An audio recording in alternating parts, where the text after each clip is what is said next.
Good morning, everybody, and a very warm welcome to Okokoyo. And we're starting with a giraffe, which is generally not the norm, which is making me super excited because every day is different, as I always say. My name is Lisa, and I will be your waterhole naturalist for the day.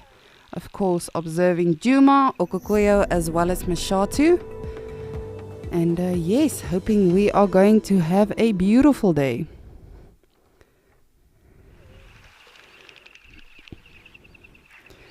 So, of course, I'm your waterhole naturalist. Goodness. And very, very excited for what we are going to see, hopefully, today at both, well, not both, Okokoyo, Mashatu, as well as the Djuma Dam Cam. And hopefully, we will get to go to some of our other locations as well. But I'm so thrilled as we are starting with a giraffe. How beautiful is she? And she is pregnant. Hopefully we will have a baby soon. Do it. Do it. But of course, as we are watching this beautiful scene, we are live and interactive, as all of you wonderful people know. So please, if you have any questions or comments today, and of course, as always, anything you would like to see in particular, if you have any questions about, what we are observing or anything else in general, really, you're more than welcome to send those through to us. Of course, as you know, we love hearing from all of you. And we would love to cater to you because this is your safari.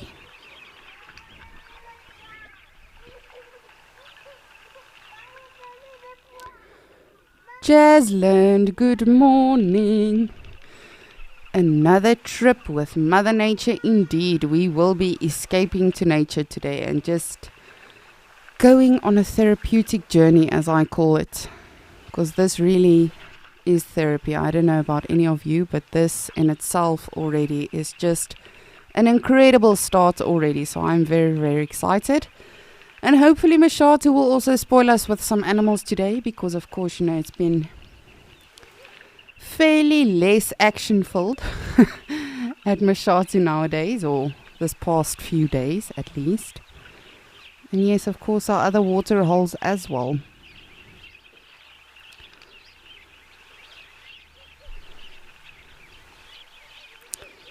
But from what I can see, it seems like it's going to be a beautiful sunny day here in Okokoyo. Mashatu does seem a bit gloomy, but speaking of which, what do I know? Let's ask the weatherman.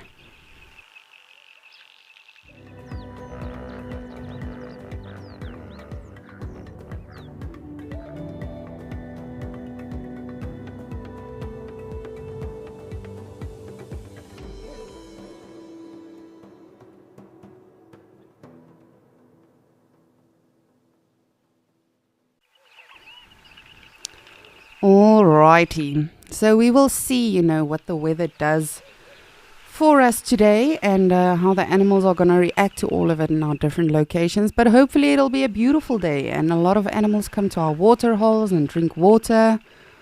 Hopefully we'll have some ellies at Okokoyo because we are due for some elephants in Okokoyo. I don't know about you guys, but I'm having a bit of withdrawal symptoms. So hopefully, keeping our fingers crossed.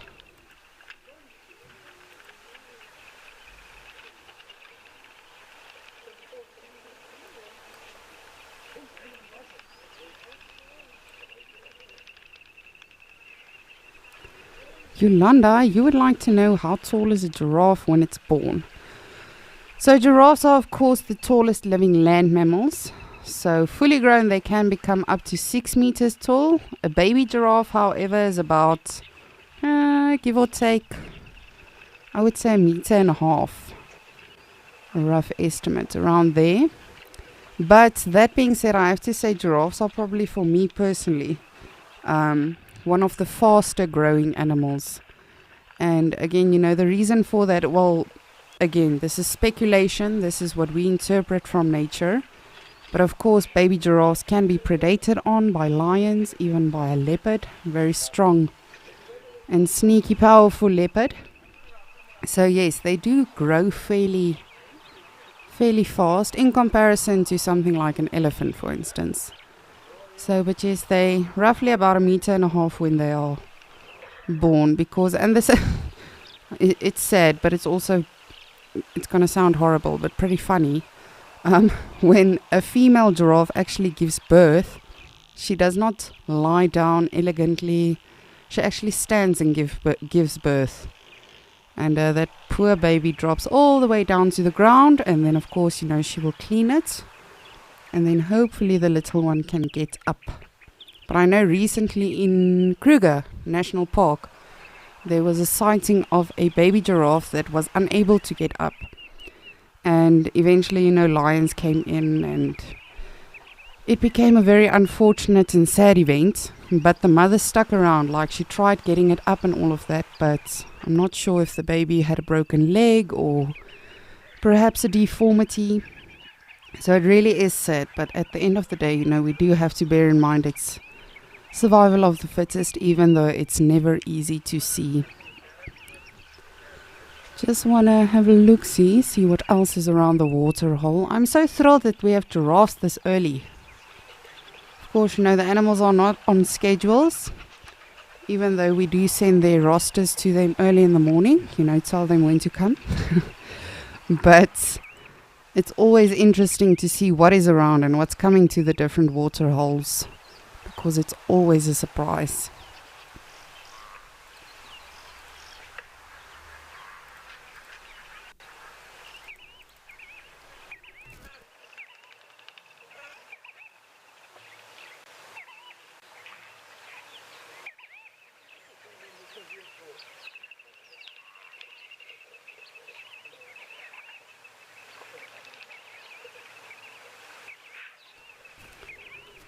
Another giraffe off to our left. We just had one in the background walking off to the right side as well.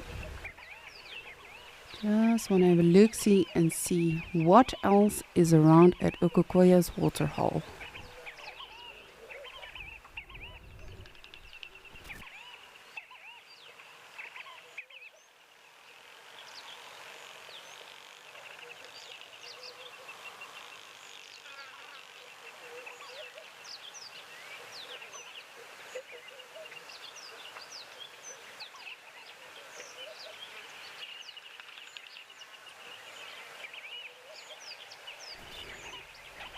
Seems like a beautiful day here in Okokoyo.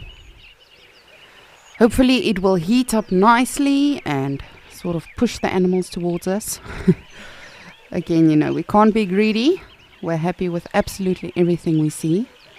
Ooh, there's another giraffe off to our left, if I'm not mistaken. Just over there in the tree line. And then there is also a springbok, I believe, just below it. I'm going to see if I can get us a closer look. We shall try.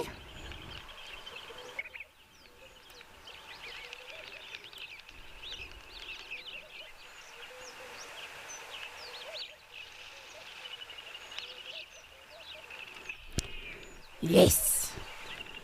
So there's a giraffe browsing. And then some springbok just below it. And then some more springbok coming along, which I'm surprised by. Generally, they are here very early. Ooh, another giraffe. That's cool, man. I like it. I love how this day is starting.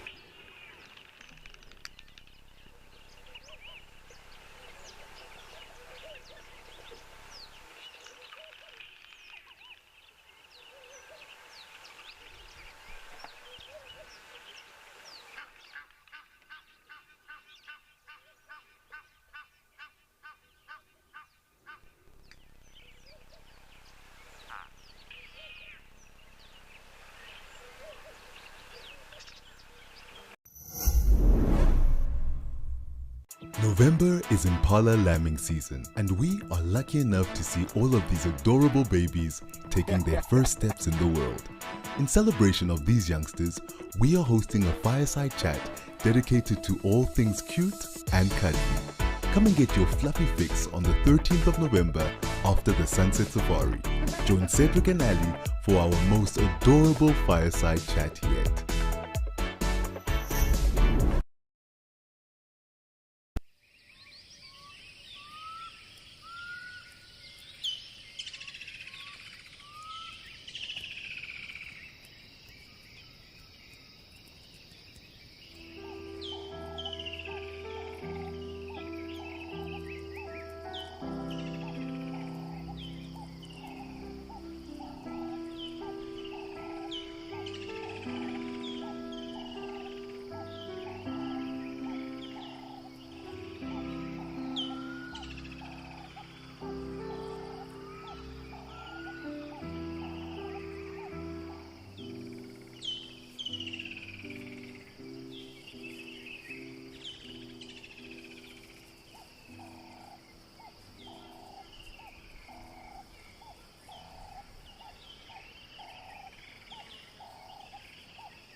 There we are. You guys are late, but that's all right.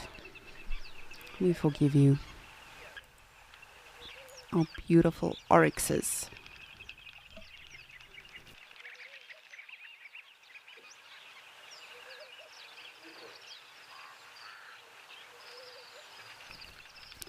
And of course, as always, my rhinos pitched up last night when it was just too dark. Just, dark enough for me not to be able to show all of you nicely. But they did eventually come to the waterhole last night, just here close to the end of Sunset Safari. But it was a tad bit dark for us to fully appreciate them. But what a beautiful day here in Okakoya. I'm super excited. I don't know about all of you, but just sitting here and not knowing what's going to happen today is probably the most exhilarating feeling for me. And has always been. As a naturalist, you never know what's gonna happen.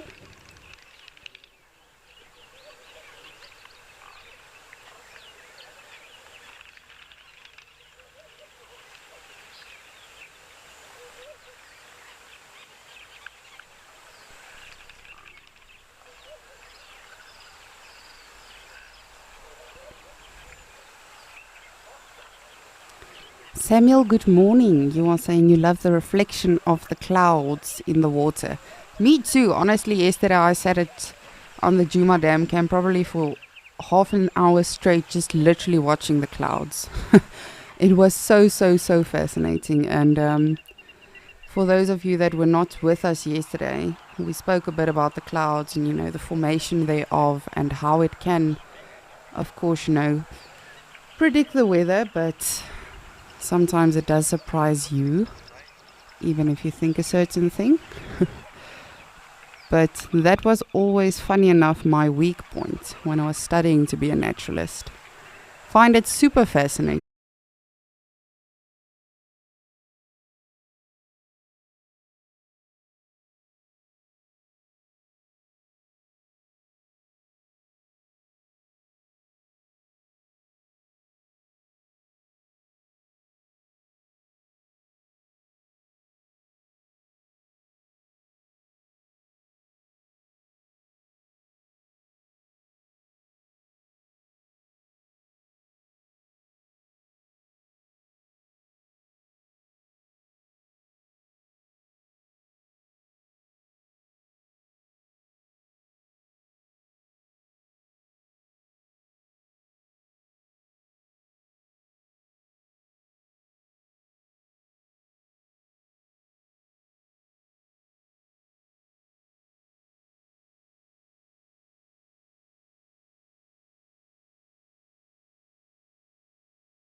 1, 2, 3, 4, 5, 6, 7.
Sorry about that, everyone. We are back and happening and very excited, of course. The zebras want to come drink water, but they're also very hesitant. I've been watching them now, and it's like they're sort of contemplating, not sure what's happening there. Perhaps it's two ladies that can't decide what they want to do for the day.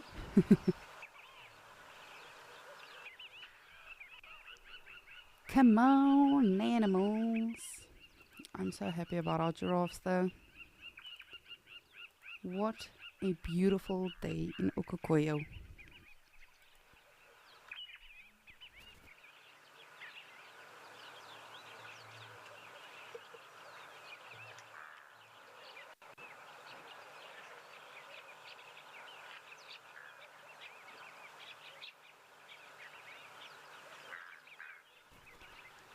Oh, and we still have a giraffe lurking around in the back, in the smaller tree line. Two, it seems, actually. So one is on our far left, far away at that tree, and the other one just walked into that mini tree line just to the right of the tree, the big tree. But I'm yet to still see my predator, my bird of prey, my predator bird in this beautiful tree.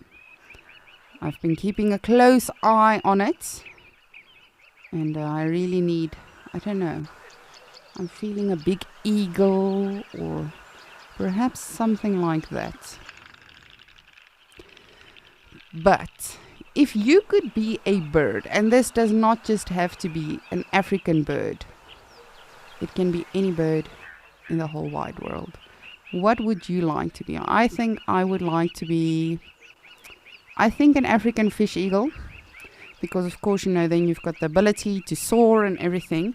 But having eat fish, you do cool off every now and again as well. So I think I shall be an African fish eagle. What do you guys think you would like to be? I know I always ask these random questions, but it's it always gets my juices flowing. If there was any bird you could be in the whole wide world, it does not have to be an African bird. What would you like to be?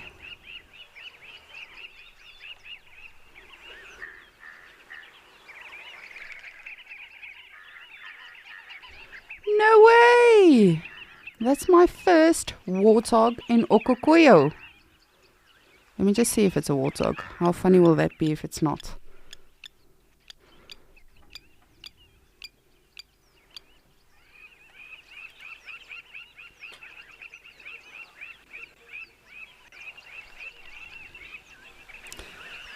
It's a Pumbaa! Aww, I'm so happy right now. It's my first warthog in Okokoyo. And again, you all are probably thinking, oh goodness, this poor person has not seen a lot of animals in her life. I promise I have. I've done many safaris, I've seen many incredible things, but it really is the smaller things that gets me utterly excited, like a first sighting at the water holes. I really do. I even make notes of it every single day. If I see a new thing at a water hole, if it's a first for myself, I note it because I think it's so important, to make memories and just take note of everything. So thank you, Warthog. You are now making my day.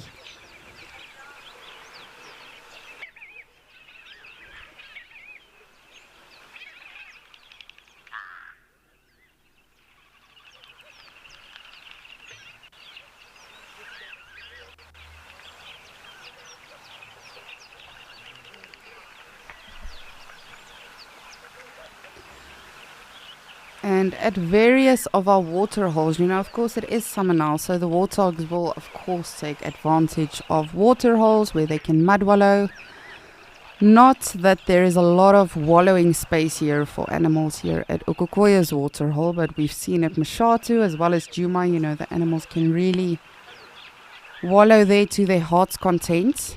And also warthogs are not water dependent animals, so they don't constantly every day, sort of have to get hydrated. And the reason for that mainly could also be because they eat roots, bulbs, shrubs, things that they generally dig up from underneath the soil. And of course, that is full of moisture, so that also contributes and helps them to not have to constantly go to the water for hydration. I'm so happy right now. It's my first warthog at Okokoyo.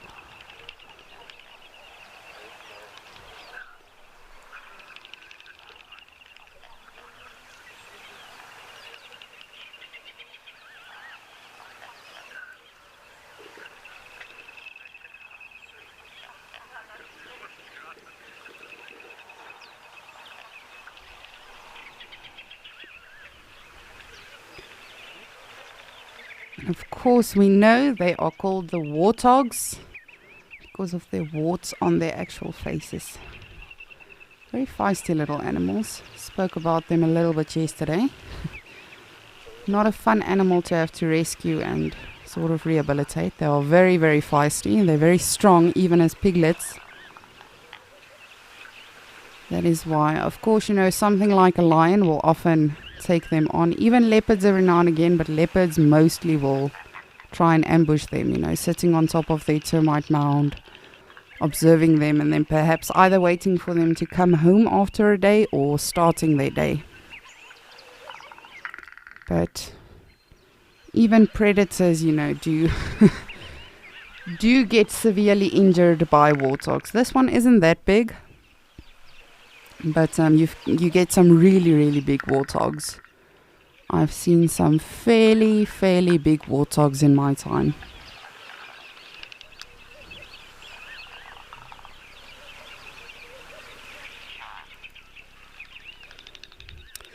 Tina, you would like to know, why do warthogs kneel before they are eating, or while they are eating?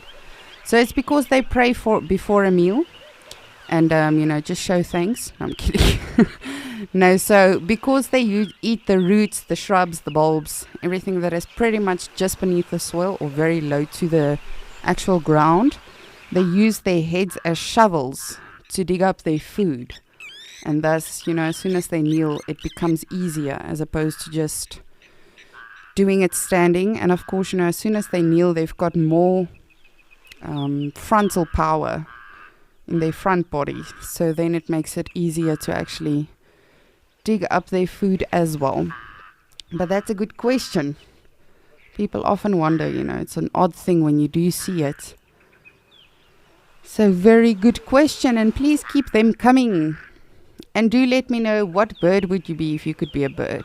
I would be an African fish eagle, and I would sound pretty when I'm singing or when I'm calling someone. So, but if you guys could be a bird, it does not just have to be a bird in Africa.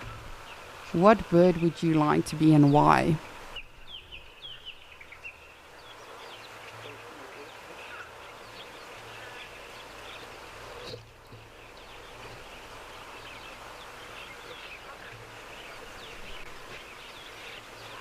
Oh, just look at the little grebes.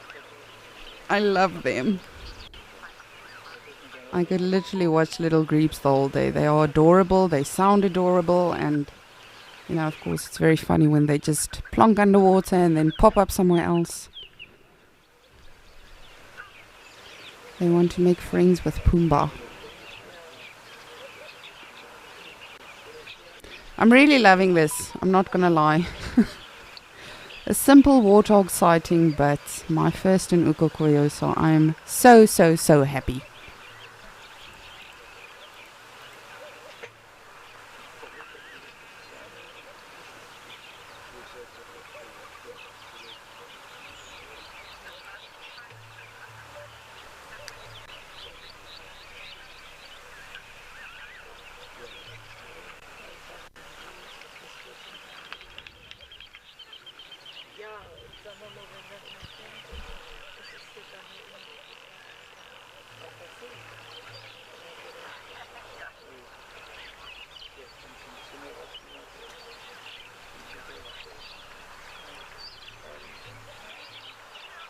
Stanley, you would like to know if warthogs, crocodiles have been spotted here. I was watching our warthog. So no, not to my knowledge. From what I know, of course I haven't been here forever, and we do not always see what happens at night, but of course, if crocodiles do traverse from one water hole to another, they will generally stay in that water hole for a little bit. It's not like they come and go every single day. But to my knowledge, no crocodiles here yet. I could be wrong. But of course in Mashatu we did have a crocodile, which also just abandoned us. It's very rude when these animals, just up and leave without telling us. But you can also see, which is a very dangerous thing for the animals, but you can also see the animals are you'll see now, for instance, when these zebras come to the water hole, they're a bit vigilant and they, take a little bit of caution, but it's not like they're very hesitant to go into the water or to drink water. Even the springboks, they don't even look, they just immediately get into the water. So it's sort of like the animals, are becoming accustomed to, okay, well, it's safe, nothing has happened yet, so we should be fine. But of course, anything is possible in nature, so it's always good just to be rather safe than sorry. But generally you'll see the first animal will sort of be cautious and vigilant, and then the others will just follow.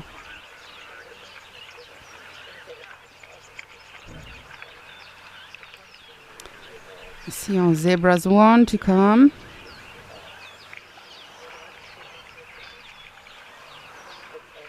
Jeez, just look at that warthog's camouflage. That's insane.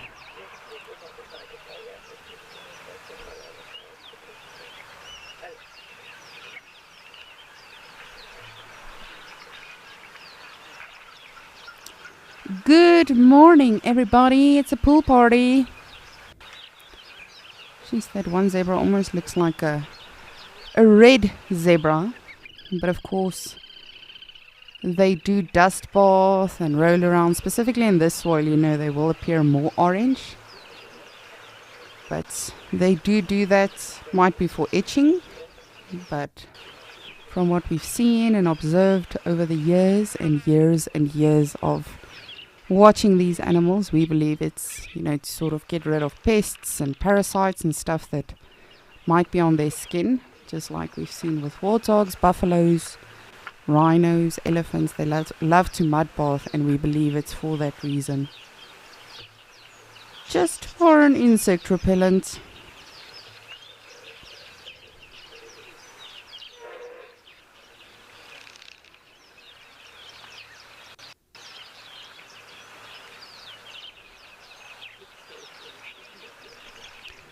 Woo! The giraffe started the party, and then the warthog came, and now everyone's coming. I love it. And as I say, we really are due for some elephants here at Okokoyo. But hopefully some of them will come down to the waterhole today. But again, you know, we don't know what's going on in the rest of the area. So it might be that the elephants and the other animals have found perhaps another closer waterhole or better waterhole. But they do love to move around and discover. So hopefully, you know, they'll come back and remember the good times we had here at Okokoyo's waterhole.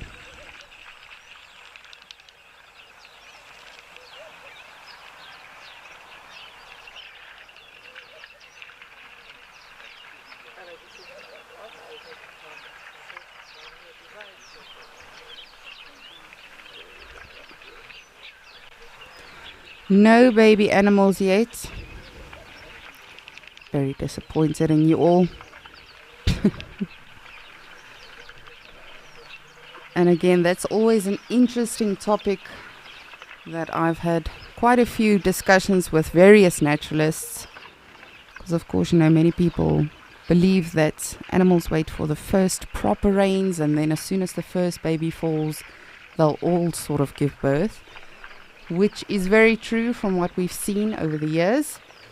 But that begs the question, is it a conscious decision that they make? Is it just a sort of natural thing that happens?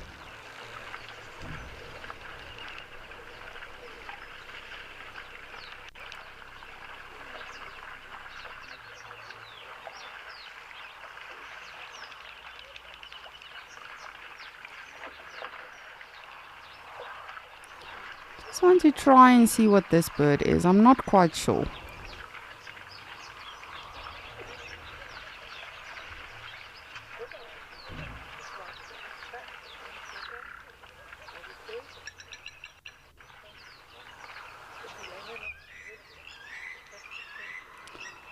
Looks like an Egyptian goose. If it would just sit still for me to check it out.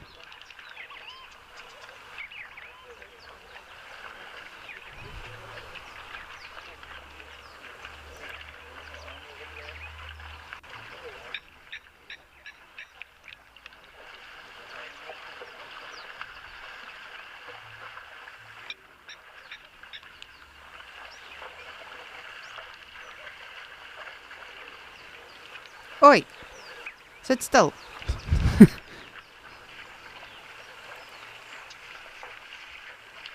I bet my director got a fright now. And some of you probably as well. Sorry, everyone.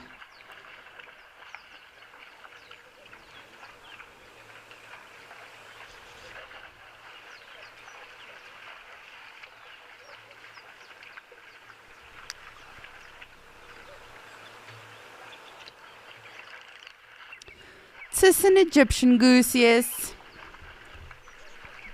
Very, very cool. Look at us discovering all the animals today.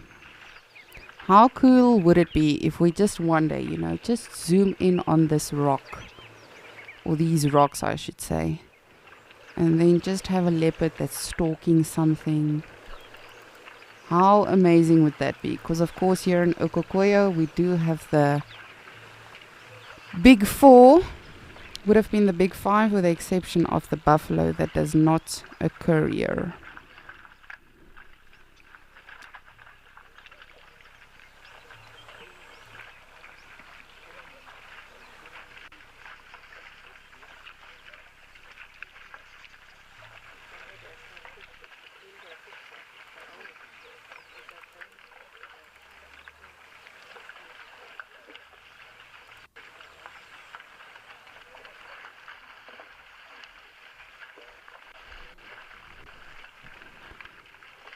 And we all know how well the cats can camouflage. I mean, if you just look at that warthog, of course, he's got a more similar color to the rocks as opposed to a cat or something. But if they were just lying over in, one of these rubbing patches, how cool would that be? And how amazing is it that that can happen at any time? We don't know. It might be today, it might be in 2 months, it might be in a much longer while until we see something like that. But it's so exhilarating not to know. It sucks, but it's like life as well, I guess. The sucky but the amazing part about life is you never know what's going to happen.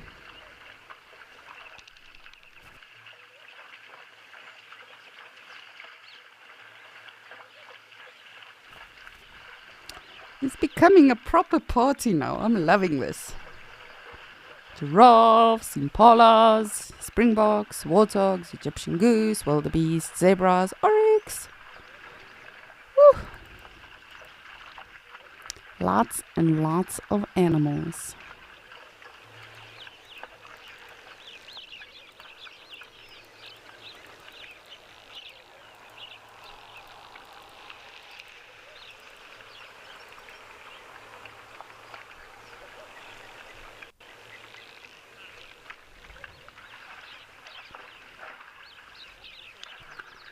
Jeez, just look at that.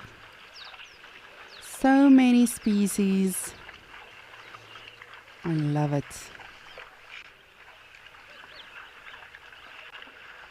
And you see now you can't even tell where the warthog is. I lost him for a second now.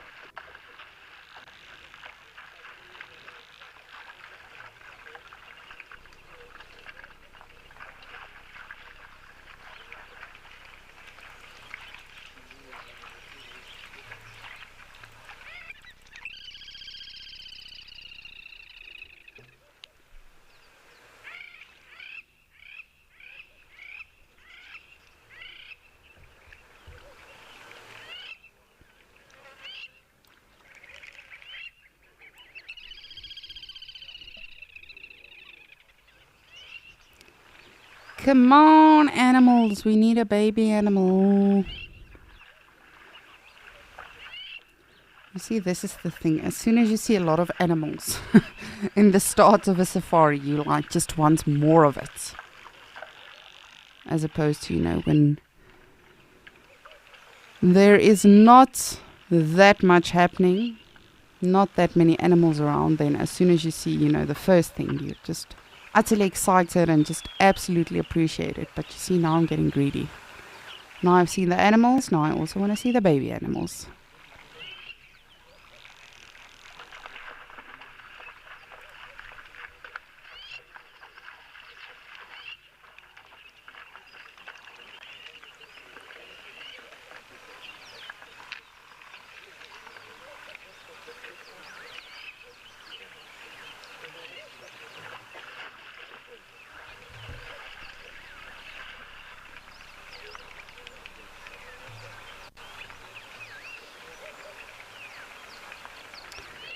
Tom, you would like to know, has this water hole ever dried up before?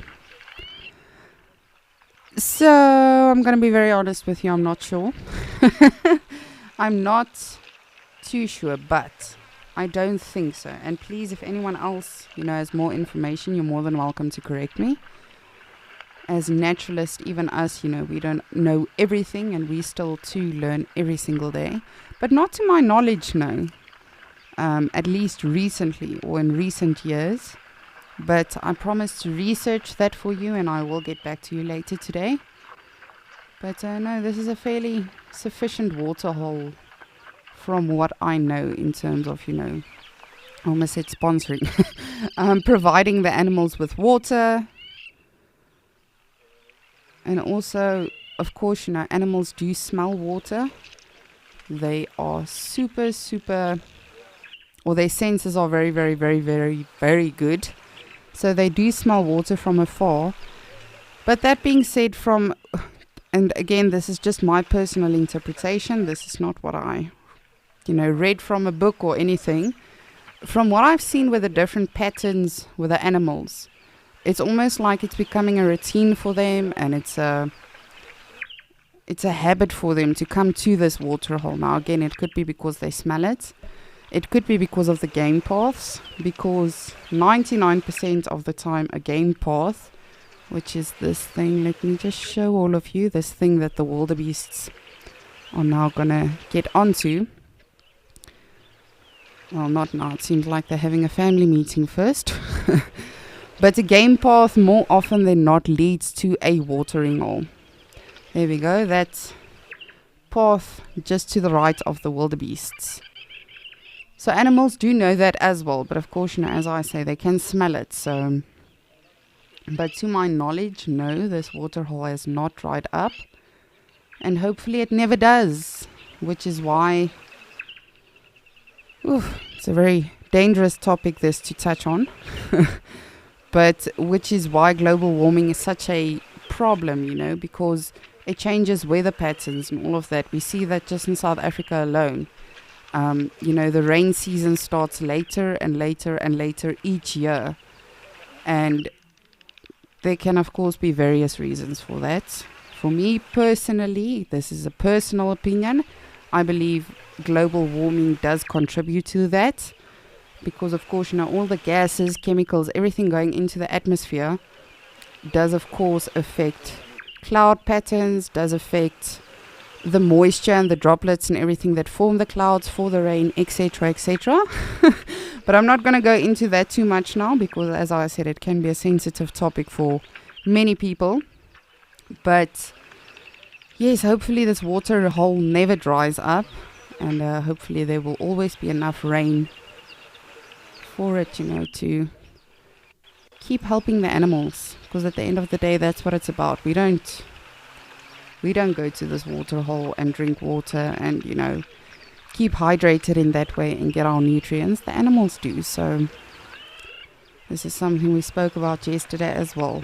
As humans, we really need to be more careful with how wasteful we are, and just how, I almost want to say how reckless we are with regards to Mother Nature. We really need to start taking care of it more and do, even if it's just a little bit. That's the problem. People say, okay, well, I'm one person. What difference am I going to make? Yes. But if you've got 2 billion people or even more saying that, then it's of course going to make a massive difference. But let us not preach this early in the morning. Let us just enjoy the animals.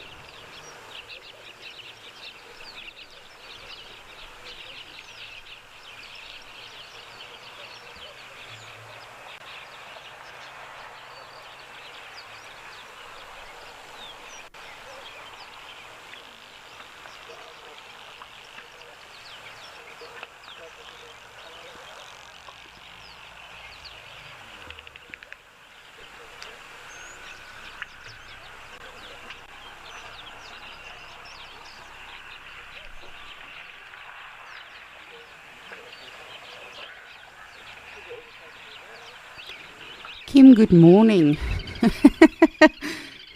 So I'm wanting to get off the topic and now you're back on it. I like it though.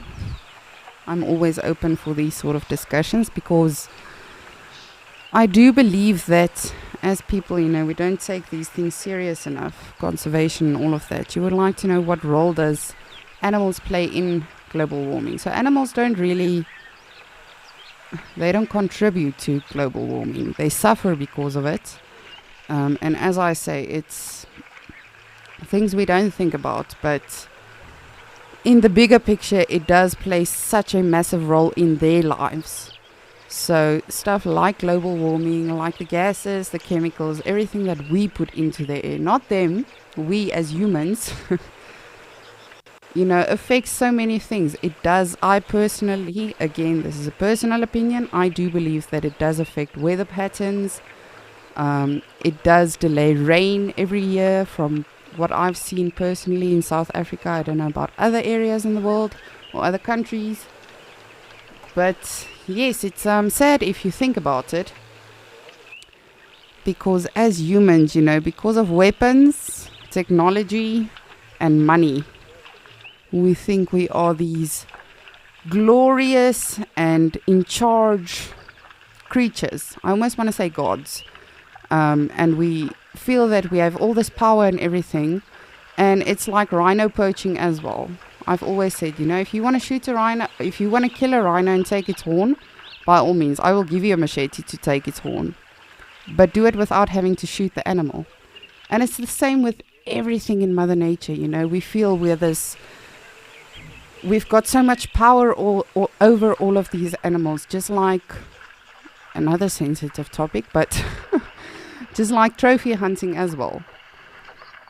There's a lot of fine lines, between us and what we do and how it affects Mother Nature. And a lot of things is to help Mother Nature. But a lot of what we do, without sometimes even realizing, is just so badly impacting these animals, Mother Nature, everything around it. So animals themselves, do not have an impact or play a role in global warming, but it is us rather that is really messing up at this stage. And I too am guilty.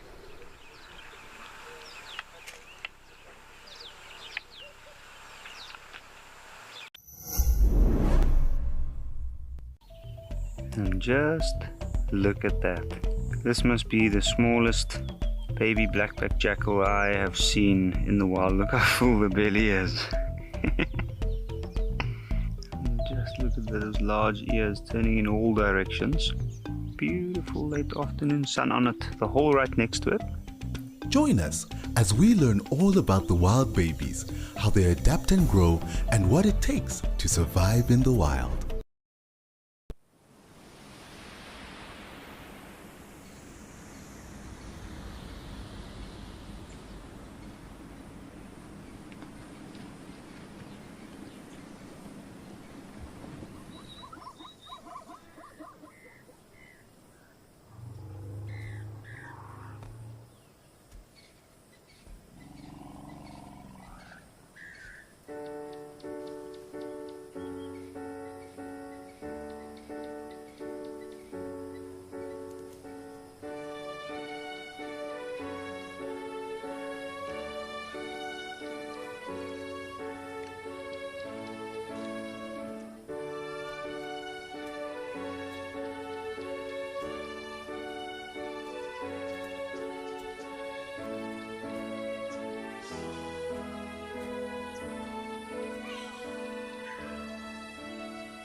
And I do just want to make something clear because, as I mentioned, it is a very sensitive topic for people.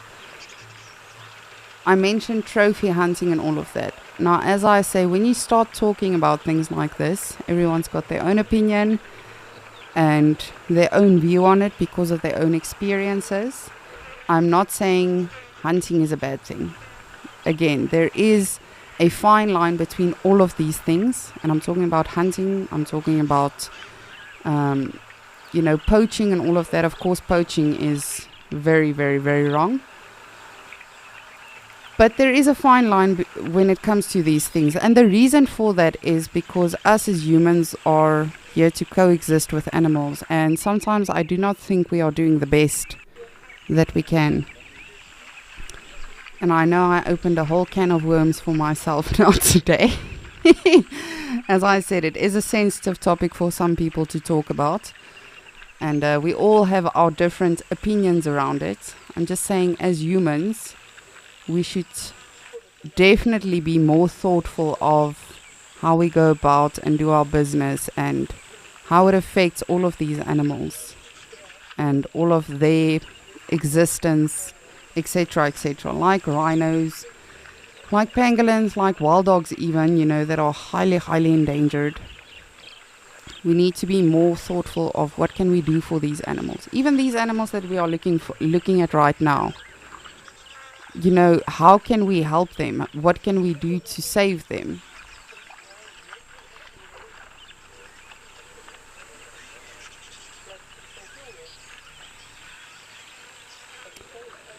But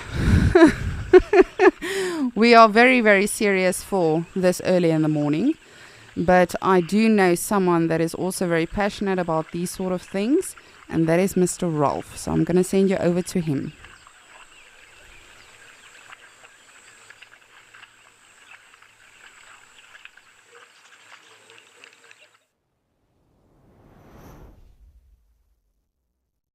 Welcome to the Kariega Game Reserve in the Eastern Cape province of South Africa. Now, we've had quite a cold, wet and windy start to the morning, but it seems like the giraffe haven't minded at all. My name is Ralph Kirsten, and good to be out.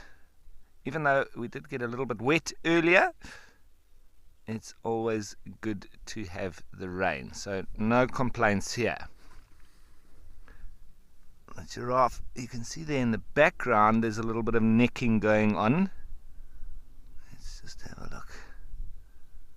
Straight behind this one, the males going at each other.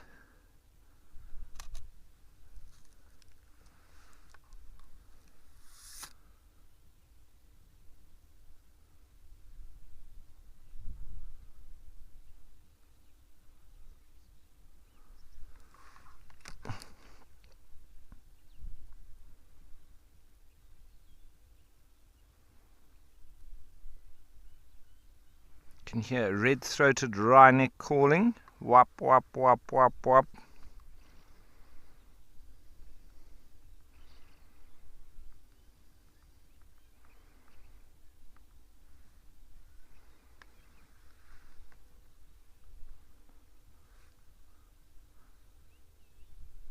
The other animals are sort of pretty quiet now. They're not really out on the plain here, but it's nice to see the giraffe starting to come and join us. This one just been staring at me while it's ruminating.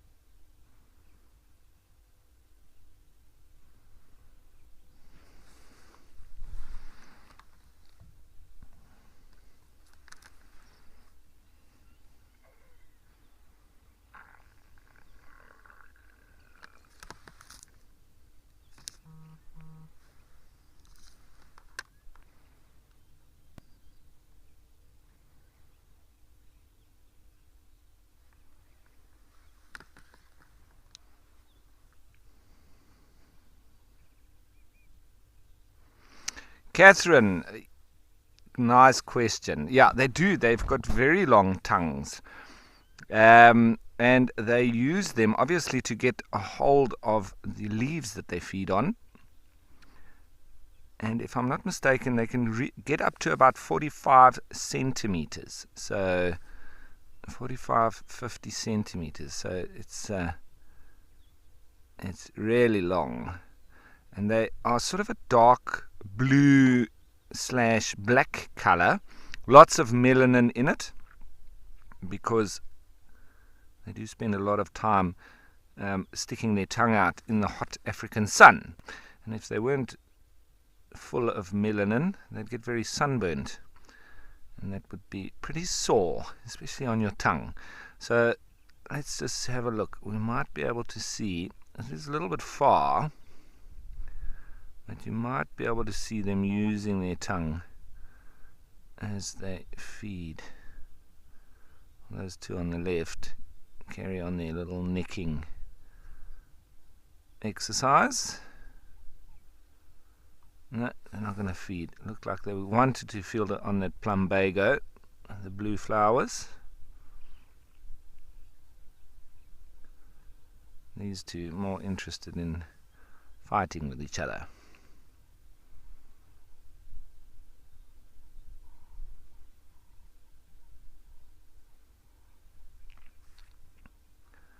So global warming. Yeah, it's an interesting topic. Is global warming? Is it natural? Is it created? Well, I definitely think that we have shifted it along. I think it is a bit of both, in my opinion. But we've definitely helped increase the rate at which it is occurring, because the Earth has gone through these cycles of heating and cooling with the ice ages and then subsequent ages of extreme heat. So I don't think that is any different, but I just think that the rate that we are shifting it along at is unnatural. So with a lot of increase in carbon outputs, and animals take, especially wildlife and things thereof, take quite a long time to adapt and don't do well when things change quickly.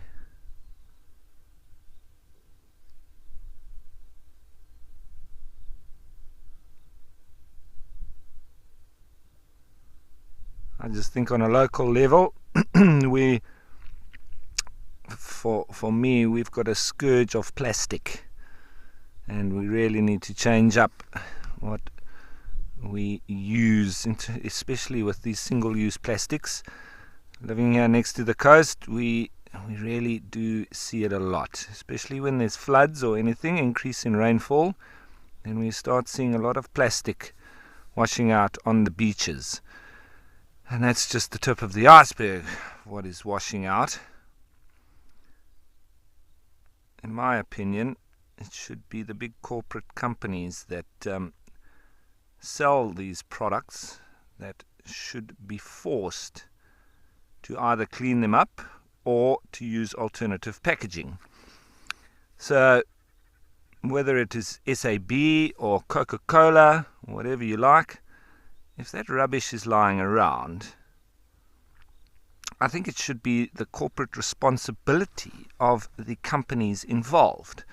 And yes, we do have a social responsibility, but I think that that packaging with their name on should be their responsibility, whether it's in the shop or in the wild or dumped or wherever it is. It's their product that they profit from. So I think they should take ownership of it, from the selling of it to the disposal of it. Anyway, that's just my opinion. What's yours? Let us know.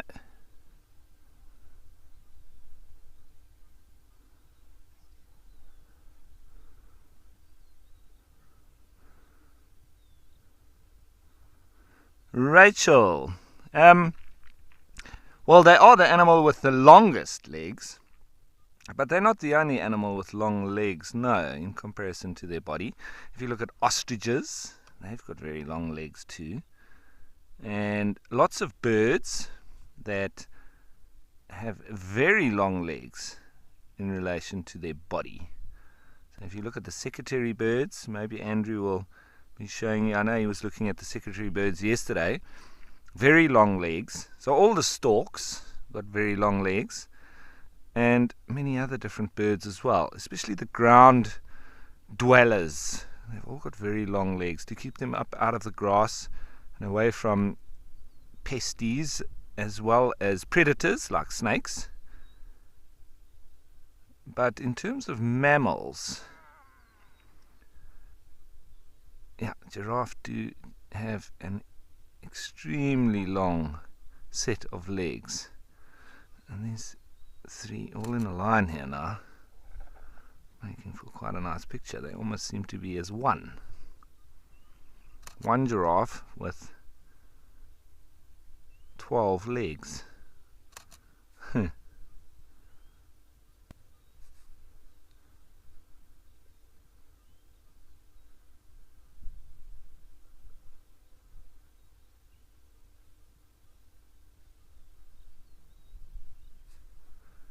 Yeah, and just speaking of rubbish and all that kind of stuff, every time we go on the beach, we fill up bags and bags and bags of rubbish. It's just, it's heartbreaking actually, especially for the sea life.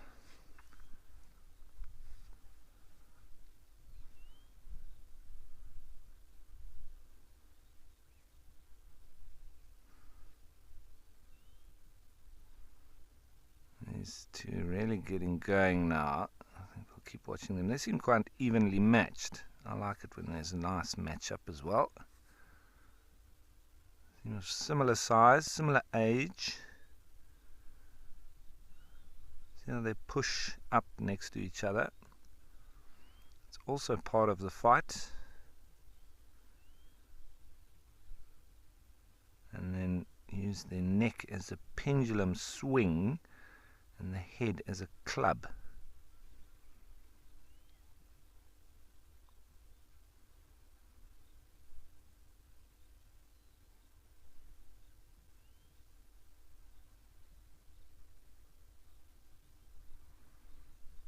We've got one spectator.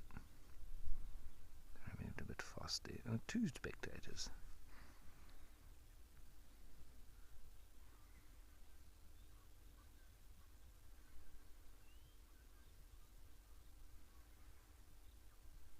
It's a female, and there's a big bull. Maybe that's what all the fighting's about.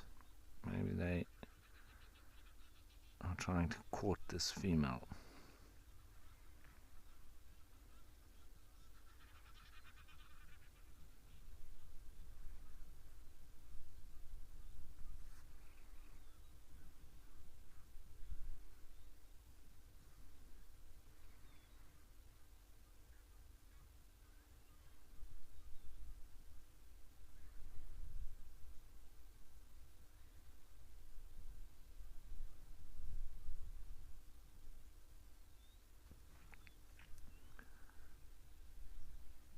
Extremely well matched are those two.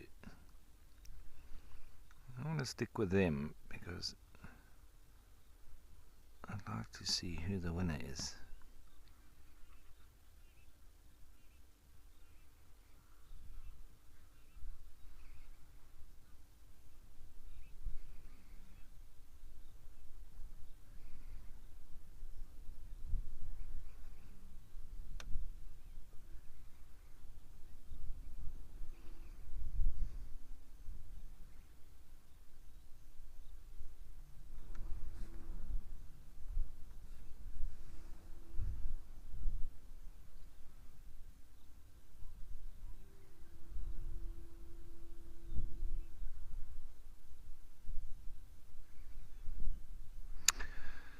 So Heather, I haven't really seen them harming their necks, their own neck, but when they hit the other ones, I've seen them, they actually draw blood. So, because the top of those ossicles or ossicones are rather rough, so when they hit the other one, if they hit it hard enough, they can create wounds. And so yes, in that sense, yeah, but otherwise I haven't really seen or noticed that one has injured itself by swinging its neck like that. It looks like this bigger bull now wants to join in.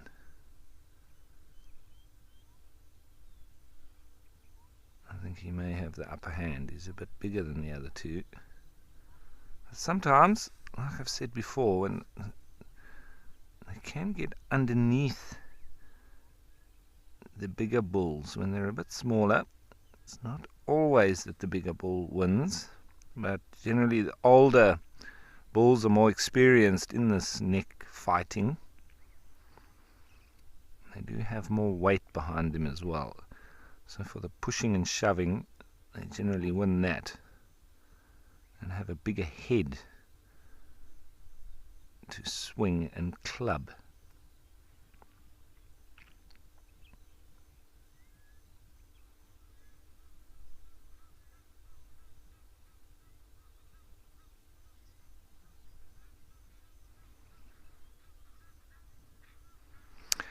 So Adam, no, this is just two males trying to establish dominance between each other. The females don't really seem to worry too much about it, but it's the one who establishes dominance over the other that is then going to be able to pursue the females without having the loser along for the ride as well. So that's what this is all about, just establishing dominance for mating rights, but also for dominant rights, So that's what it's all for. But they may not be fighting for overall dominance. It's just, dominance over each other. And so there is a pecking order, as always. I'm pretty sure this big bull would be dominant over both of these two, but with them being of similar size, there is probably quite a lot of competition between them.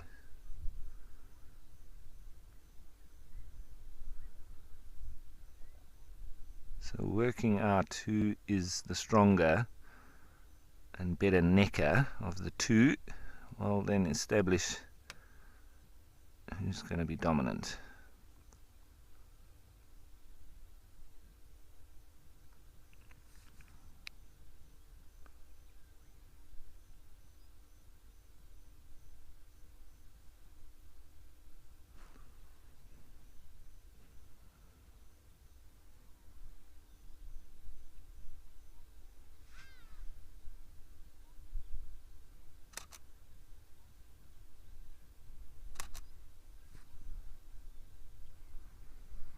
Almost like this bigger bull is splitting them up. Maybe he doesn't want them fighting. Let's see there.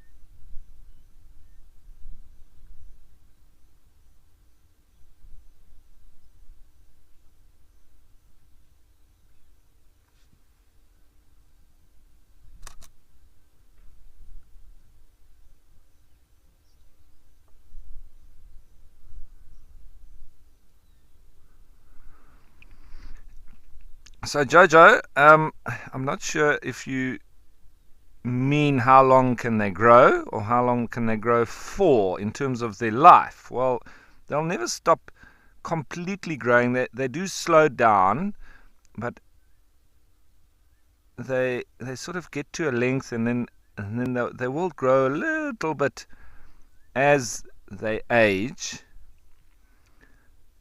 but that's it then. So there's not too much further growth once they do sort of hit maturity, but it is continuously growing all the same, but very slowly. But in terms of length, they get to about, I would call it about 20-25 centimeters. The big bull. The female's a little bit less. They do look like they've got long ossicones, but it's mainly because they've got tufts of hair at the end, on top of the ossicones itself, whereas the males are bald. So you don't get that extra bit that it seems from the hair that grows on top on the females.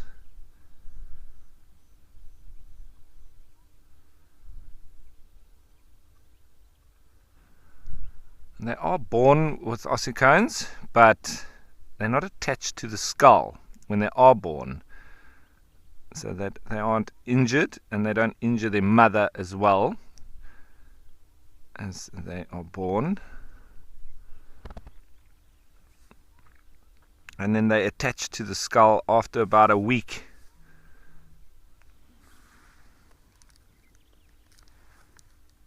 And then they start, so they actually lie flat back on their heads and then later join to the skull. They're actually loose and floating when they're born.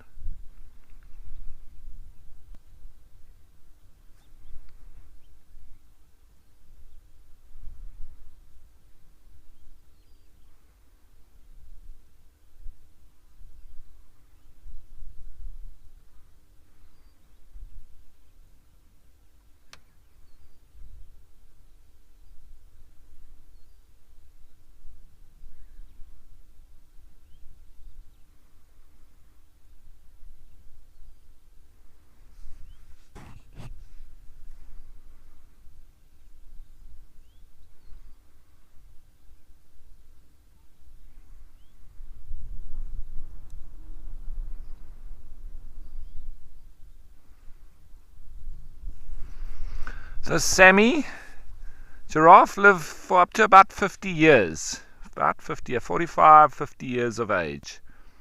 And that's pretty much their longevity. So they're not, like elephants, which live 60 years plus, but it's obviously quite a bit of a bigger animal as well. But they do have, decent lifespans. And these two younger ones here, I would say, are probably around about 15 years or so. There's that bigger bull just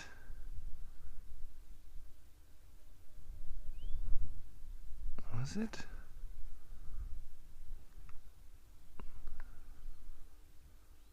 No, that is a bull. I just thought maybe it's a female. No, but it's definitely a bull. So it's just another male establishing dominance. You often see this in dogs, and there's all sorts of laughter and stuff that comes from people when we see dogs mock mating with other males. Sometimes even females do it to males, all sorts. It's just dominance displays. It's not the actual act of intercourse or mating. It's a dominance display. So very often misunderstood, and lots of sort of laughing because of it, because people think that is now maybe potentially a homosexual type of relation with animals, or this kind of thing, for same-sex type of intercourse. It's not that. It's all to do with dominance. And when you have in the wild, it's not to say that you don't get that kind of thing, but when dogs do it, it is generally for dominance. And one male doing it to another male would be dominance. Sometimes you have females that are dominant over males, or it's not necessarily that they even are dominant over that animal. It's sometimes that they are trying to be, or there's just an opportunity to try and show dominance in that particular moment. But it's It's very different to what a lot of people believe. And what that giraffe was just doing there was just showing that it's dominant in the way that it knows. So that's what they do.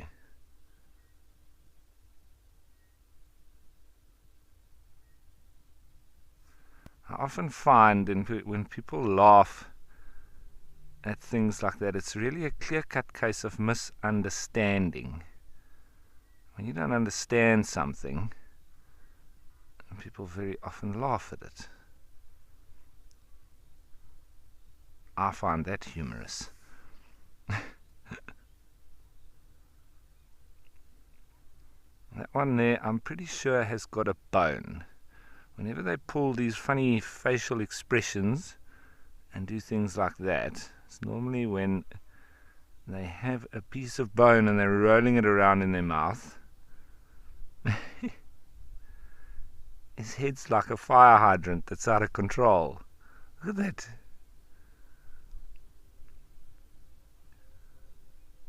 that. There it goes. Osteophagia.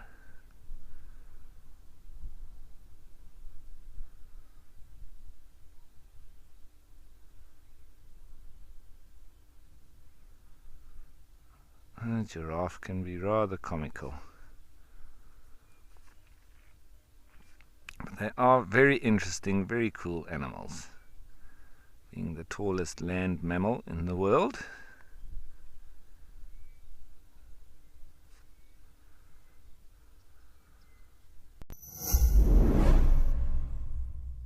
Elephants are one of those few animals that you can watch all day without ever finding a moment where there's nothing that's interesting you about them. Register for free on our website or on our app and get stuck into all the excitement of live wildlife viewing. Ask our expert guides your questions, learn more, and enjoy this community of animal-loving people, all in real time. Wild Earth, connecting you naturally.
I think they may have given up the fight completely now. They seem to be moving off. No more necking for now.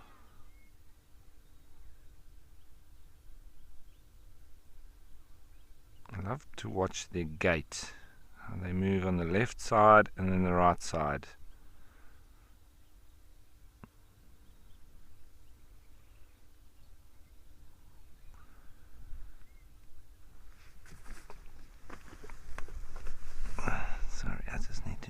across here.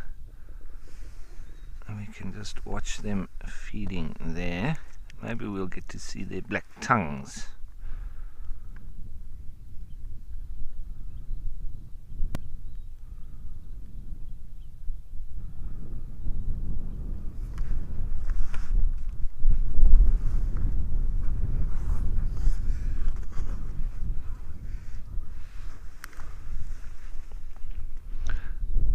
Olivia. Yeah, well, zebra, they've got extremely strong kicks. But a giraffe is probably about 3 times the size of them. And the body mass of them is just so much bigger. The muscles are so much bigger, etc. that definitely the kick of a giraffe is way stronger than that of a zebra. If a giraffe kicks a lion, I think the lion will be lucky if its head does not fly off. It will definitely break bones. It will smash and shatter the bones in a lion. Whereas with a zebra, they do hurt lions, and they can break their bones, but they need to hit them in the right spot. And it's definitely not as powerful as a giraffe's kick. The sheer size and power in the giraffe is just not comparable by a zebra. Come on, I was hoping you were going to show us your tongue. The wind's starting to pick up now a bit. Again, let's go in here. Let's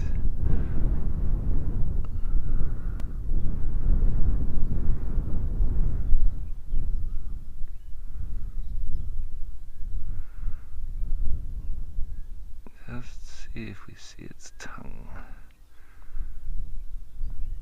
as it's feeding on that num-num and some of the needle bushes as well, very dexterously in between the thorns. So as we sit here with these true giants, being the tallest land mammals, I'm going to send you on over to Lisa in the land of the giants.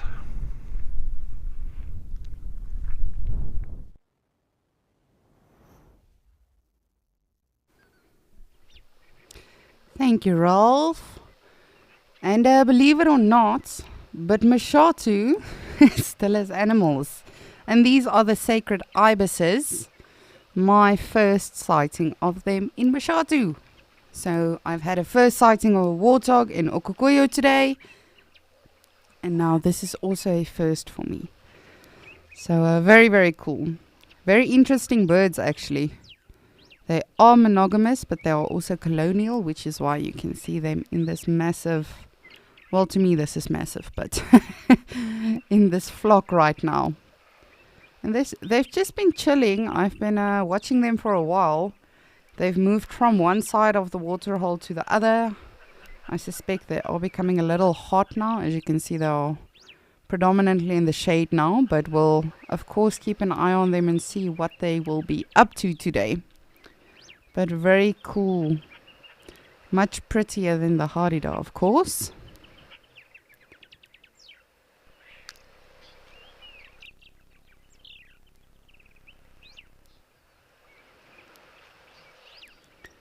So this is the sacred ibis. You get the Harida ibis, which is, as many of you know, not my favorite.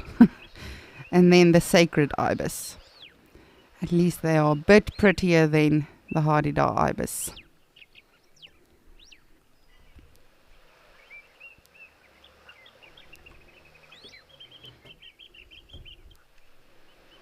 And it's been interesting to see, just over the past couple of weeks, how it's changed with regards to, of course, vegetation.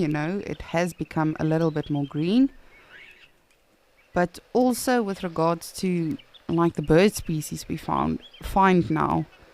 Of course, for weeks on end it was just the quillias everywhere, And now I see there's quite a bit of swallows also around that, every now and again they're in front of the dam cam here at Mashatu. And now it's the ibises, so it's very, very cool to observe the different things and the changes, the changes that comes with the rain, with the season change. Very, very cool. Just want to have a look and see what else is around the water hole, hopefully.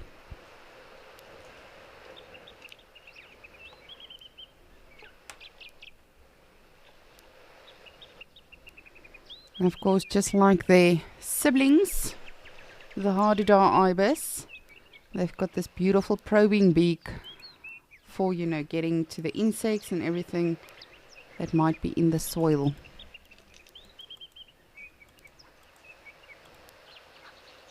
But I did ask the question earlier, if you could be a bird, what bird would you be? I would not be this. I don't want to be putting my beak in the ground and everything. I would like to be an African fish eagle, because I love fish.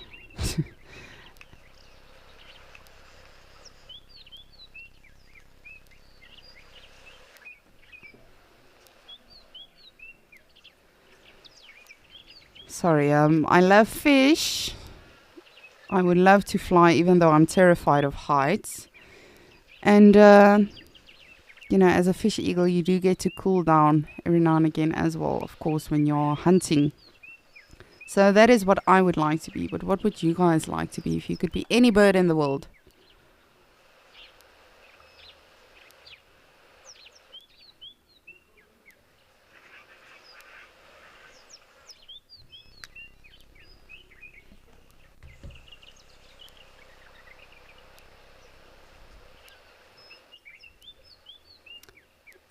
Joyce, if I'm not mistaken, you would like to know what do hadidas or the ibises feed on. So with these probing beaks, they do feed on insects and stuff. They love the creepy crawlies, specifically in this season, because of the moisture that's sort of now pressing all of the insects and everything out as well. So they'll actually use their beaks to probe in the soil.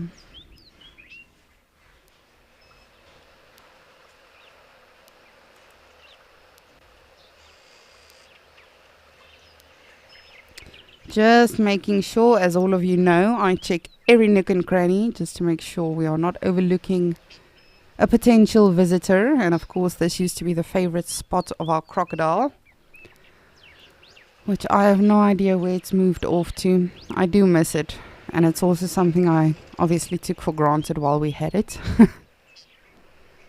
We tend to just get used to the animals and them being around, even the quillias, Now that they've gone, I do miss them.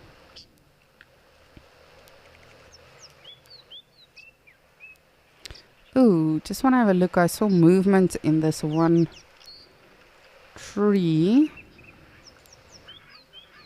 Sorry, just bear with me. As always, I just want to make sure.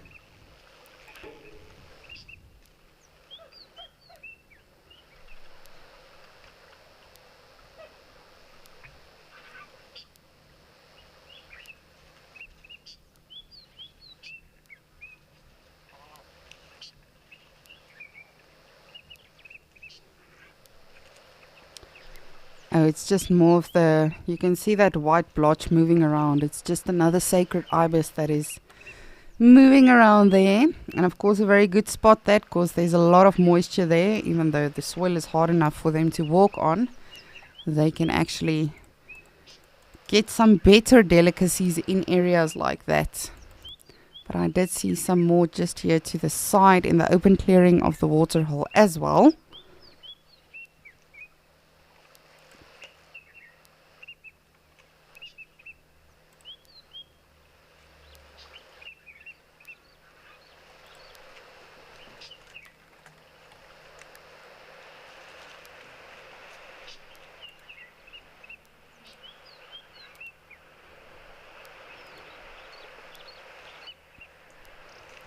Of course, our blacksmith lapwing, as always. Just sticking around. And you can definitely see at the back where the acacias are, it's definitely becoming greener in Mashatu, which is very exciting, of course. But, of course, you know, if it's green over here, it's green in most of the other areas as well, which could be why we have not been seeing so many animals as we would usually be seeing at Mashatu, or at this waterhole at least.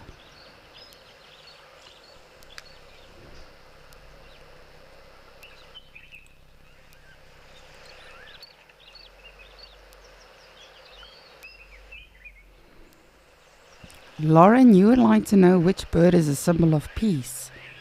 I don't know. I think a dove, if I'm not mistaken. But of course, you know, just like anything else, we probably all have our own interpretations. One person might tell you one thing and another something else. You know, of course, I do think that is based on individuals, but also, you know, the different backgrounds, cultures, religions. But the first thing that sprung to my mind now, peace, I think of a dove. But if you have a different opinion, you're more than welcome to let me know. Jeez, these birds are all around. And you can see our terrapin is not in its usual spot, which is interesting. Is it because of the birds? Why is it not on its usual rock? Just gonna see if I'm gonna be able to get us a closer look, and then you can actually see how they are feeding.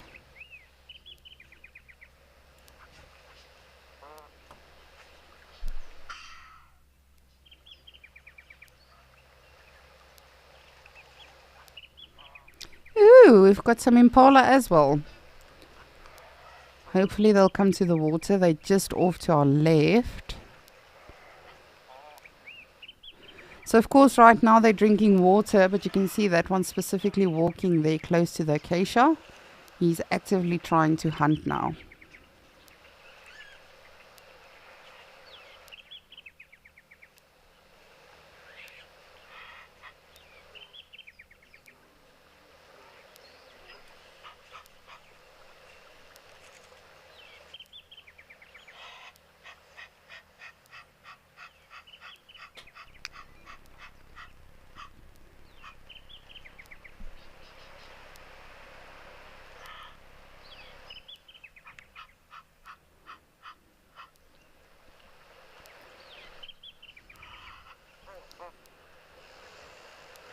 Very, very interesting birds.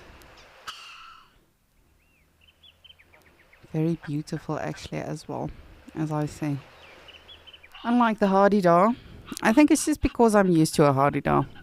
They do of course have a beautiful shimmer to their feathers, but for me it's not not one of my favorites. I would rather look at the sacred ibis as opposed to the hardy-daw ibis.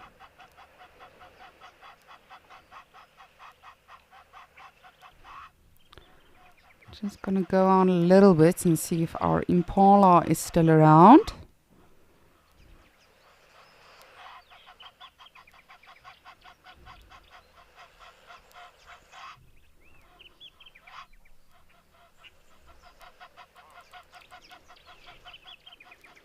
Jeez, you can just hear the geese as always. Very, very noisy. So of course we know the hardy-daw ibis does the ha! But these guys do not sound like what you are hearing right now. That is our Egyptian geese that is somewhere throwing a tantrum around the water hole. But these guys sound like this.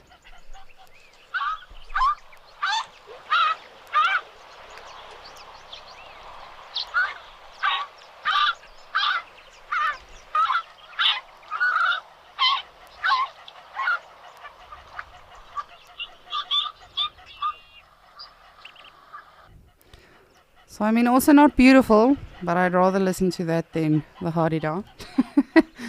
Very strange call nonetheless. Sounds like something that's lost its voice, that's trying to yelp for help or something.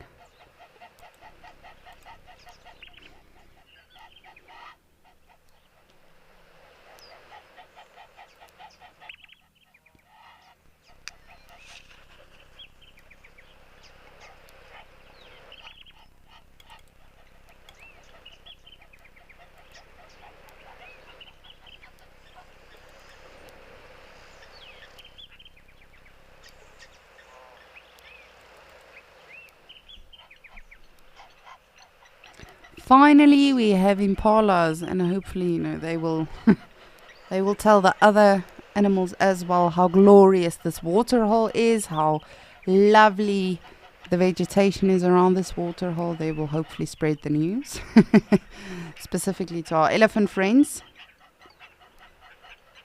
But yes, always so exciting not knowing what we're going to see around this waterhole.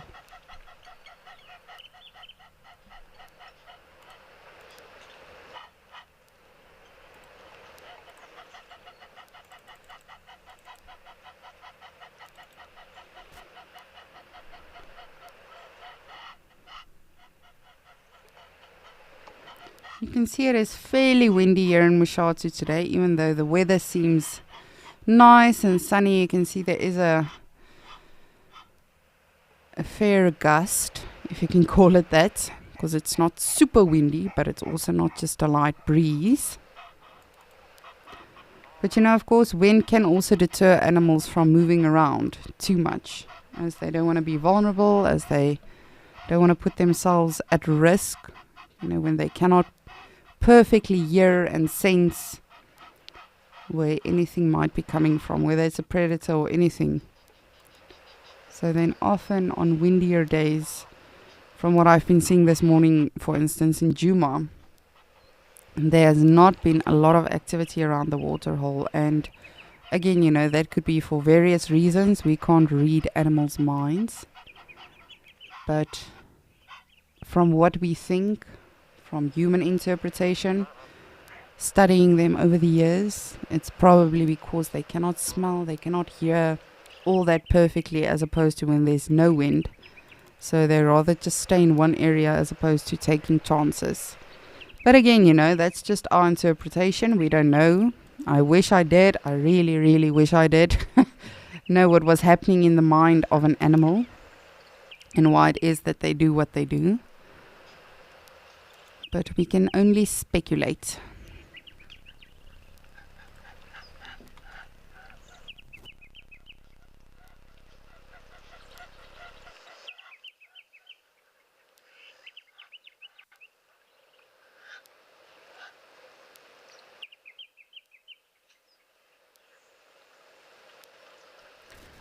Joanne, you would like to know, can birds communicate with animals that are not birds?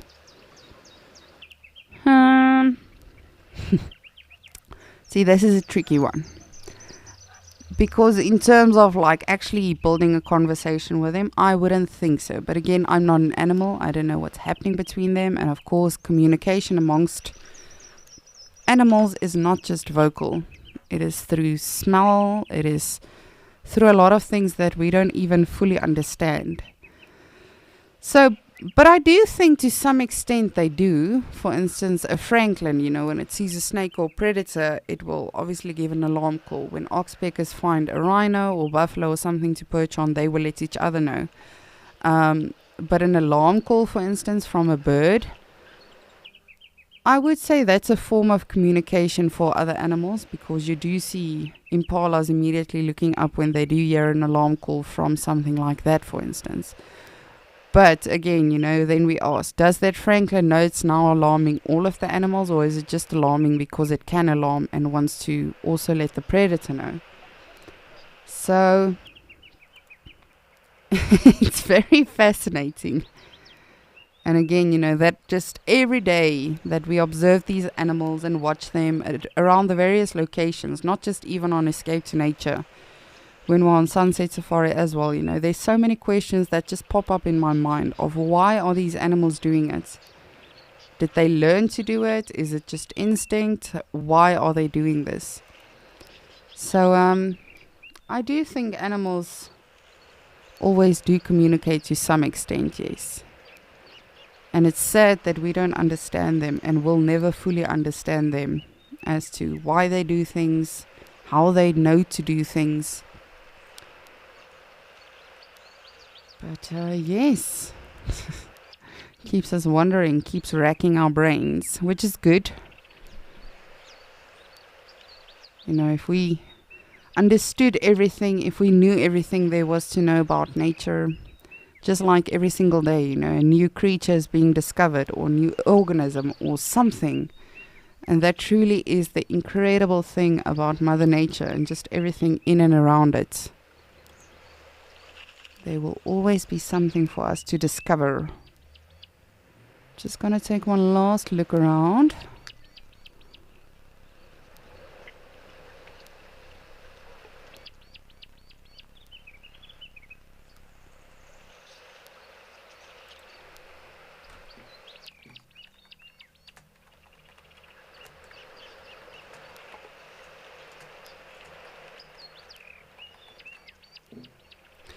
Darcy Miller, you are now educating me on something. You are saying the blue crane is a symbol of peace in South Africa. That's pretty incredible. I didn't know that. I do know they are our national bird. Or is our national bird? Goodness, Lisa, your grammar. But I did not know they were recognized as a symbol of peace. So you see, even us, as a naturalist, you know, we study a lot of things, we learn a lot of things, we see a lot of things, but we can always learn from one another. And it's not just, you know, in this industry. I think in life we should be way more open to just learning and discovering from one another, because often we think, you know, if someone else can teach you something that indicates that you were less knowledgeable or something. It's not the case at all. We're all human, we all have different experiences and different memories, different things we've studied and seen in our lives, not just, you know, in your career. And so we always have to be open just to learning from each other and not take it like as criticism when someone does teach you something or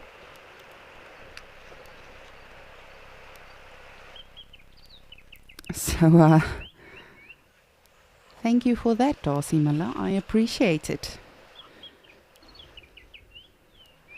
I really do appreciate it. And I'm always so open to learning from anyone, whether you are 80 years old, whether you are 8 years old. I remember when I was working at Disney, this is going to be a very nostalgic moment for me now, but when I was working at Disney, I had this really just a bad day. It just was one of those days.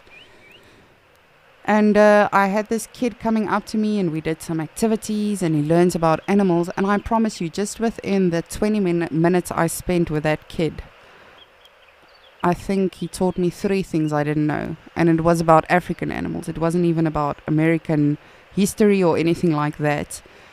And shame, I still talk to his grandmother. So anyway, he continued off. And this kid was a mere 8 years old at the time.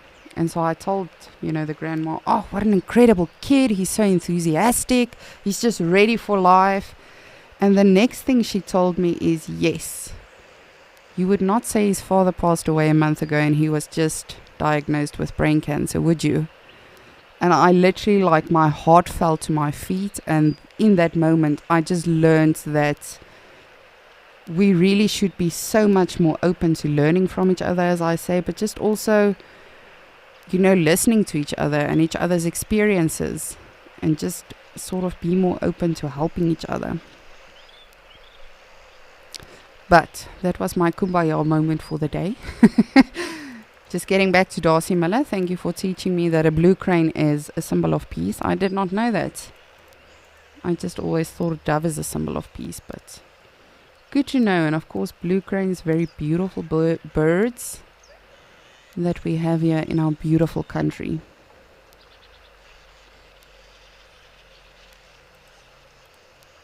Just want to make sure one last time. Sorry, I saw some movement. But again, that might just be me wishing there is something. Oh, sorry. Those are clouds. Just want to have a look-see, because yesterday also when I was having a closer look, deeper into the bush here at Mashatu, after about 30 minutes or so of close observation, there was finally some elephant feet. No, it was apparently just a stationary log. Wonderful. Just wonderful when the logs do that.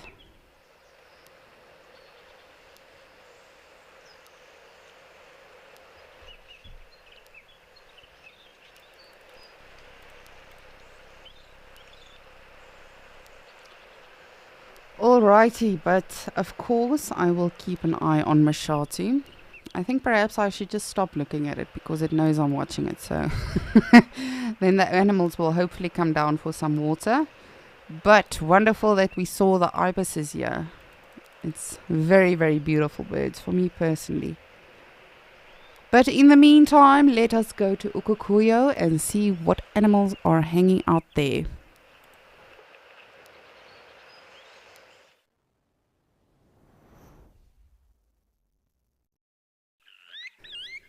Of course, all of the animals. We've got wildebeest, springbok, impala, oryx. We need some zebras and elephants.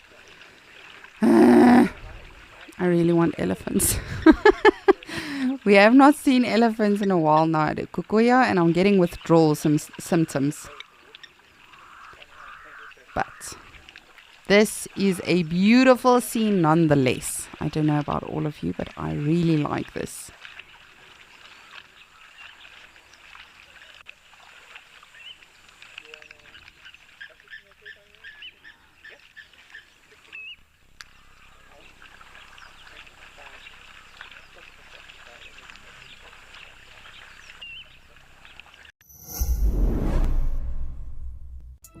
Have you ever wondered what happens behind the safari? And jump! Living in the wild can affect you, It's the smell that... and things don't always go as planned. I'm gonna start coming down. Whoa! Download the Wild Earth app and join the crew behind the scenes. It's in your nature.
Like if you look at this bush now, with a broken log next to it in the background, how perfect would it be for a leopard or cheetah just to, sort of lie there and ambush something, or even a lion?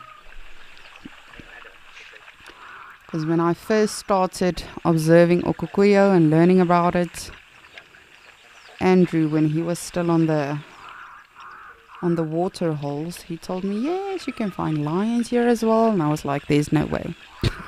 What lion would want to live here? And then the one evening, in fact, we did have a lion sighting. So it's all about the right time, right place. But we never know what is around, so let me just make sure. But also, I would just really love to walk here. Can you imagine the bugs, the snakes and everything, in those logs, these broken branches and everything? I think we ought to all go on a bushwalk here.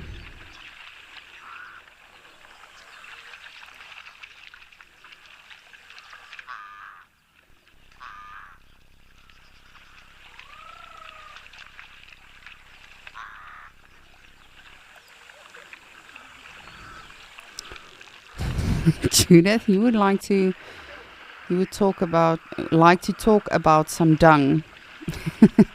Asking what animals consume each other's dung.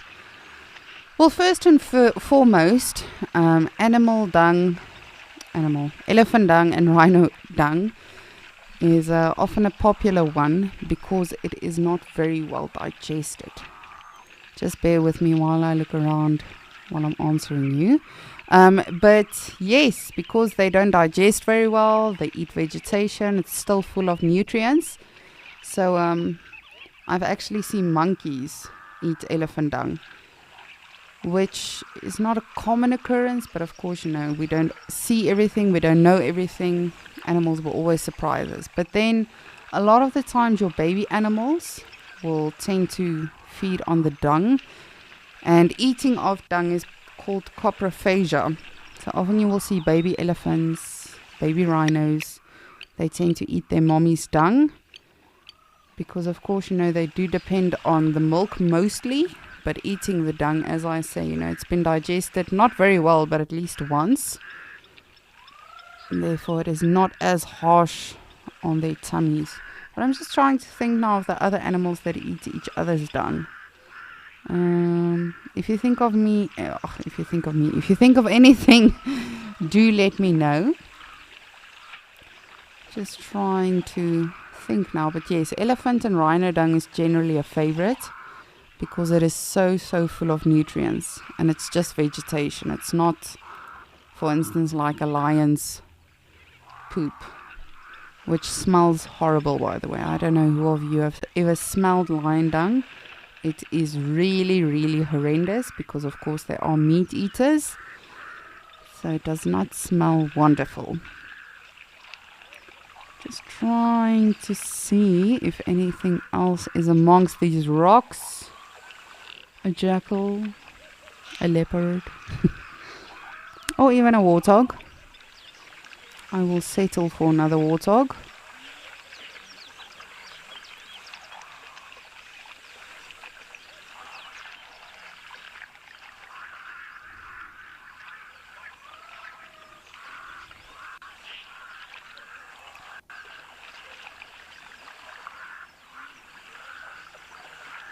Of course, when we look at the springbok as well, they are obviously feeding, but what are you eating? Again, it just fascinates and blows my mind that animals can live here. Because it's really not, I don't know. For me, it's not a destination I would want to live in as an animal. I would love to come here on holiday and, of course, see the different animals. But of course, the different greeneries, the shrubs, everything is now sprouting, so they are just sort of going after that. As are those giraffes, just enjoying the new sprouts on the acacia.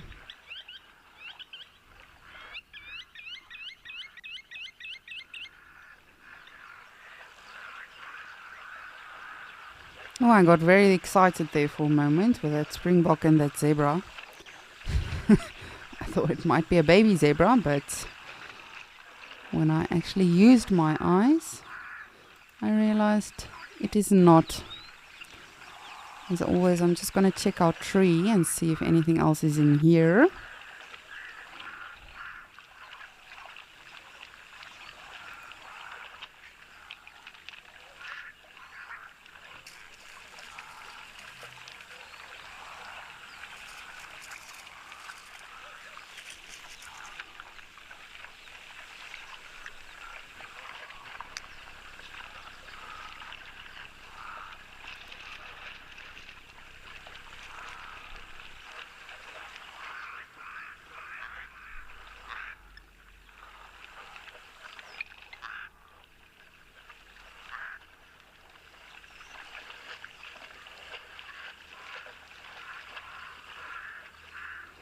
White Mane, you would like to know, when is springbok lambing season?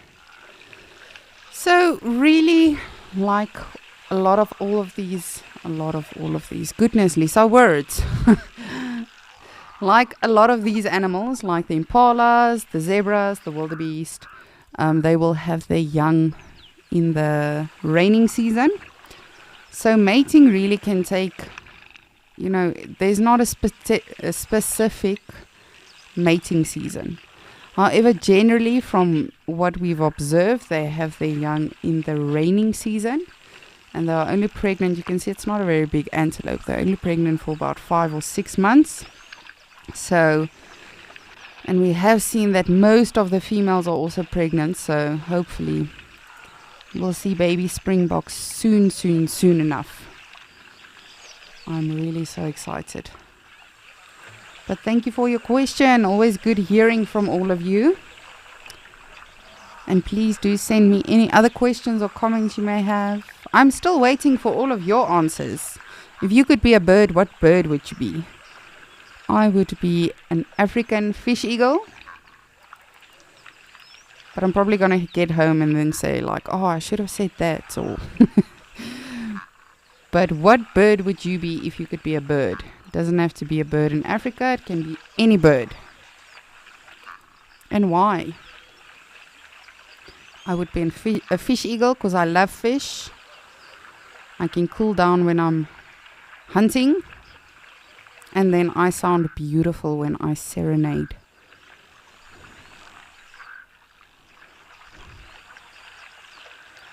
Just want to check our game path. And then we will check out these oryxes. See if there is not perhaps anything approaching from far away.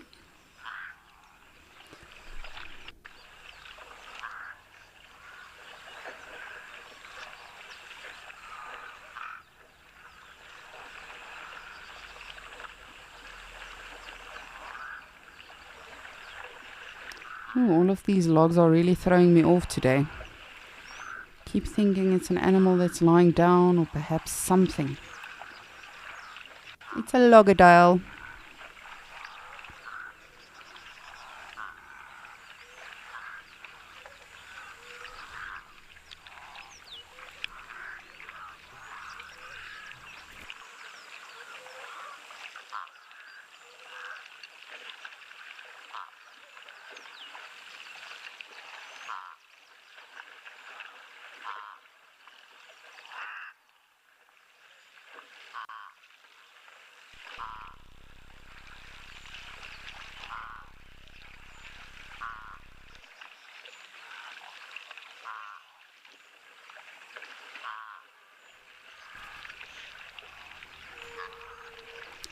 I'm just again checking everything in frame, making sure we are not missing movements or anything. But while I focus on all of this and see if I can find us a sneaky animal, I'm going to send you to Andrew, who would love to say good morning.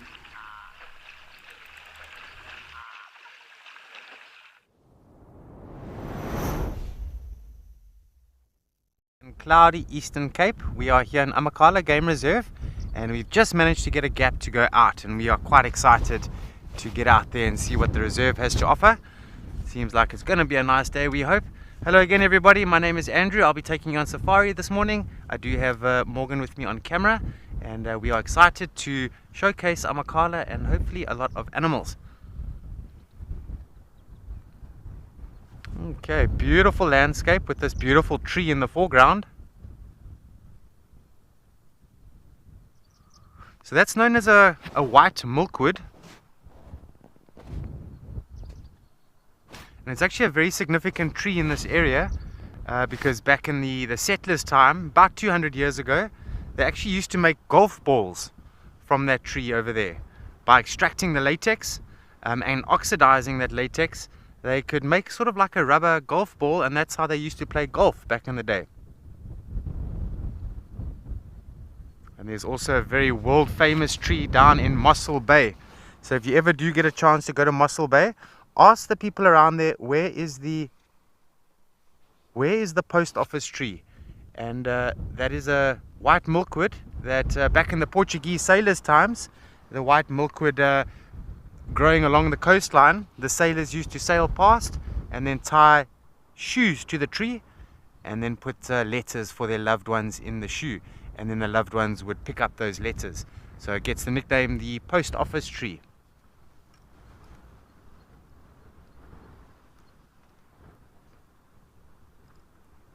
I've seen giraffe eating on them, which is quite nice.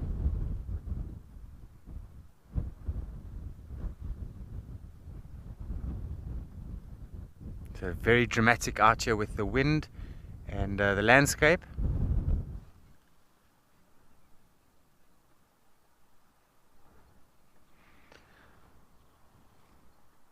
Good morning, Megan. For the most part, I would say yes. A lot of the animals are familiar through years and years of trying some of the plants and then realizing that they're not good for them. So some of them, yes. But during drought periods, we have noticed that there are some poisonous vegetations that some of the animals, just out of pure desperation, might just eat and then get a secondary poisoning. And one classic case that comes to mind is impala. Sometimes they have been known to venture out and eat a slightly poisonous vegetation in desperate times, and that can make them quite sick. But for the most part, animals know what to stay away from and what to go for. So generally speaking, trees with milk and latex are generally unedible, with the exception of fig trees and so on, and milkwood as well. Giraffes eat the milkwood. They really enjoy it. But what is sometimes poisonous for us isn't necessarily poisonous for the animals. And we find porcupine love poisonous vegetation. They ring bark some of the poisonous trees. I know out in the Lowveld or the region, Kruger National Park and Djuma and Sabi Sands, private nature reserve, etc. There is a tree out there called Tamboti, which elephants feed on, porcupines feed on. But for us as human consumption, very dangerous tree.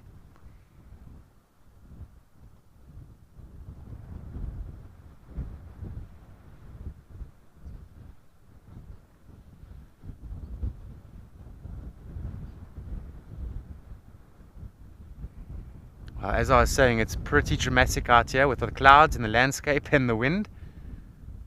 But at least it's not raining and we can go out, which is quite fun. And we're going to see if we can't find the lion cubs this morning, see if they're out and about perhaps. It's been a while since we have seen them. So hopefully they should come out, we hope.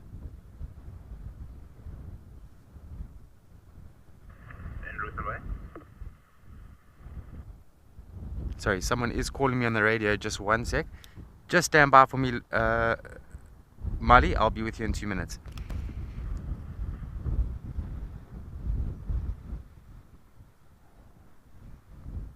So we do have radio communications out here, which is quite nice. And a lot of the guides are quite good at calling us and letting us know, you might be interested in these animal tracks, or there's a specific sighting, whatever the case may be.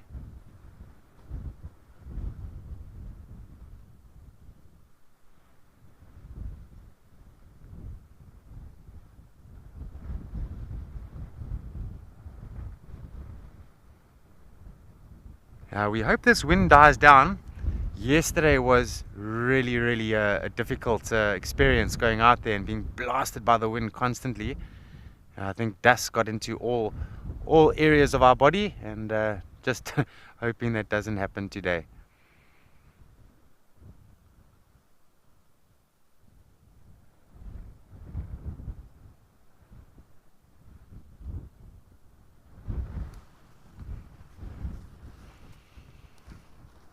Just going to grab my binoculars. I just want to scan out in the distance.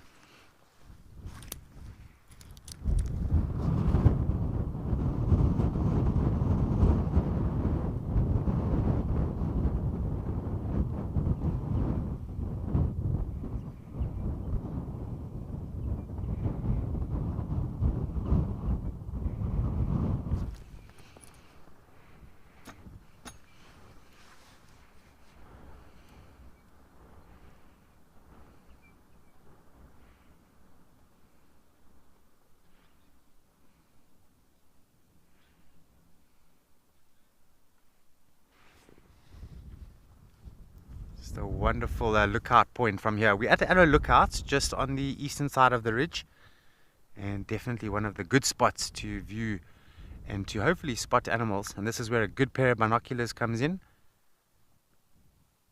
If you ever do come out on safari, perhaps you already have, always remember a good pair of binoculars. Never forget them. They are essential for safari.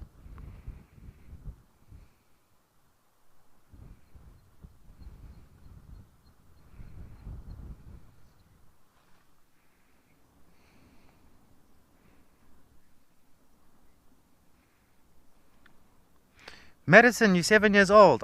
Thank you so much for joining us. Nice to hear from you. So Madison, yeah, there's some medicinal plants out here that animals benefit from. So I've seen kudu in quite weak condition who are struggling maybe with a sort of a little bit of a sickness or whatever the case may be. And I've seen them eating on various types of aloes in the bush. And aloe, as we know, is it's a miracle plant. And they're still discovering a lot of medicinal aspects for aloe.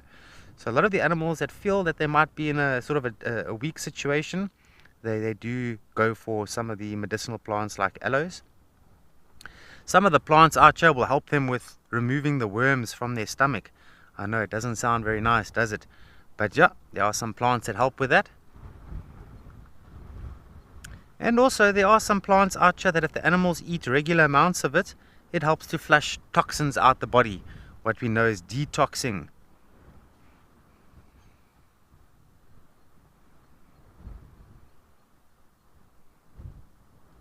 So here in the Eastern Cape, there's so many different types of plants out here that even botanists get confused with some of the plants out here.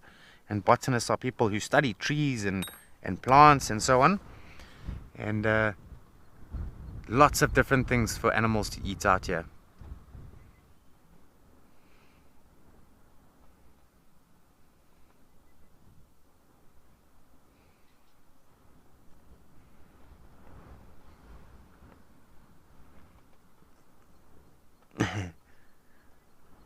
Okay, so Lisa's asking me a question, who's on the dam cameras. If I could be a bird, what bird would I be? And I know the answer. I would be a secretary bird, no doubt. After my experiences with the secretary birds that we've been having the last few weeks, undoubtedly, I would love to be a secretary bird.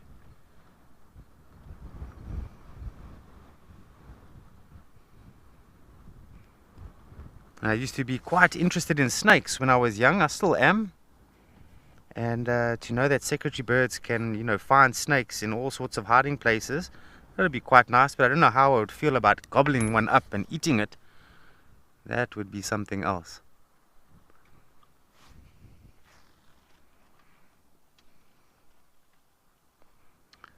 And I'm going to throw that one right back at you, Lisa. I would like to know what bird you would like to be.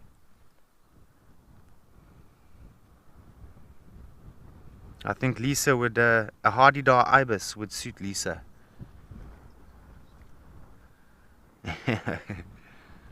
So Lisa would like to be a fish eagle. Nice.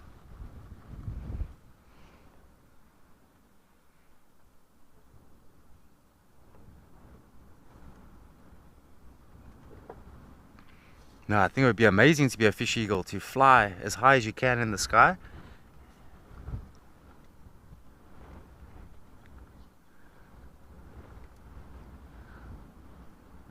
Alright, we're gonna continue on, see if we can't track down these lions. In the meanwhile, I'm gonna send you over to the fish eagle, Lisa, on the dam cams.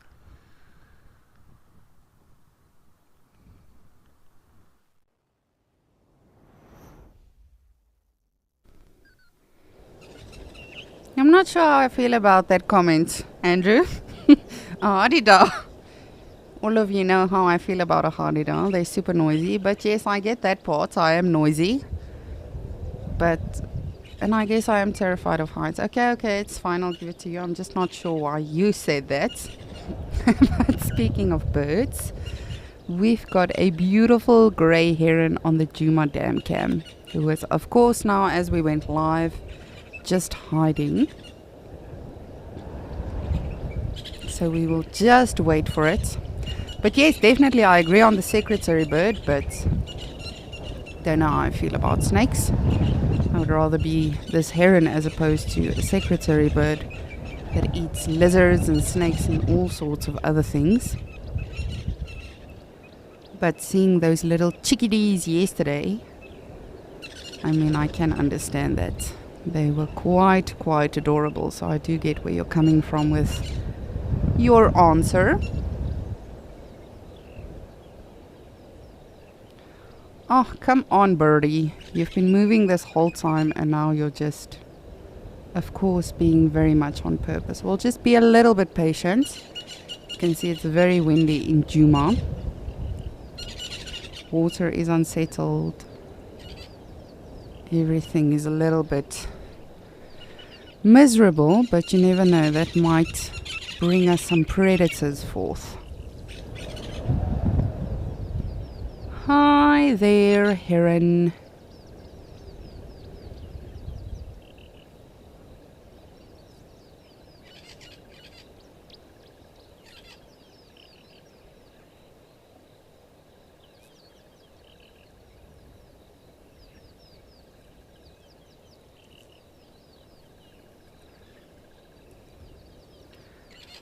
Then again, I don't know if I would want to be... Your Adidas comments is making more and more sense now too, the longer I carry on, Andrew. I wanted to say, I don't know if I'll be able to be that stealthy and that quiet, when I'm looking for food. So, I do get the Adidas comment now. I accept it, I'll live with it. But no, I want to be an African fish eagle.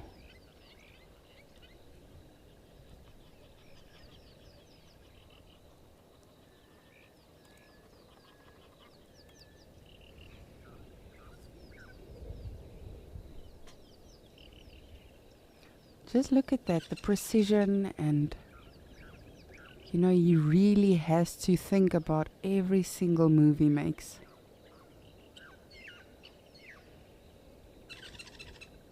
Let's see, maybe we're going to see a kill.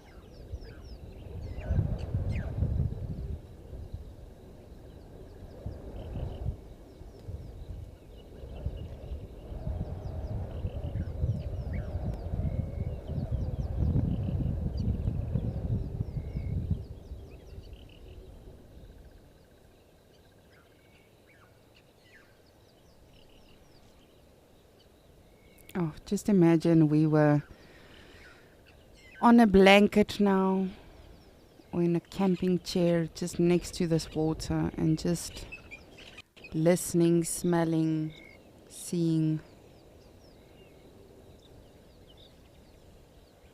It used to be one of my favorite things. When I was still actively guiding and going on leave the next day. Often that afternoon that I was off, I would just take a safari vehicle and go sit next to the water holes.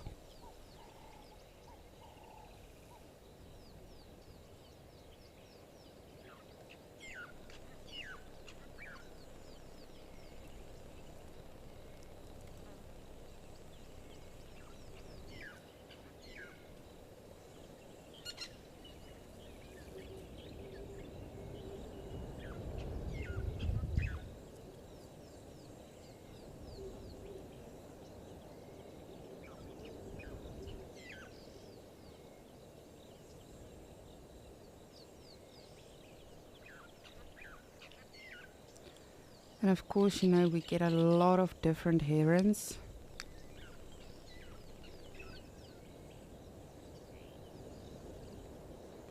We get the grey heron, we get the black-headed heron that we often see in Ukukuyo. You get a black-crowned night heron, Goliath heron, green-backed heron. There's quite a few, purple heron, a rufous-bellied heron, so there's quite a few. I know a special one to see is a squaku heron. My very first reserve I guided, there was a waterhole that was called Squaku Dam. And only a few times have I seen the squaku heron, but the grey heron is quite common to see. It's not often that you'll see them actually making a kill. Of course, you know they do sufficiently feed and hunt, but it's not always that you actually are fortunate to see it. So we're just going to watch him just for a little while.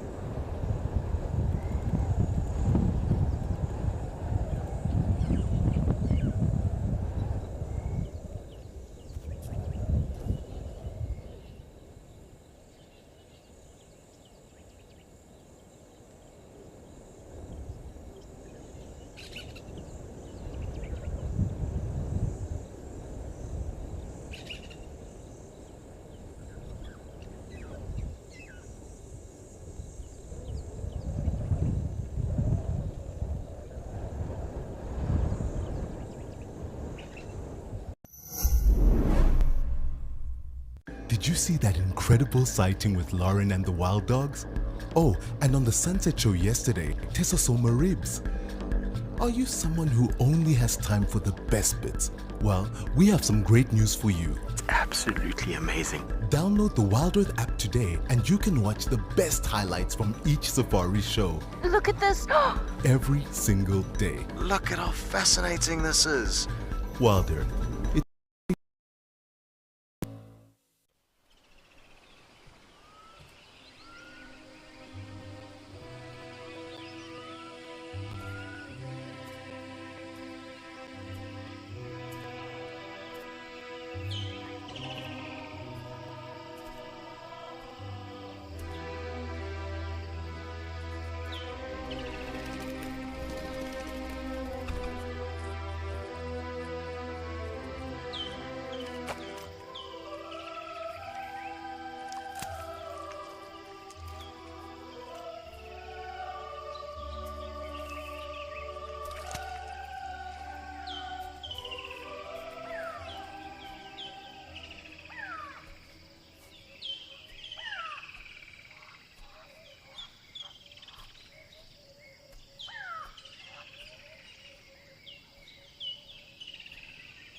No, definitely not patient enough for this. See, as a fish eagle, I can just be high up in the clouds, soar, look for my food, ambush it. But that's just me.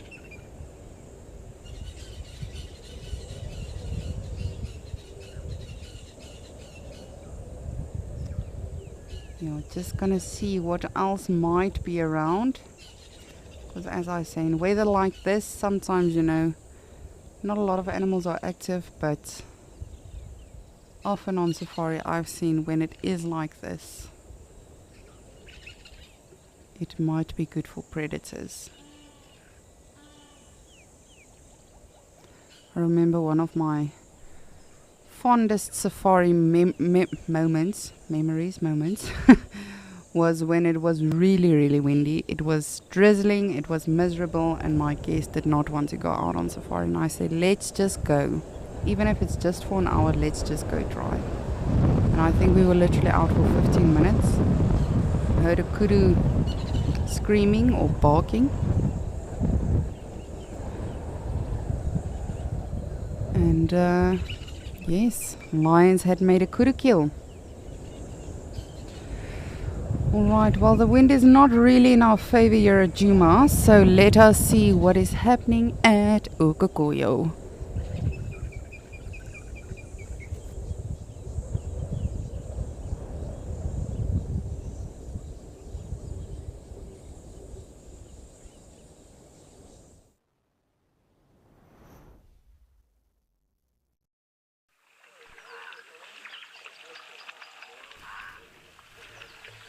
As always, it's a party up in Ukukuyo.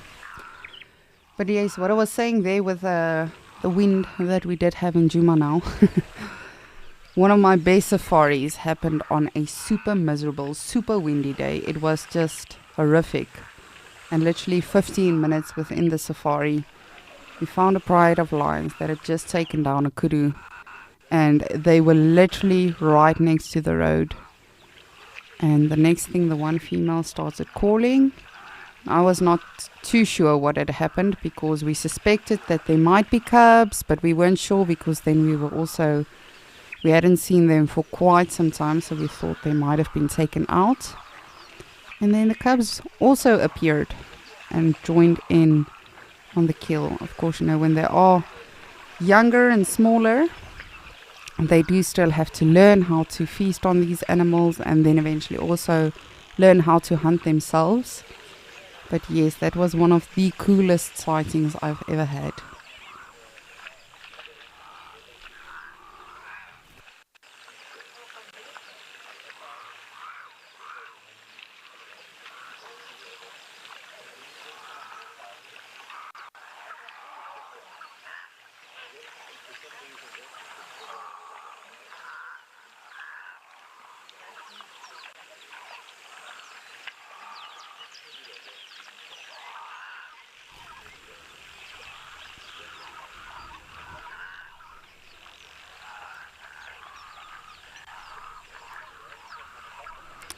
Definitely at least one pregnant zebra here.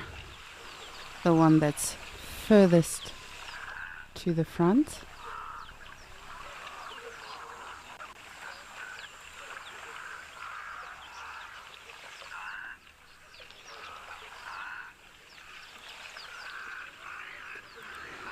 Great stuff, but apparently Mr. Rolf is also looking at some antelope and general game, so I'm going to send you over to Rolf, who's in Kariga, and I need to know what bird he wants to be.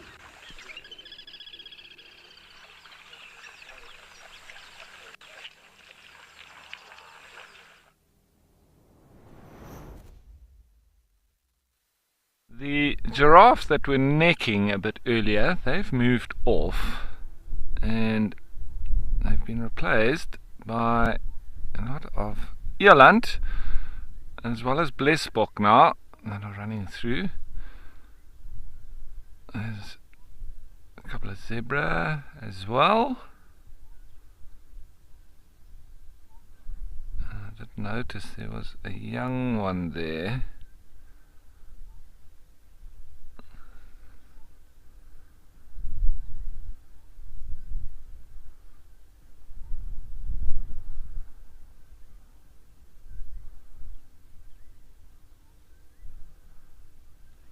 So Lisa was talking about birds and which bird I like, or which one I would like to be.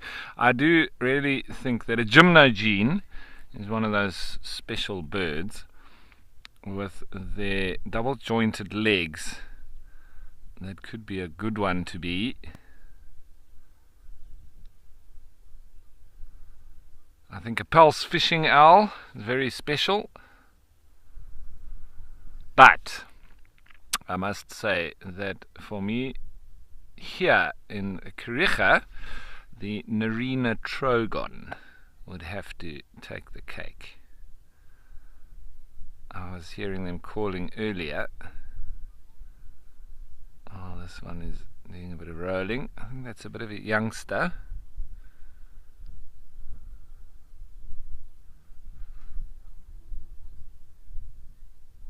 Not a baby, but still got its fluffy fur.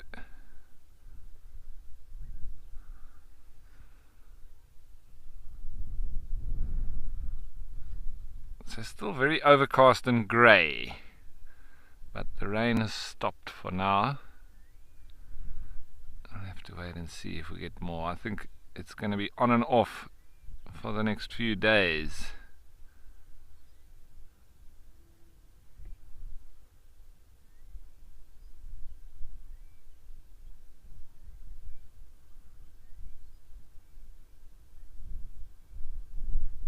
Now, there was a very special bird, and it's a bird that not many people can pronounce very easily. When we used to do sandboarding in the desert between Swakopmund and Walvis Bay, I lived in Swakopmund for around 10 years, and when we used to go out and take guests sandboarding, there is a very special chat that used to join us and eat the crumbs from our sandwiches. It's called a track chat. Say that quickly, track chat. It's a white chat. And if you've never seen it before, I think you should look it up. It's a very, very special bird. But like all the other chats, they are quite sort of comfortable around humans. They've got lovely little calls as well. But I think of all the chats, my favorite is the track chat.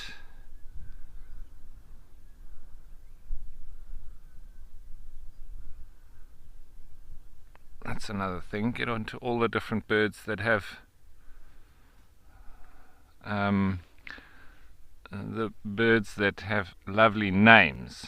Another one for me is a broo, and they've got a very special call as well. It's a chikrrrt, like those old telephone rings. So yeah, and while we're speaking of things special, don't forget that there is the Wild Babies celebration, and that's all because baby season is upon us, and Wild Earth is super excited about all the cuteness and clumsiness that's about to flood our screens. I'm pretty sure that we're going to be seeing some babies here as well. And as we anticipate the dropping of impala lambs especially, we have seen the first one, but I'm sure we're going to see a lot more. We'd love for you to join us from the 10th to the 13th of November as we welcome and celebrate our little wild babies during the sunset safaris by going through some of their best and funniest moments. The bingo Saturday will also be switched up, as the naturalists will be competing to find babies and juveniles. And what better way to end the celebration on Sunday the 13th than with a fireside chat about these bundles of cuteness and joy. So make sure you stay tuned for all of that.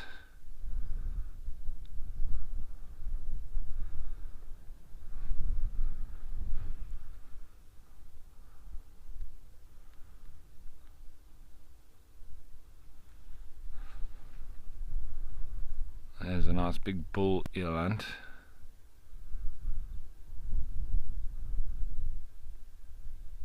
So Gymnogene, that's also a nice sounding bird, I say. A lamachai, that's another one too. The track chat, broo, lamachai. Lamachai is the bearded vulture that you find around Lesotho in the mountains.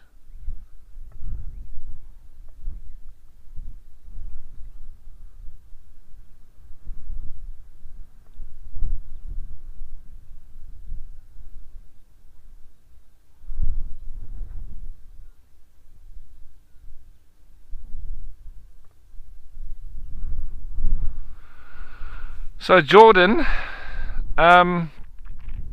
interesting question that. Do antelope have a historical significance? Well, of course, I mean, if we look at the survival of humans everywhere in these parts of Africa, they do have a very significant, or a big significance, especially around for humans, because they would have been food, and where humans would have been able to get a big part of their protein in order to survive. So if we look at the engravings of the Khoisan people between 8 and 10,000 years ago, pretty much all the pictures relate to antelope. Some of them do portray elephants and rhino, etc., but mainly antelope, as that would be their food.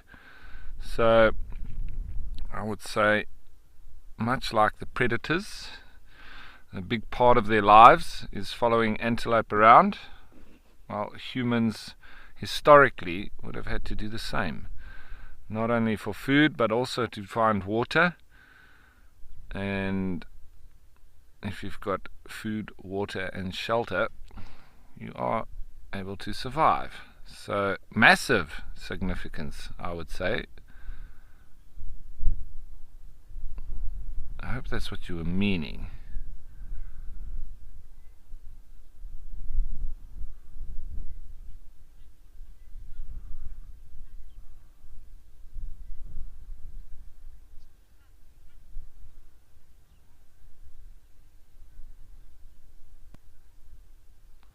Just want to have a look, because there's a lot of the blesbok here now. I really enjoy watching the eland, but there's lots of blesbok here now too.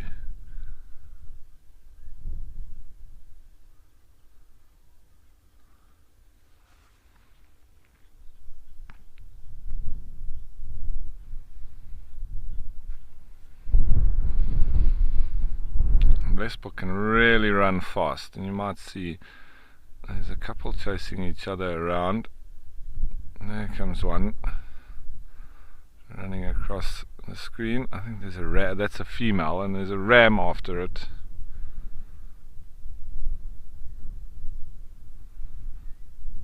Sometimes they run around and then all of a sudden it's all over, as if they've forgotten or they've resolved whatever it was that was causing them to run around. With the temperature being cooler like this as well, you can very often have more activity now as we head into the middle of the day, which is normally the hottest part of the day, and when animals generally are less active.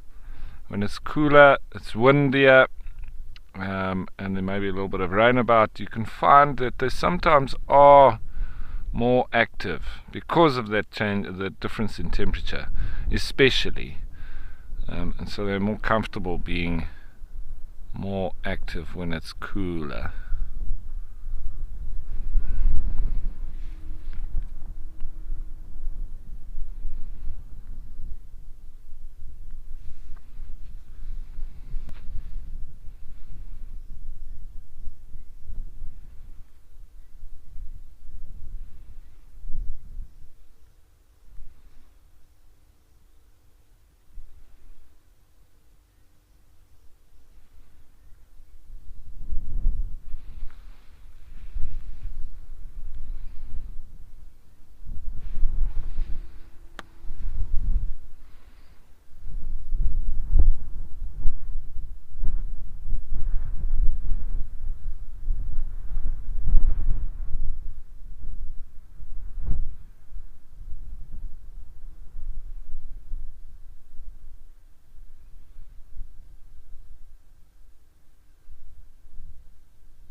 Facebook just moving off a little bit there, going down into that bowl on the other side.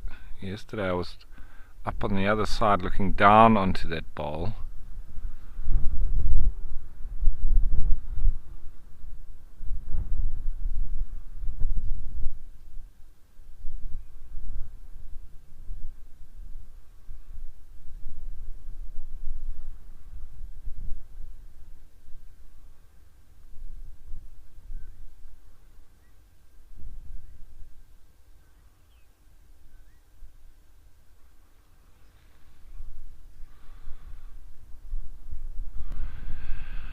So Fred, the animals, they need to pick themselves. They need to force.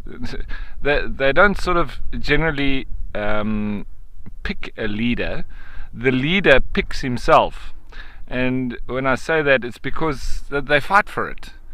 So whether it's sort of dominance achieved via display and just through sheer size or your call or actual fighting, that's the way that you get yourself to become a leader. So you're not just going to be an eland walking around and being chosen by the other eland to be their leader. You need to be an eland that forcibly takes control of a group of other eland. So that's how it works. And the same with impala, the same with zebra. You need to fight for it. And if it means losing a tail or losing a horn, well, so be it. But you need to, there is a lot of fighting that goes on in the wild, and that is the reason for it. To achieve dominance and to become a leader. Being a leader normally means that you get mating rights, and which then means that you're passing on your genes. And because you are the leader, you're either very clever or very strong or very good looking, and or a combination of all of them. And in so doing, you're going to then pass on those precise genes onto your offspring. And generally females of the different species, it's different with every one, but would be looking for those kind of traits that if a male is able to establish dominance over other males, it would then bode well for the offspring. So that's how it all works. But every species is different in how they establish dominance and how they get chosen by the females. Sometimes they don't get chosen. The males choose the females, or whatever it might be. Depends on the species. With zebra, obviously you have harems of zebras, so the females moving in small groups, and then you'll have a stallion that takes a particular group of females. Anyway, rather chilly morning here in the all year rainfall region, including the Sweetveld. Well, I'm going to send you to a completely different region, which is semi-arid and also has summer rainfall.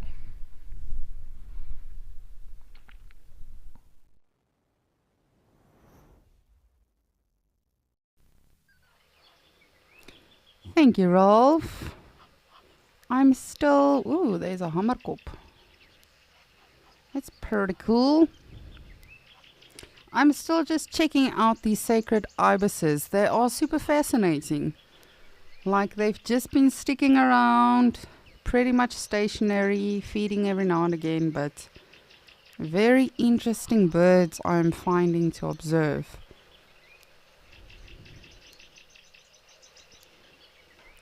And thank you both, Rolf and Andrew, for participating in the What Bird Would You Be?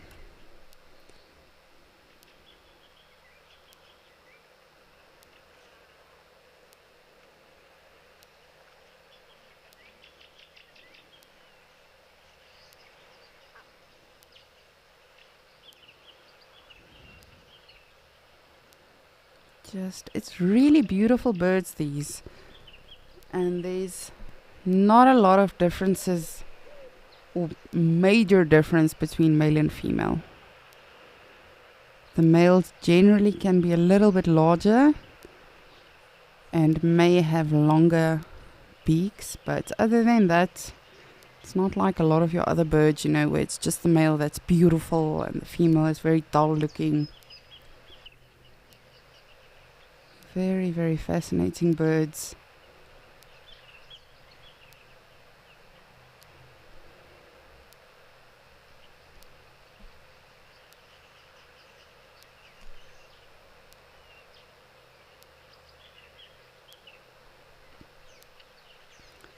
Just want to come over a little bit to the right and see if our hammerkop is still around.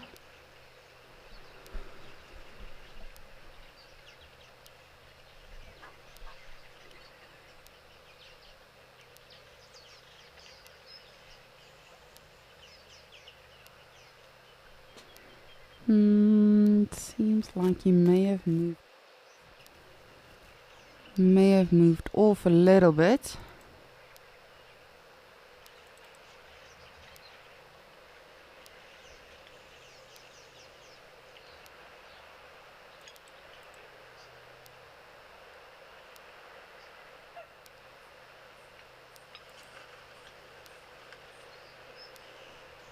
There we go.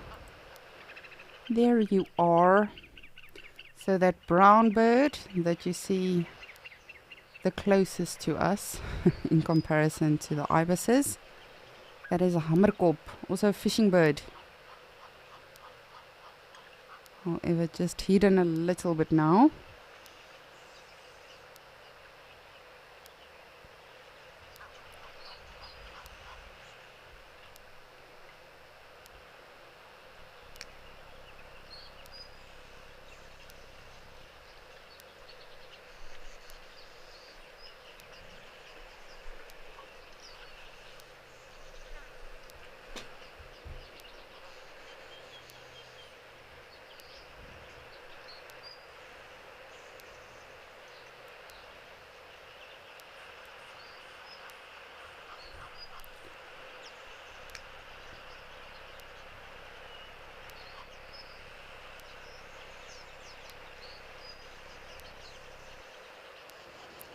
Ooh, it sounds like we've got some answers on the bird question. What bird would you like to be and why?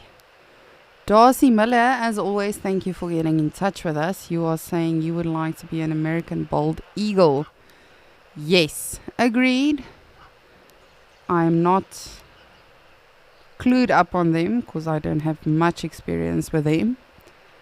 But yes, from the footage I've seen, the documentaries I've seen about them, they are utterly impressive when it comes to their behavior and everything, but they are of course also massive, like many of you would know. I don't have to tell any of you, especially if you have seen many of them. But yes, that's a very good answer. I would not mind being a bald eagle either. Thank you for your answer. I really appreciate it. It's always fascinating to hear what other people think.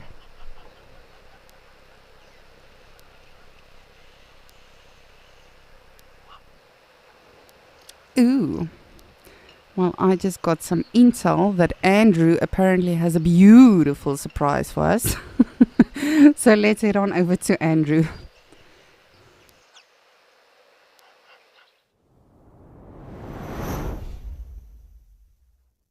Fantastic sighting that is busy brewing at the moment. It's the two lionesses with the adult male that everyone also loves so much. And there's a lot of general game in this area that they've been chasing around. And if you look carefully, you'll see some giraffe in the background just staring at the lions with disgust as they're moving through here. Okay, I'm going to let you watch this and enjoy this, and I'm just going to keep quiet for a little bit.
Okay, it does seem like things have settled down now.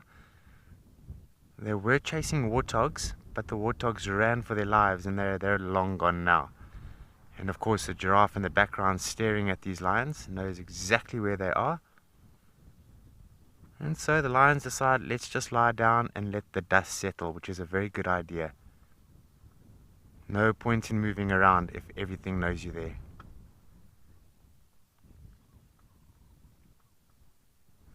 Zoe, from Morgan and myself, you're very, very welcome. No, this is a great sighting. They're in a good area, they're doing something, and so it makes for a good sighting. So I hope you enjoy it.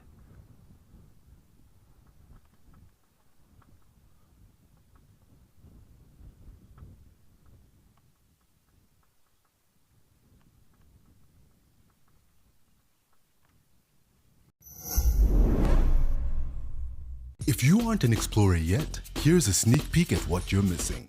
The amazing weekly newsletter. We handpick the best animal moments of the week, our most interesting question that we received, hilarious unseen behind the scenes content, and exclusive previews of upcoming Wild Earth ventures. This is all packaged and personally delivered to your inbox with love from Wild Earth. Sign up and let us spoil you every week.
Beautiful area to view lions, isn't it? With the beautiful hills in the background and this vastly open area here with a couple of giraffes in the background as well.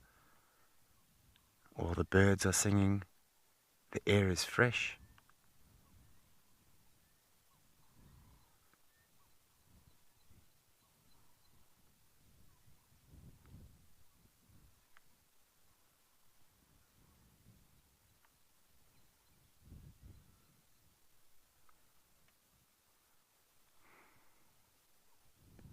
Sophia, you're 10 years old. Good question. So it's a little bit of a complex answer to that, but I'll give it to you. So lions, they can smell exactly what the species are. So example, if the lions are walking around and they pick up the scent of buffalo, they're going to know it's buffalo. And they're going to know that, yes, there's danger, it can be potential danger. And then, Sophie, another example is if an elephant is walking around here and that elephant bull's in must. And the smell of an elephant bull that is in must is very, very strong. The lions will know that. And the lions will know that there's an elephant out here that is a bit more aggressive than he normally is. And act appropriately maybe decide to leave the area, or maybe decide to walk the opposite direction. Or an example for the buffalo, if there's enough lions, maybe decide to follow them and go after them. But there's so many different things out here that the lions can eat, which are equally as rewarding. There's eland and zebra out here. Loads of red hartebeest and warthogs as well. And so they don't feel the need to go after those, those very dangerous animals that might be prey, like buffalo or giraffe. So the last thing the lions want to do is get injured.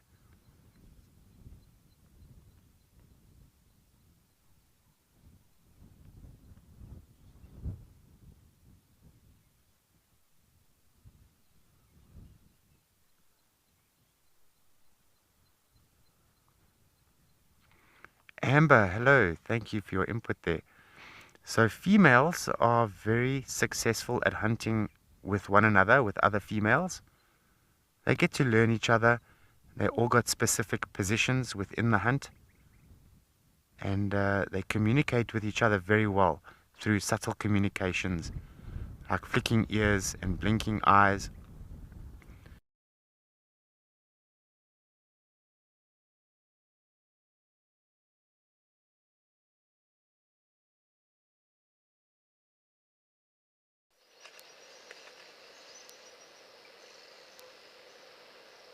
Through as soon as we can.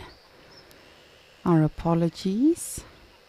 We will try to get back to that stunning view of the lions.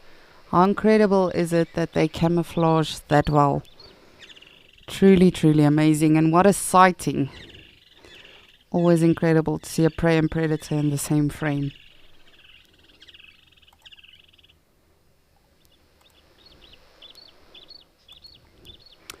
I'm still just trying to see if there's any animals around Mashatu. You can see it is actually becoming a bit overcast now in comparison to this morning, as well as our other locations. Djuma, the same. Okukoyo still seems fairly sunny for now, but you can see how quickly it is becoming a little bit darker with the clouds pulling in now here at Mashatu.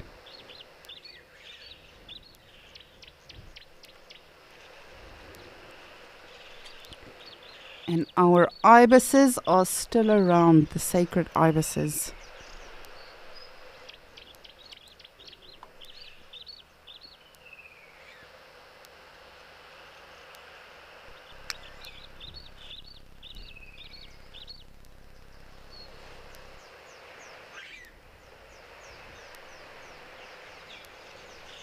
There they are, those white blobs. And I think on this rock, I almost said it's a normal ibis. It's an annoying ibis.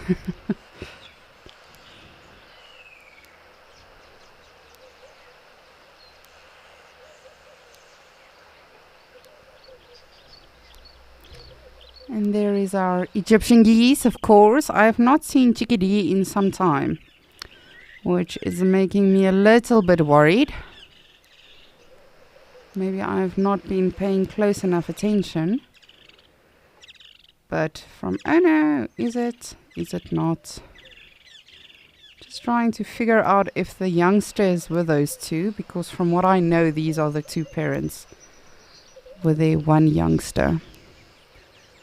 And to my knowledge, nothing's happened to that little one yet. I could be wrong. And of course, we don't see everything. I'm just trying to figure out, what is that with them? Is it another bird or is it the young one?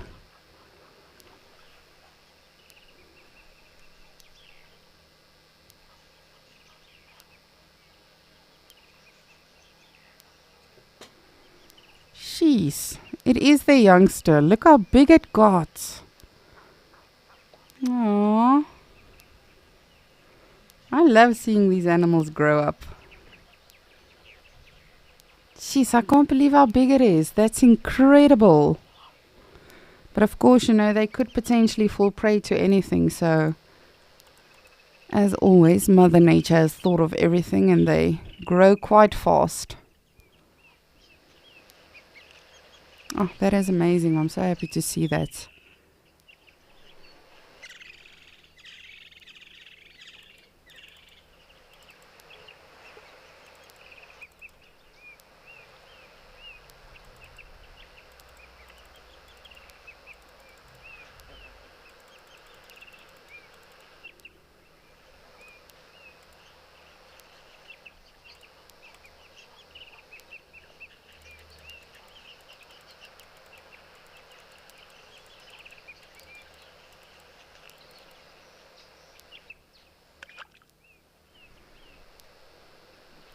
Just as always, want to make sure no one else is around the water hole.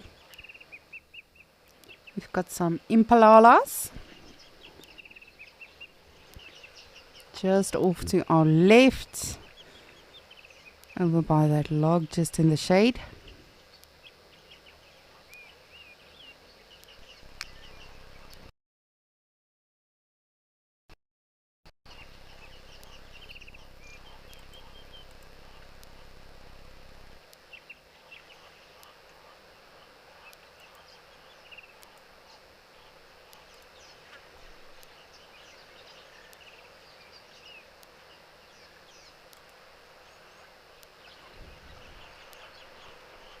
Dee-dee-dee. Animals. Alright, one last look around this water hole. For now, I mean.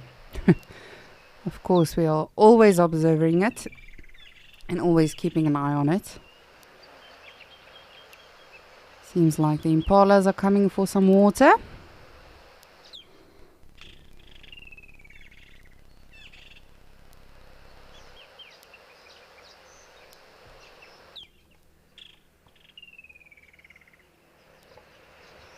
Ooh, do you guys hear that? The chit-chirr. It's a woodland kingfisher. Where are you? Oh man, I'm gonna make it my life mission now to find this bird.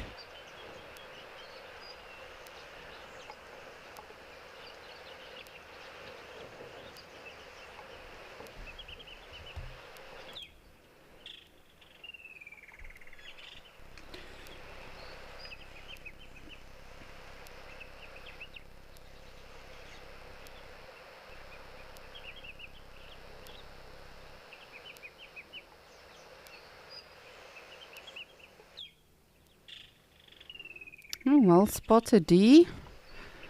I'm looking for the bird and you're seeing the giraffe.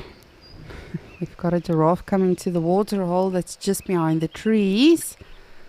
I'm just trying to see if I can spot this kingfisher. It doesn't sound like he's very close by, but he's definitely in the vicinity.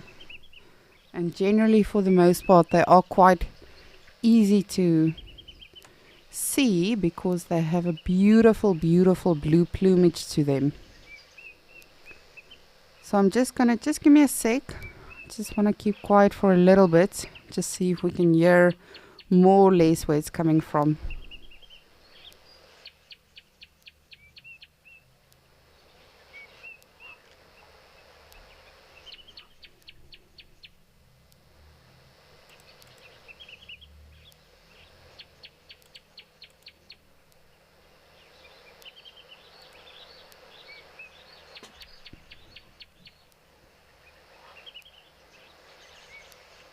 Come on, kingfisher.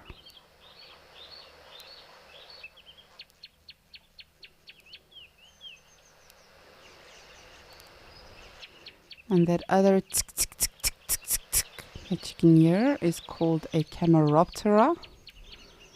And they literally derive their name from the fact that it sounds like a camera clicking. Sorry, just give me a sec. I'm just looking around and seeing if we can hear that kingfisher again.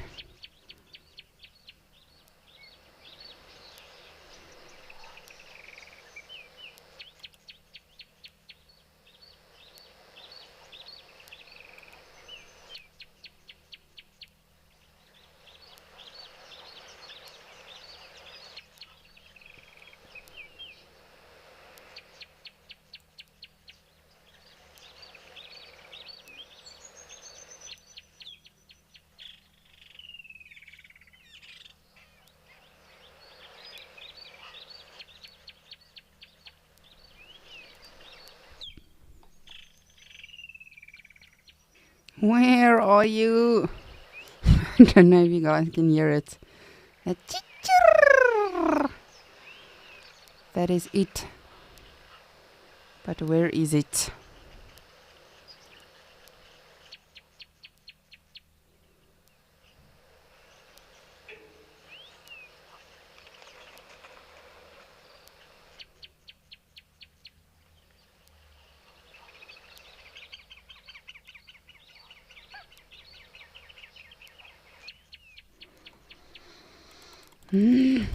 That's all right.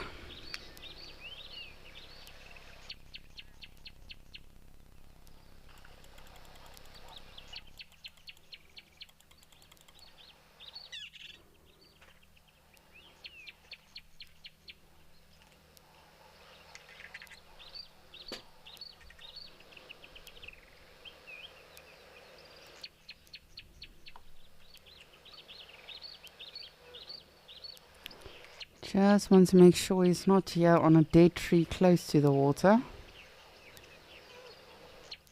Look at these guys having a buffet.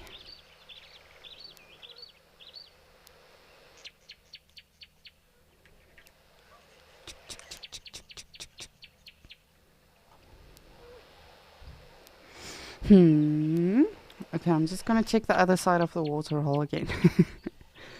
Just bear with me. If we do see this bird, I'm going to cry because it's such a beautiful bird and it's my favorite bird call.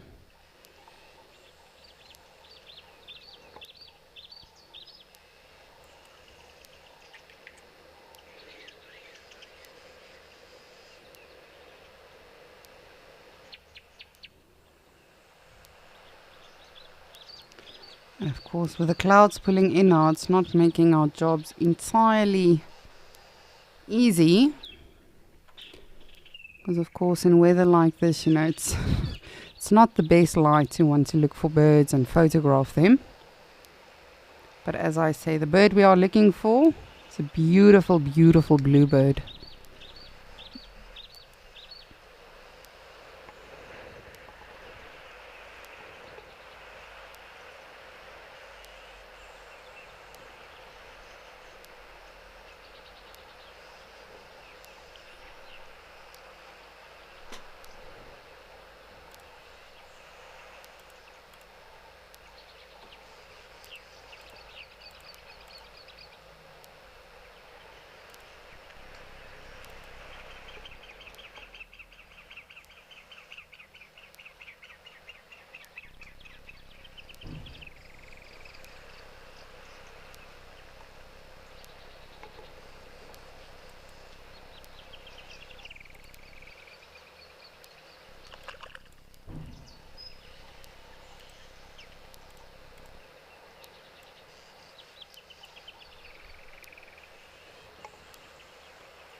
I have not forgotten how to speak.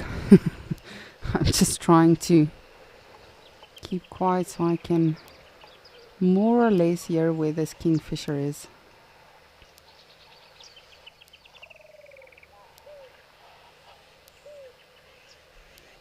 We've got our giraffes in the background as well.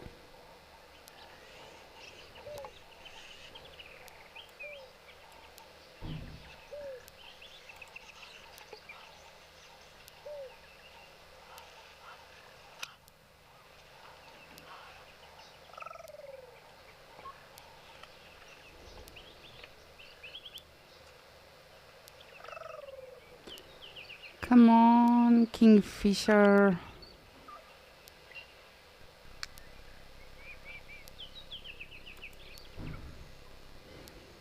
Alright, well, I'm going to try and find this mystical kingfisher that is teasing me. But in the meantime, I'm going to try to get you back to Andrew to have a look at those lions, hopefully again.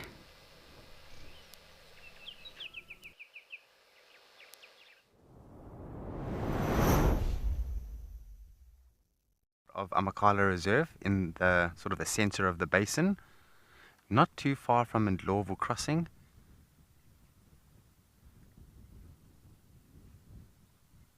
Okay, it looks like the male is rolling around, but I think he does want to stand up. although they are sitting down and lying down, they are very awake and they are watching their surroundings very, very carefully.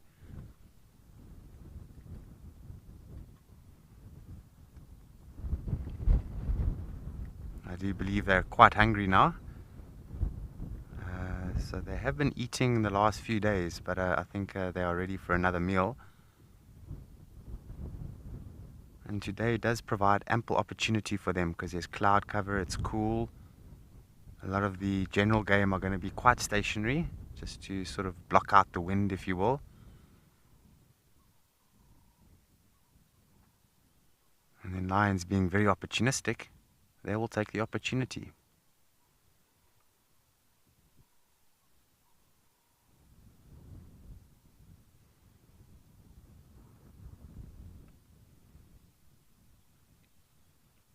And in case you are wondering, there's still no sign of the cubs with us, at least. They are all okay. And they are all very much present. And we'll definitely spend some time, and as soon as we can, we'll definitely show them to you.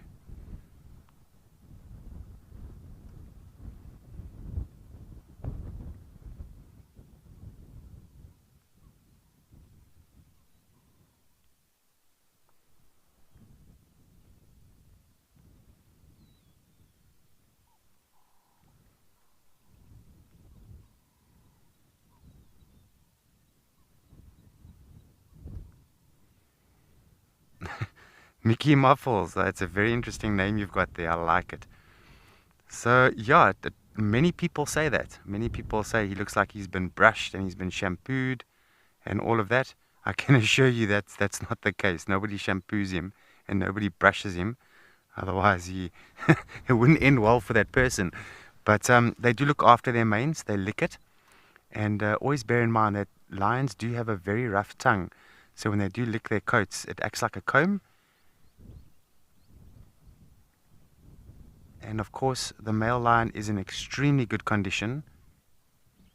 It's one of the better conditions I've seen a male lion being in a very long time. And so because of that, his hair on his neck and his mane is going to be in good condition.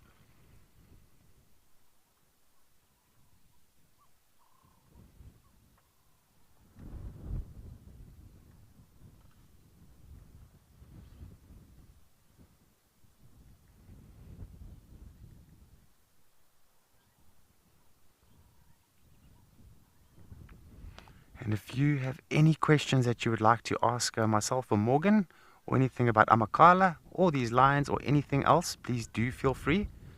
Love to hear from you. And what makes the show really wild is being able to interact with all of you. So I'm here for that, and I'll be waiting your questions.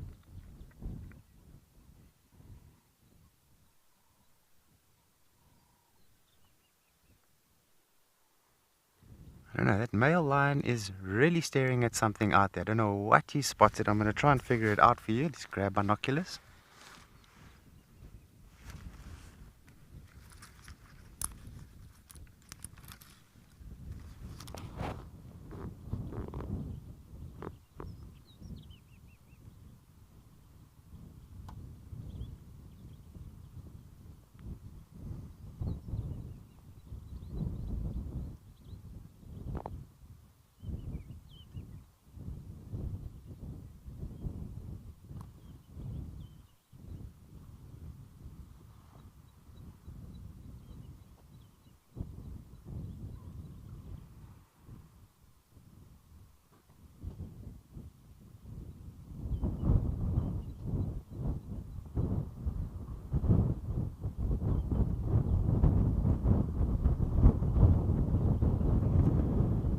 So just offhand, I don't see anything.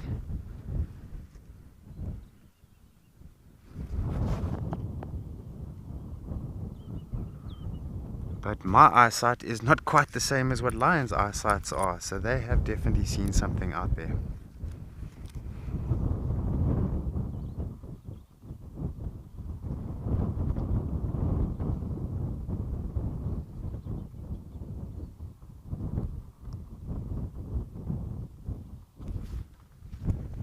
You on the female there, Morgan? Beautiful. She's a lovely lioness. Look how big she is. Look at that neck.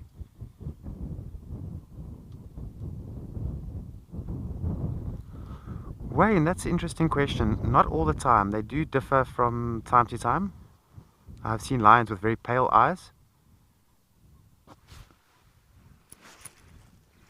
And I've also seen lions with very dark hazelnut eyes, dark brown eyes. Depends on the genetics.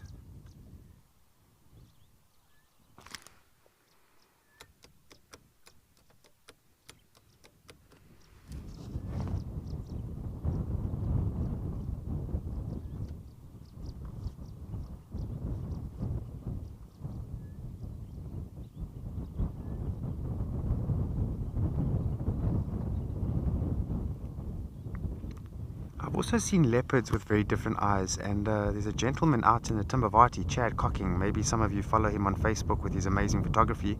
But in any case, Chad has taken a photo of a lion with one blue eye.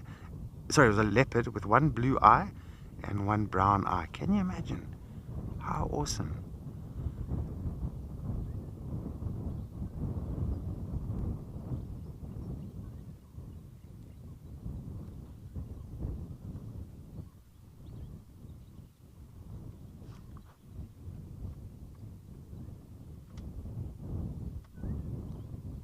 Of course, for lions, eyes are very important. It's their strongest sense.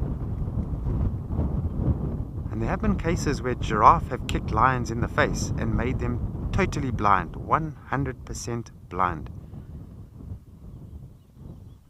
And there's also cases of giraffe kicking lions on the side of the skull, making them 100% deaf.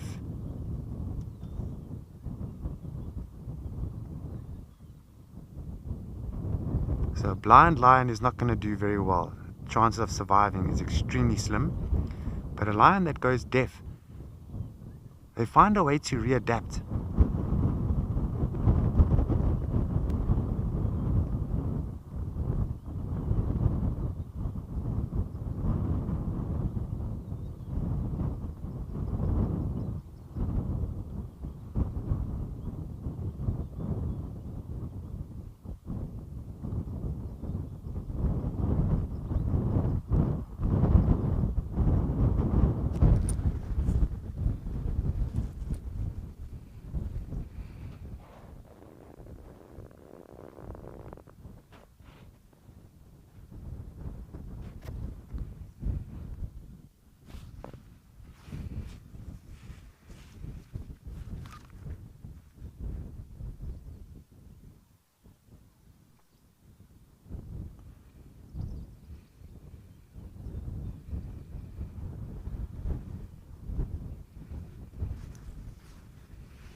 So it's turned out to be quite a calm sighting now.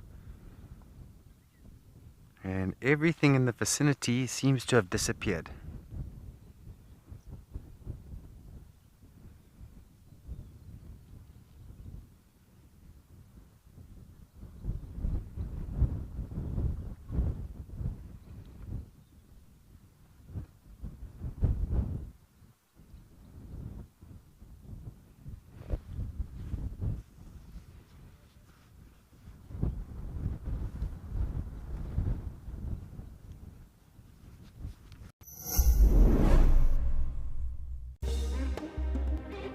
To sit down around a fire in conversation is a practice as old as mankind. There is an ancient sense of magic about sharing and learning as embers twirl into the night sky. Here at Wild Earth, we see the value of this practice and want to retain it in an age where so much divides us. If you sign up to be an explorer, you can join in this gathering and return to the ritual of connection with Wild Earth.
Bear in mind is, if it's cold and windy and so on, the animal's temperature is much higher than that of ours. So often if we're feeling cold, it's not necessary that the animals are feeling cold. And we often find this, as soon as they start feeling cold, they'll bring their bodies close to the ground in a lying down fashion, sometimes absorb the heat from the road. And that's why in the Kruger National Park, sometimes you drive around and you find them lying right in the middle of the road, especially at night time.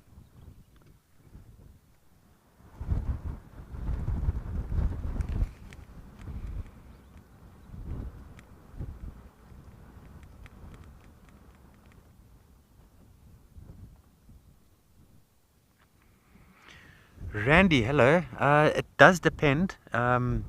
If there's a lion, and if it's a foreign lion, for example, so sort of an imposter, if you will, as long as a scent has been left behind and that lion walks across that scent, then it's likely to pick up the smell. But by sight, most definitely, if there's a visual, lions can spot the lions. From what they spot is just incredible, actually. They see little bits of movement in the bush. They identify their animals by shapes rather than colors. And their eyes just scan the shape, and they automatically know what it is. Then, of course, if lions are roaring, other territorial prides are going to hear that and get that message.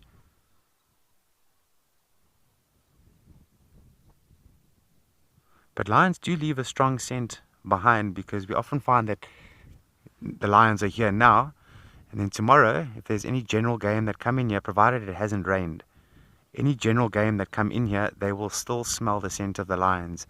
And you can sometimes even see them smelling the bushes and so on.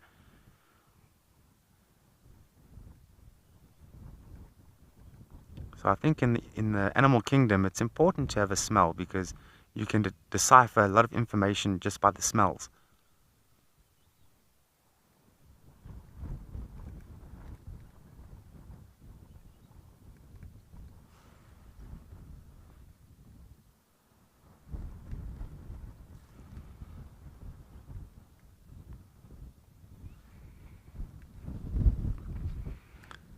That male lion is perked up a little bit. He has spotted something that I'm battling to spot.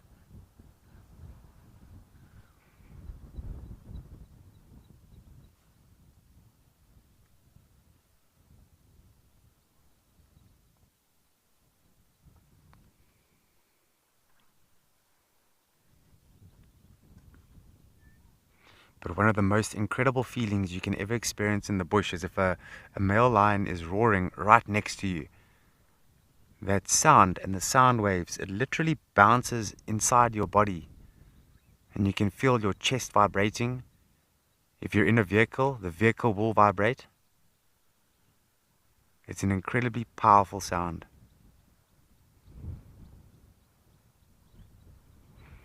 That's a good strategy. You know, when you send out a call that's going to be heard for a long distance away, but at the same time, sounding powerful can also be equally as intimidating. You can just hear by a lion's roar that it's an incredibly powerful animal.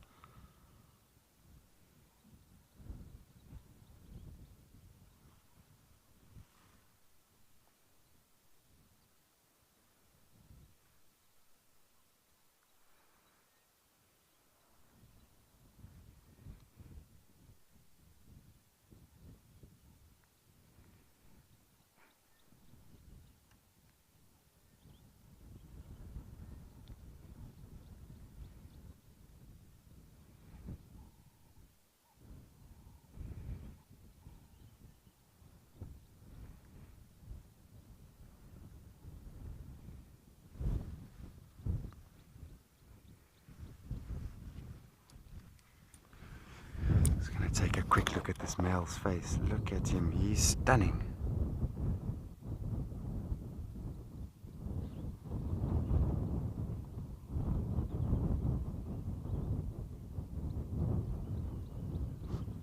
Philip, interesting question, interesting observation as well.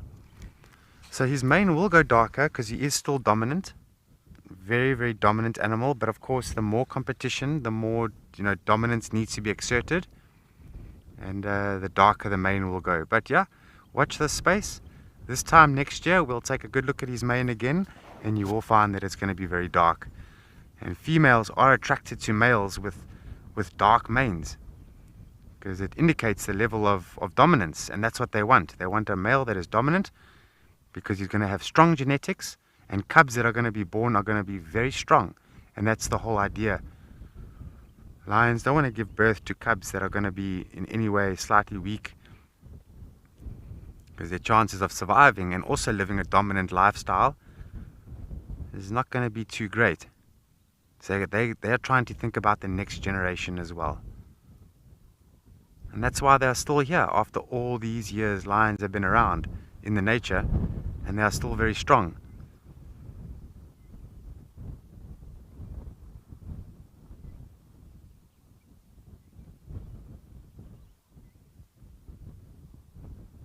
But as you say, competition always aids in strengthening genetics.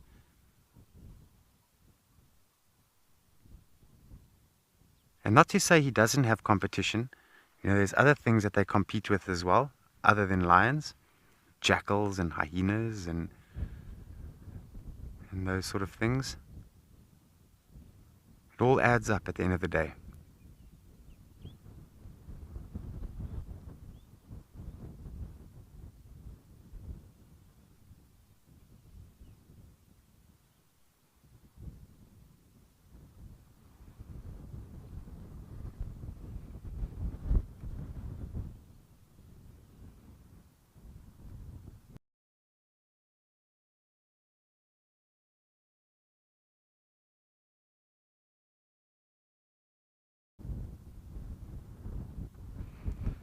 It's going to be debatable if these lions will be here in the next few hours. I could be wrong. But judging by their awake state, I'm and start moving into a new area where hopefully prey is unaware of their presence.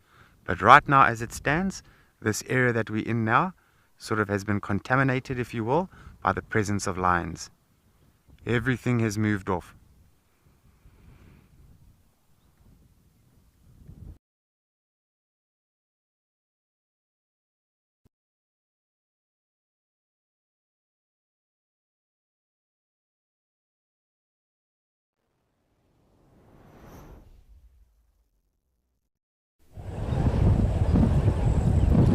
What an absolutely incredible sighting, Andrew.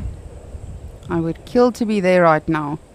that male really does seem so poofy and fluffy, and it really does look like someone groomed him. But you can see here in Djuma it is also very, very windy. There has literally not been any activity apart from a few impalas here and there. But as always, we are just keeping an extra eye out just to make sure, because as all of you wonderful people saw now in Amakhala, predators don't mind the wind. In fact, they prefer it, because that way they can be out in the open without worrying about overheating or something like that. So I'm just keeping a close eye on Djuma as well. You never know who might be coming around. But that being said, often, when it is windy, they do tend to sort of lie down as well and head deeper into the bush, just as a means of staying warm. I'm just making extra sure.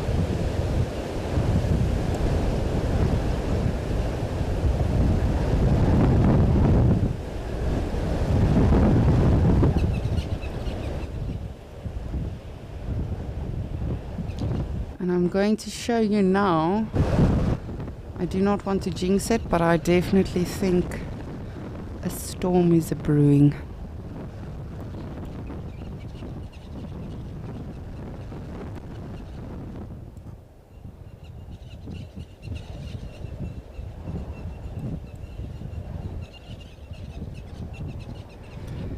There we are. You can see it's becoming fairly gloomy very quickly in Djuma.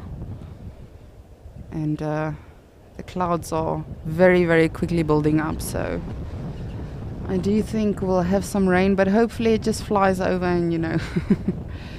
But again, the bush does need the rain. I know it's not ideal for us as naturalists or when we're on safari. But yes, rain will be good for the bush. Even though it has been rejuvenated, it's starting to look really, really well.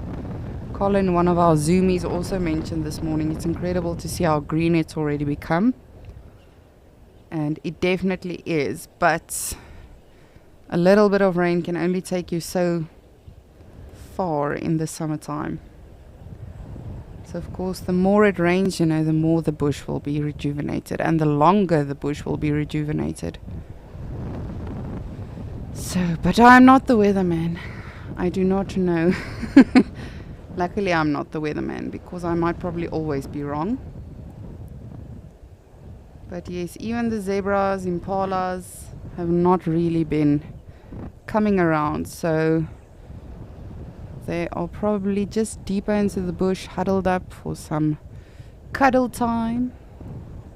I know when the weather is like this, I just want to stay in bed and cuddle. I don't want to do anything productive of any kind. So I either love really, really hot weather, or it must be storming and raining and I'll still be productive. But when it's like this and it's sort of overcast, it's sort of gloomy, then I don't know, it's got something to do with my energy levels. Then I'm not of much help when it comes to being productive. Jeez, just look at all of these clouds pulling in. Sorry, just bear with us. The Djuma cam is a little bit tricky today with the weather.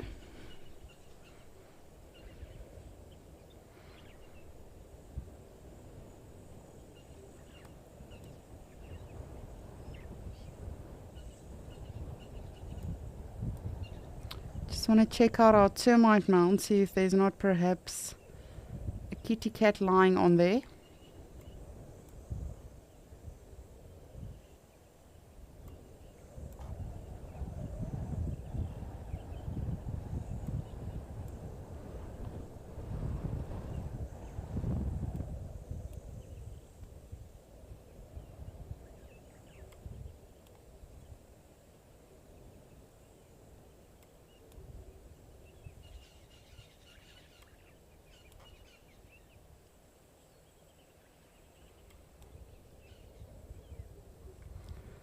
Alrighty. Everyone think rosettes, rosettes, rosettes, rosettes, rosettes. Let us have a look-see. Here, kitty, kitty.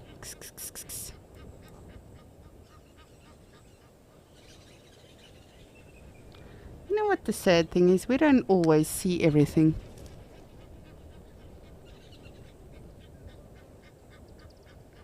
There might be a leopard just behind this termite mound. Or literally in the grass that is just lunging down enough for us not to see. But that's alright. We'll respect you guys. We'll take a look at you when you want to show yourselves.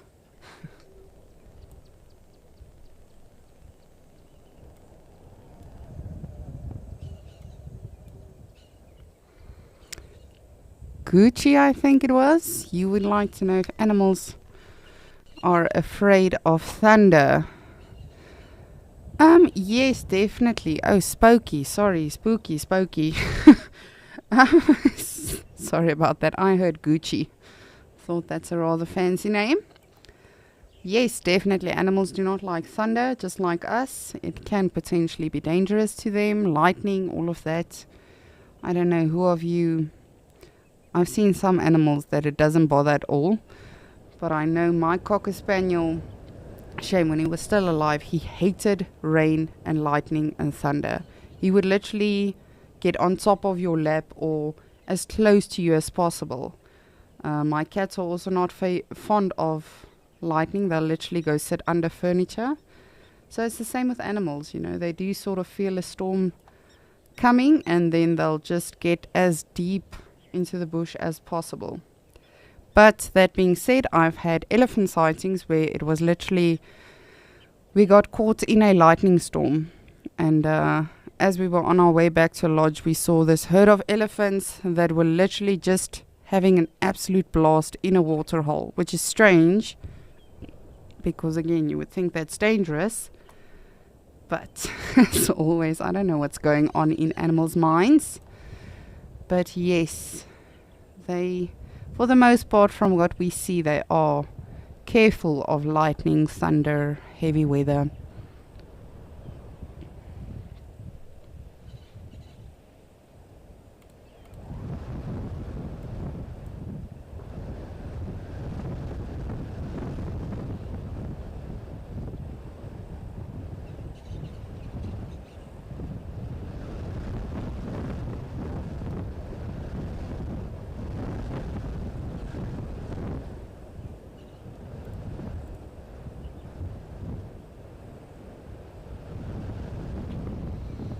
Jeez, and you can really hear this wind today.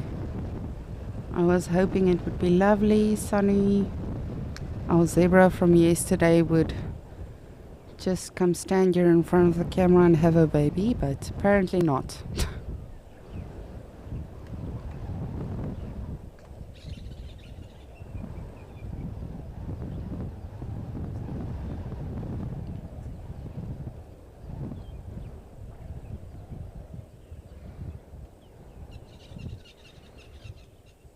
Even our Egyptian geese, I have to say, in terms of activity today, there hasn't been much activity from them. They've been pretty much quiet, hunkered down when I did see them, so very interesting.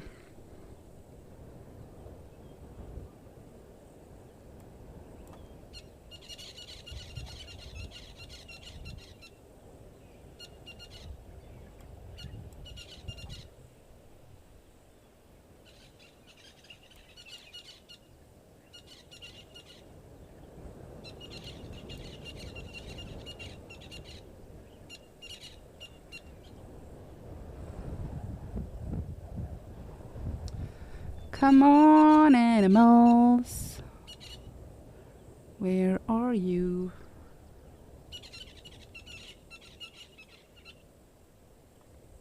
And for those of you wondering, I have still not found my kingfisher in Mashatu. I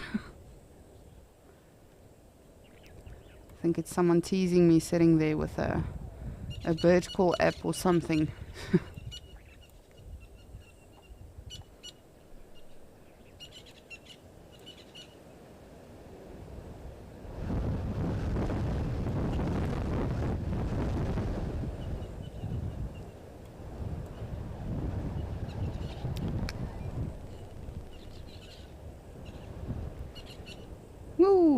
very windy. Definitely picking up now. Let's just have a look-see at the clouds again.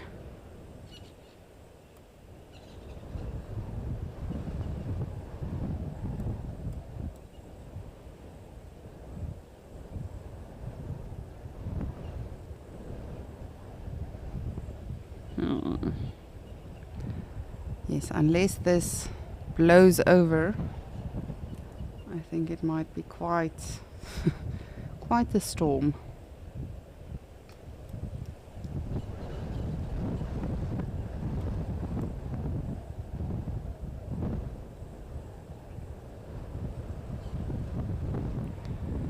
Jeez, you can actually see the wind in the water. Alrighty, well, since the animals are hiding here in Djuma, I do see that we have a giraffe in Mashatu.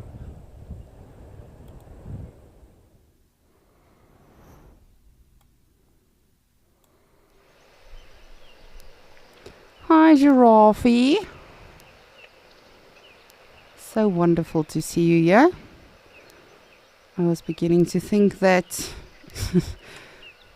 the sacred ibis has taken over Mashatu and evicted the rest of the animals.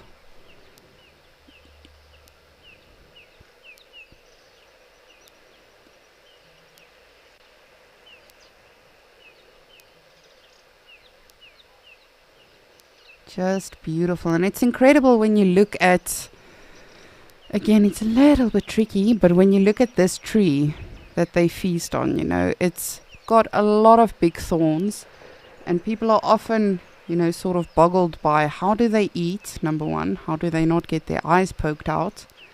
So giraffes, as Rolf mentioned earlier today, they've got a very, very long tongue, and what they do is they actually bend their tongue around these branches and they sort of strip the branches, and in that manner they sort of pull the thorns down without taking the thorns off of the branch.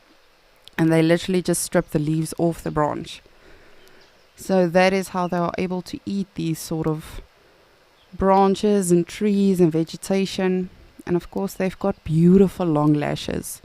So that does also help with them not poking their own eyes out. Of course we see with elephants they've also got beautiful long lashes, but that is to... And again, this is our interpretation, but from what we understand, that is because when they dust bath, when they mud bath, that protects everything from going into their eyes. But with giraffe, I mean, if you look at this one, she's really getting in there. So she's got beautiful long lashes, which is going to be a bit tricky to show you now, especially now. But that is why they have that. And there you can see the prominent white ears, which serves as their follow me sign.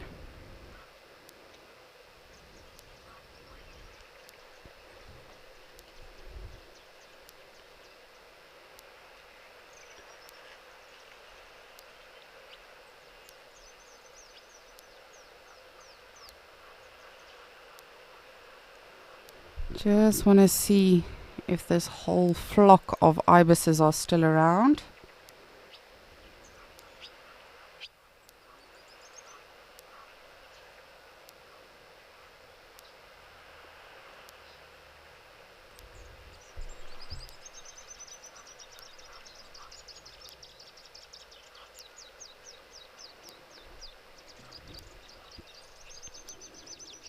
Oh, yes, indeed.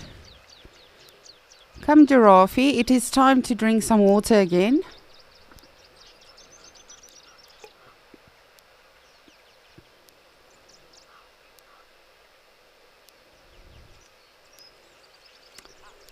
I'm really thoroughly enjoying these ibises. And again, it's not an endangered bird species or anything, it's just... I've never seen, I think I've seen one here at Mashatu, but never in such a big group. But they are, of course, colonial. So they do meet up and sort of stay together, stick together. Sometimes you can see them in flocks to up to 50 individuals. And they are, for the most part, they make their nests in trees. But they can also, people have found also that nests can actually be made on the ground, which of course would be very dangerous. But animals, of course, do know what they're doing, so who are we to judge? And then generally they'll have like 2 to 5 or lay 2 to 5 eggs. Not 2 to 5, but 2 up to 5. 225 eggs would be quite a bunch of eggs to look after and incubate.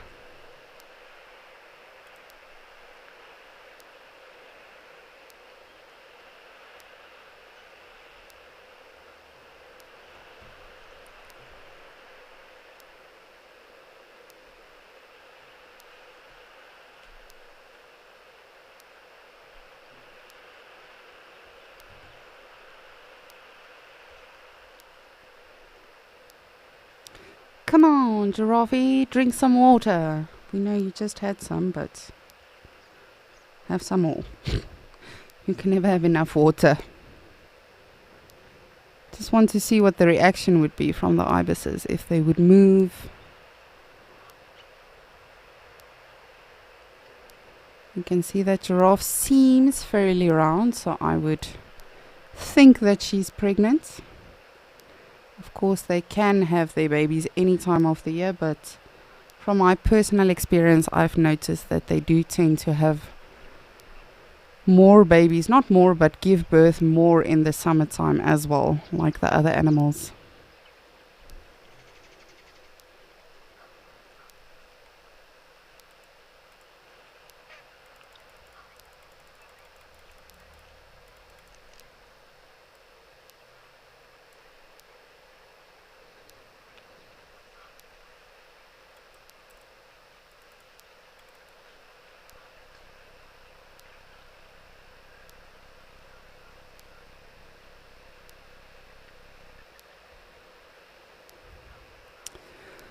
Whisper, good afternoon. You would like to know, is there any folklore about the sacred ibis?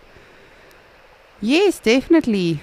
From what we read and from what we learn, apparently it was a very, I almost want to say, worshipped bird in the Egyptian society in the olden days. So it was worshipped as the god of Thoth, if I'm not mistaken, if I pronounced that correctly.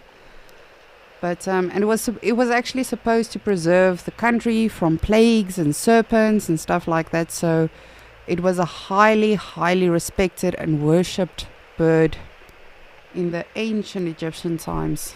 I know Rolf also spoke about this the other day and sort of touched on it. And then you've got different stories as well about it that says, you know, the ibis, or this ibis particularly, was responsible for maintaining the universe, judging the dead, overseeing systems of magic, writing. So it's all got to do, you know, with the Egyptian hieroglyphics and the history thereof, the myths that go around it. So, but to my knowledge, that's it. If any, not that's it, but that is more or less what I know about it. But if anyone has any extra information or additional information, I know Rolf would most probably also know a lot more about it. But yes, even sometimes, you know, they were buried with the pharaohs.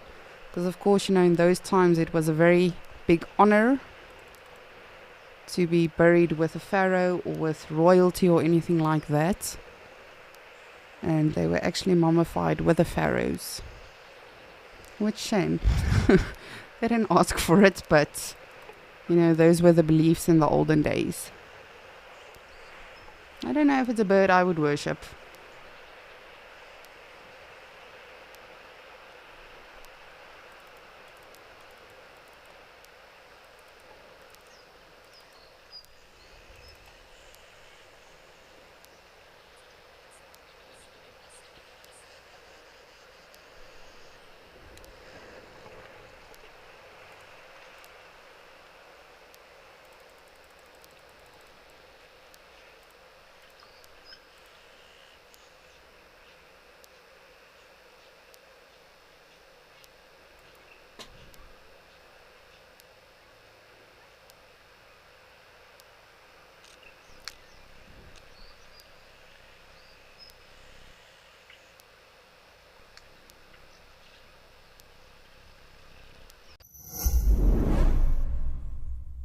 What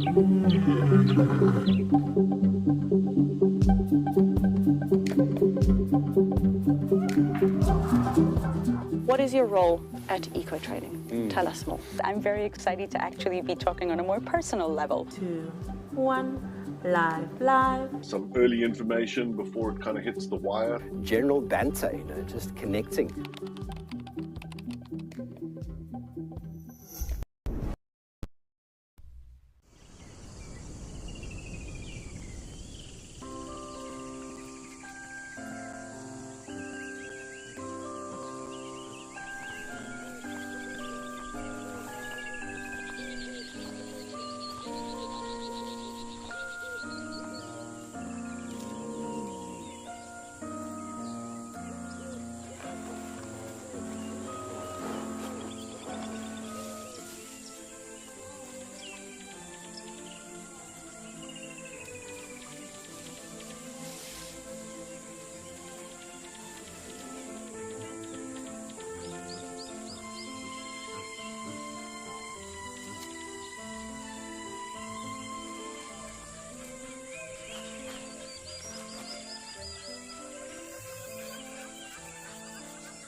That's interesting. Just heard that Andrew has got a surprise for you with those lions. So let's head on over to Andrew.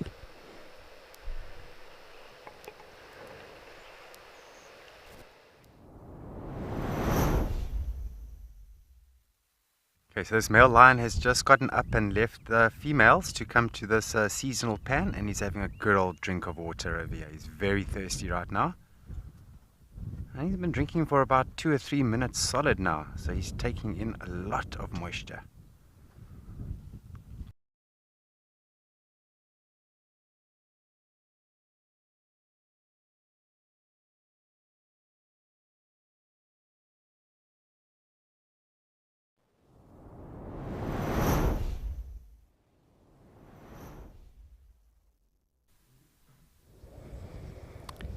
Sorry about that. We'll try to get you back to Andrew in just a bit. Of course, the wind is making it a little bit tricky for us today in all of our locations. But yes, hopefully we will get to see that lion in some form of action. Even if it is just walking around or looking for something. I was very convinced that's a leopard in this bush, but again, I'm just really hoping to see a predator again. So I'm literally checking every single bush, every single stump, anything that we might see.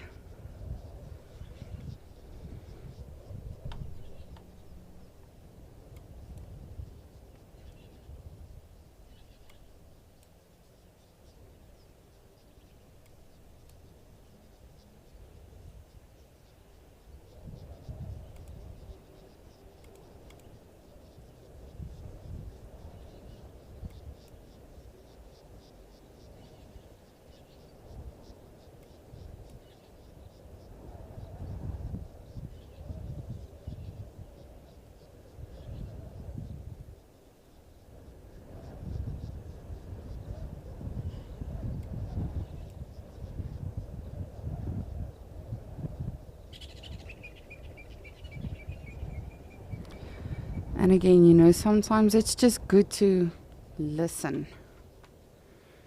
Just listen to the bird calls. Watch the wind.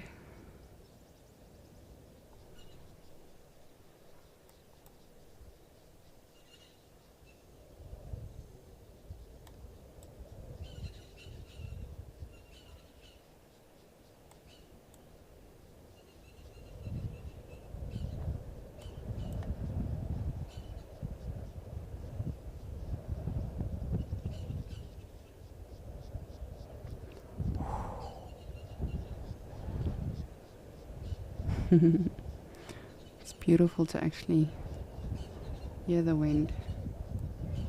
And again, I'm not Googling. I'm just checking under every single tree, making sure. Because this is the perfect weather for a predator to be active. The wind is going to disguise its smell, its sound, everything. So any potential prey animals cannot hear it walking around or smell it walking around. Not that that we've seen much prey animals around here at Djuma, but I would just like to make sure, as always,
come on, predator, show yourself.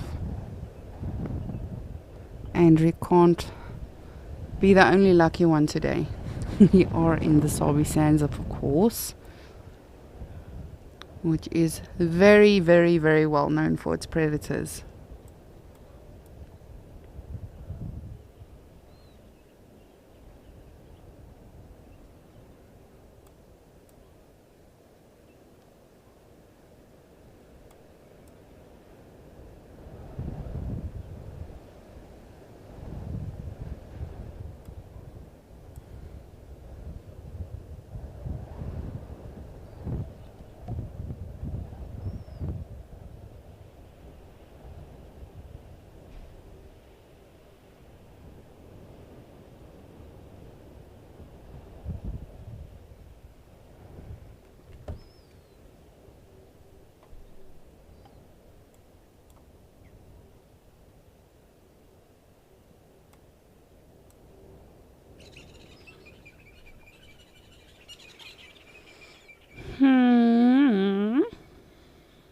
That's all right.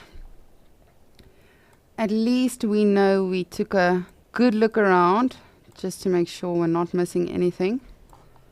I've done that many a times where you are just so focused on looking in front, looking to the side, and then you completely bypass something because you didn't look at the back or in your rear view mirror.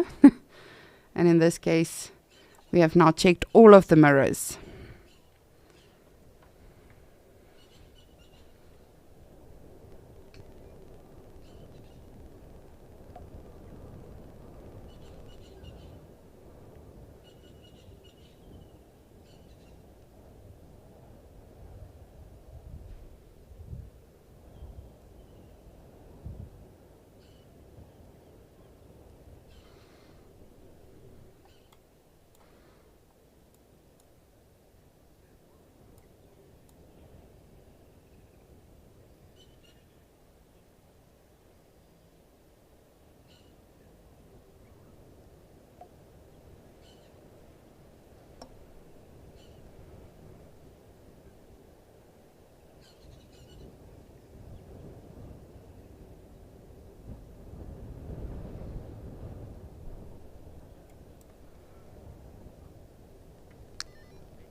Great stuff.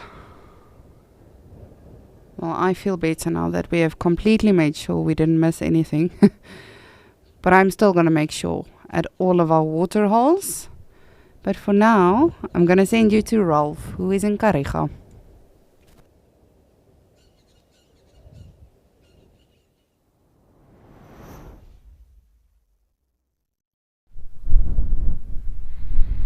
Well, thanks, Lisa. And I've had a few more animals join me here on the plane.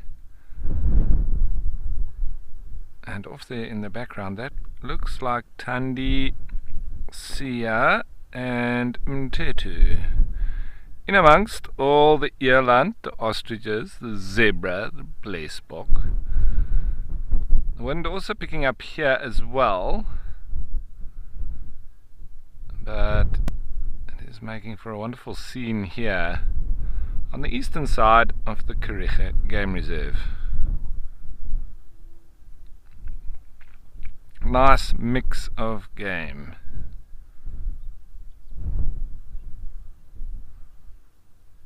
And the ostriches just feeding through there, as they do, pretty much feeding on anything they come across.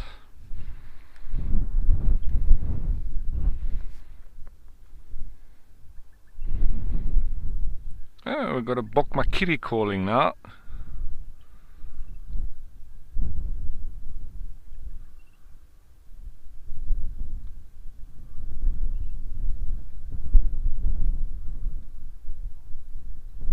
Let's get in a bit closer.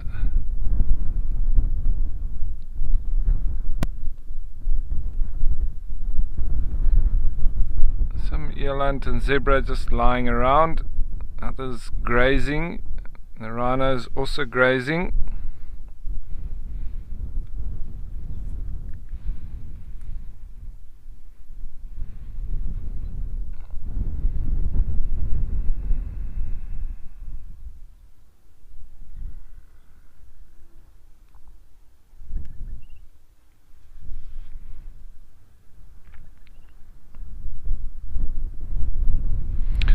So Sipokazi, nice question. Yes, absolutely.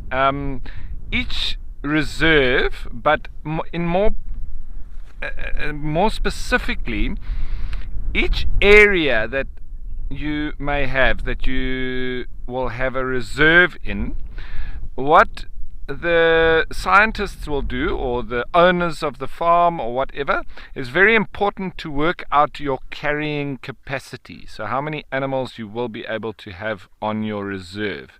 Now it's difficult to work out because you could think, what kind of animals are we talking about? So first and foremost, you would need to do a veld survey. So you need to find out what food will be available for the animals, and that includes the trees and the grasses. So you would need to then work out what the dominant tree species are, as well as the grasses. And this will all be as a result of the geomorphology, what kind of soil you have there, as well as where it is and the weather that goes with it. So, for instance, down here in the Kariga area, or in the Eastern Cape in general, this is where the sweet veld occurs. So in general we have a lot of nutritious grasses, and there's also a lot of nutritious trees as well. So they call it the sweet veld because of that, because there's a high prevalence of nutritious species of grasses and trees. And so in general, the carrying capacity of the reserves in the Eastern Cape, where there's all year rainfall as well, would be much higher than where it is in the Sauerveld, in areas such as the Lowveld, as well as at Mashatu and going into Namibia. They have very, very low carrying capacities. And when we say carrying capacity, how many animals you would be able to have on your specific reserve. Then, once you have the numbers of the different plants that you have on your reserve, you would, through an analytical formula that they would work out how many units of animals that you would be able to have on your reserve. Then you would stock animals onto your reserve that naturally occur there. Sometimes you are allowed to stock animals that don't naturally occur but wouldn't have any bad impact on the natural occurring species. So when they use that unit number, so say for instance they come up with a number of 1,000 on a particular part of the Kariega Reserve, so say this the eastern side, they give us 1,000 units, then each and every animal that would be able to stocked on this reserve would have a particular unit as well. So zebra might be 5, impala might be normally around 1, eland might be a 7, giraffe on an 8, and you would always stock your reserve at about 65 to 75% of your carrying capacity. You don't want it to be any more than that, because then you don't want to be at 100% of your carrying capacity, because then you don't have any space for any new arrivals. So that's how they work it out. And say for an elephant would be 100 units, because they have quite a large impact on the environment. So if you wanted to stock lots of elephants and you didn't care about anything else, well then you would have to then not be able to stock all of the other species to counterbalance that. So you can then play with the different numbers in accordance with your overall carrying capacity, and all the animals having units that fit into that. And it's quite a scientific approach to management of a reserve, but it does enable owners to get quite close to the exact amount of animals that they may have on the reserve, and then they can really be a part and parcel of the management thereof and keep the entire reserve nice and healthy. You can leave areas to perform the natural balance, but it will happen over very long periods of time. You can destroy an area very quickly, but it takes much longer to repair.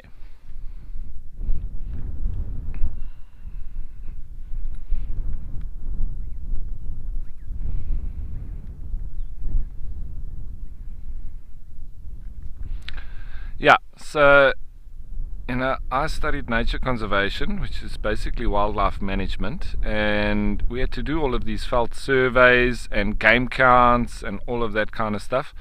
But the scientific part of it for me is fascinating, and it's not a perfect science. A lot of it is trial and error, but at least once you have a sort of reasonably good idea of what your carrying capacity is, you can play within those parameters, and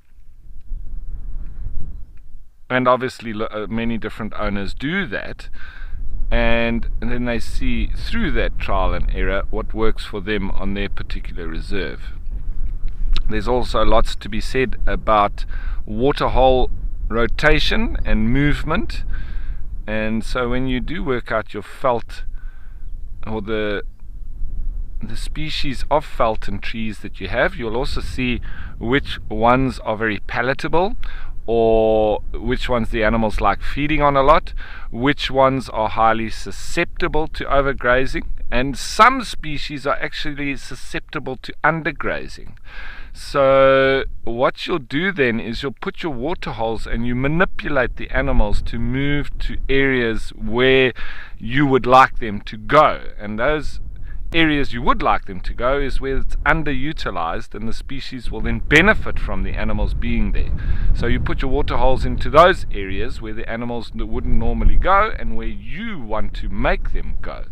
So because a lot of the animals will hang out around water holes as well and feed there too, so you change your water points and manipulate the animals, and in so doing create a better environment, not only for the grass species which benefit from the animals being there, but the animals will benefit as well. because of the increase in those different kinds of beneficial, nutritious species of plants.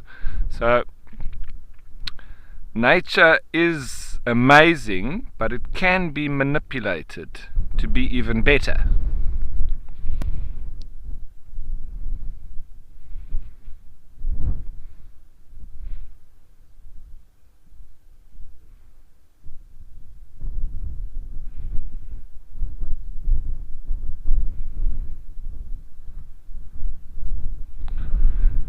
Yeah, it's fascinating.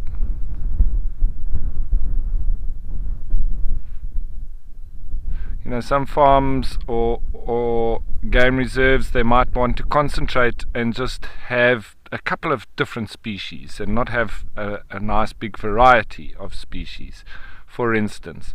So it all depends on what the aims of the property are. On this reserve, on the Kariega Reserve, they obviously want to have a nice big broad range of animals, because their primary aim is to bring tourists here and for them to enjoy the wilderness experience, and with that to see as many different African species of wildlife as possible. So that's why we've got small numbers of lots of different kinds of animals here, and that's been their management practice. But you might have a reserve next door that only wants to have 3 species and have more of them in larger numbers. That's not to say that you won't have all the natural predators, etc., but you may then not have as many different species, less species but more numbers of those, and then your management practice or your carrying capacity would be worked out accordingly. And it all depends. If you want to have grazers, you would need to have obviously more grazing plants versus the thickets. So on the grazing side, you know, traditionally or historically here in the Eastern Cape, there wouldn't have been so many grazers like zebra, because it's more of a thicket biome. So the animals that naturally occurred here that would have done better would be the likes of bushbuck and kudu, because that's their natural habitat. A lot of these areas would have been cleared of the thickets and open it up so that you can have the grazing animals moving through as well.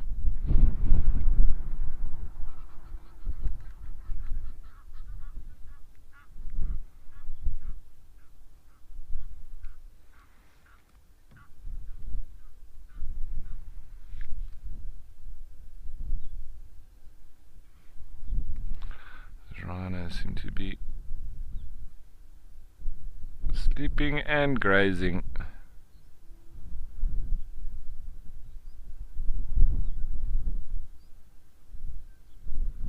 Looks like Mtetu that's having a snooze.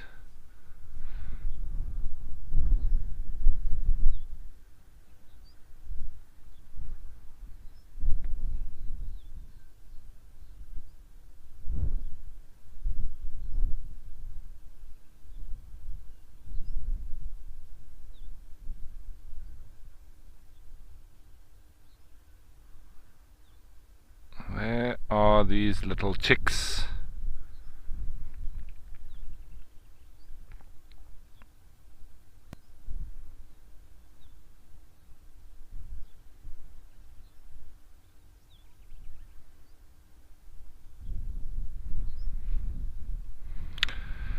So Jimmy, this is the only part of South Africa that does have rain all year round. And so, because if you know, Cape Town has winter rainfall. It's the only area that only has winter rainfall, sort of down the area into the Western Cape. And this is that sort of transition zone between the Western Cape and the interior, and also going up into KwaZulu-Natal. So we get the best of both worlds here. We have winter and summer rainfall, and it's also a subtropical region too. So not quite tropical like you have heading into KwaZulu-Natal and going into Mozambique. It's sort of the meeting zone or the transition zone between the cold and the warm water ocean currents. Now, we are affected mainly by the oceans, and where you have a cold ocean or cold current in the ocean, such as on the west coast, you will always have a desert next to it.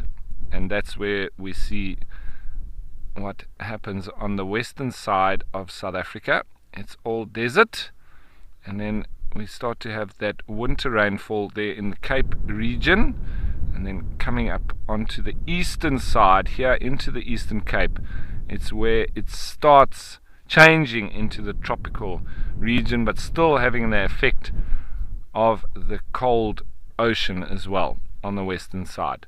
So it's that sort of mixing zone. Very interesting topic, that.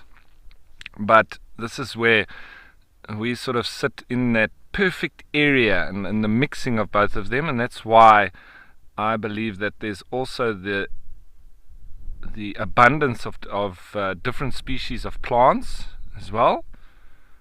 And we're in the Cape Floral Kingdom here, so it's the second most diverse in terms of plants in the whole world region. I think the first is only the Galapagos Islands, but here second species diversity. As this happy couple is not showing any chicks for now,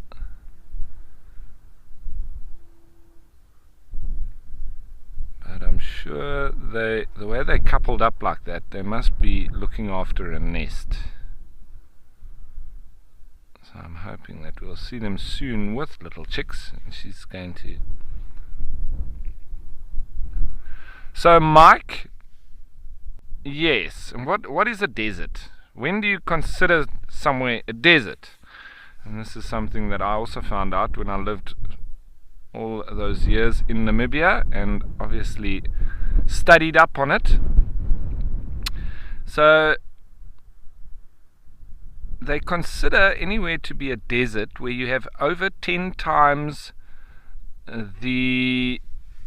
where the evaporation is 10 times more than the transpiration or the rain. So you've got 10 times more evaporation than the amount of rain that you get. Now on the Namibian side, once you go further up the coast there, it's actually a super desert because they have 100 times more evaporation than the rain.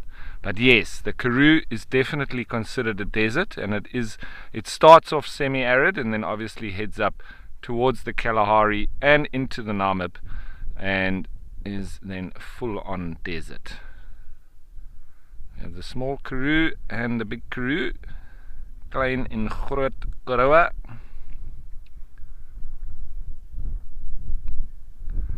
So characterized by very low rainfall and very high evaporation. It's a very hot region with very little rain. And it borders onto a cold current ocean. It's the Benguela. Cold Benguela current. And you look on any map of the world, next to any desert you will have a cold ocean current.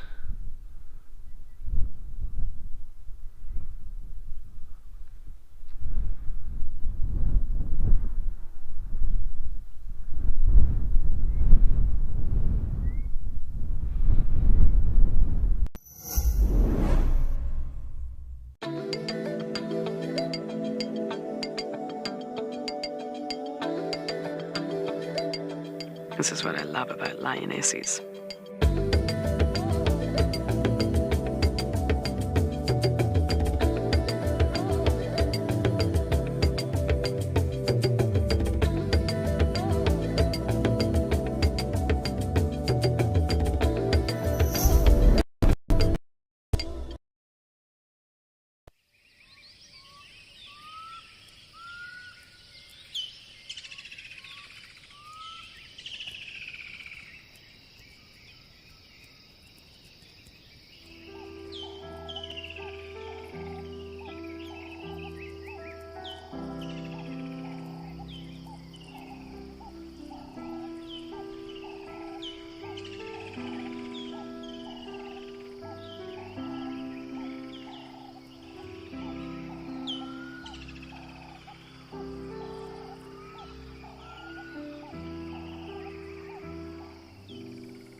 to follow now. I think let's stick with the giraffe.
The little Nediki calling. Nediki, tiny little bird.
I think this giraffe is heading all the way through to where those other giraffe went off to. Just through and over onto the other side there by those thickets. I'm not going to be able to follow it all the way, so let's maybe go back towards our sleepy friends that look like rocks off there in the distance.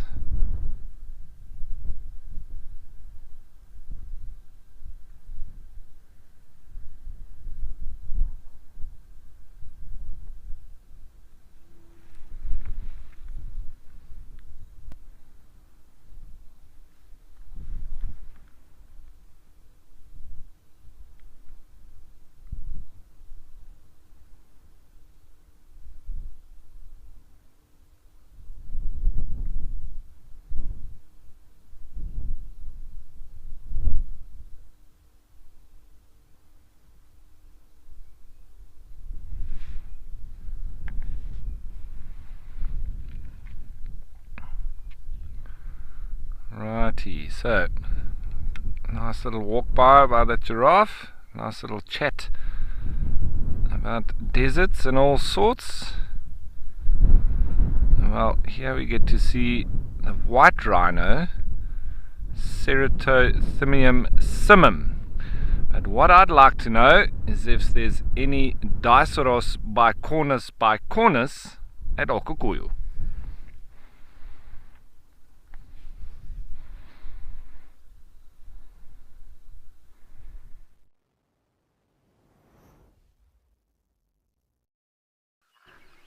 Rolf, as always, you are a very, very informative man. But no, sadly, for those of you that did not get that, no, the black rhino has not yet arrived at Ukukoyo.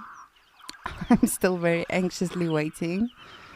I'm starting to get sad now because I really want the rhinos to come. But of course, we've learned, that they only come generally as soon as it cools down. And it just gets dark enough for me just not to be able to show you, but that's fine. But no, Rolf, sadly not. Not yet, at least. And also no elephants yet. I'm really surprised. I was just chatting to one of our Zoomies as well that is controlling the Juma cam for us now, and we were chatting about the elephants and of course how their movements change, and not just the elephants, all of the animals really, because they are not now restricted. And this is of course just the beginning of summer, so a lot of rainfall still to come. Hopefully, we are hoping and praying for the bush's sake, or for Mother Nature's sake. But yes, of course, the animals do have other areas they can also now visit with enough food, enough water. But no, Rolf, hopefully now that you've mentioned it, hopefully now the black rhino will come. But it's always funny when you start throwing scientific names out there. And I remember my one mentor, JP, on my first reserve, I used to work in the Waterbergs. He was so strict on us with scientific names. And at one point it was terrifying. We literally, if you forgot a scientific name, you thought you're gonna really not make it out alive. But it's always been fascinating. And then of course, it's interesting when you're on safari with a guest. You've got guests that are super into it, want to know all of the scientific names of the plants, because the plants, they have the weirdest Latin and scientific names, whereas the animals, here and there it's doable. But I remember he was so strict on us. We would literally write exams just on the scientific names, and this was not to get qualified or anything. This was just to get your epaulets. And I don't mean just in a disrespectful way, JP, if you're listening. I'm still terrified of you. But yes, it was a very good experience. But the looks that people give you when you do start throwing scientific names out there. My wonderful director, Dee, also just said, I have no idea what Rolf just said, but I think he's looking for rhinos. And then, of course, I have mentioned this before as well. And one of our other directors, Nadine, also didn't believe me that day. But one of my favorite, ooh, let's make this a challenge. One of my favorite scientific names, and this is a plant name, I'll make it easier for you, is Securidaca longipedunculata. What tree is that? It's a very poisonous tree, but please do send me your answers on that. I will also, what I'll do is I'll send that to our director so they can put that up for you guys, and then you can, I don't really want you to research it, but just look at it and then you can sort of try to figure out what tree it is. I highly doubt any of you will be able to just figure it out. You will have to research it. But it is probably the one tree in my life whose scientific name will stick with me until I breathe my last breath.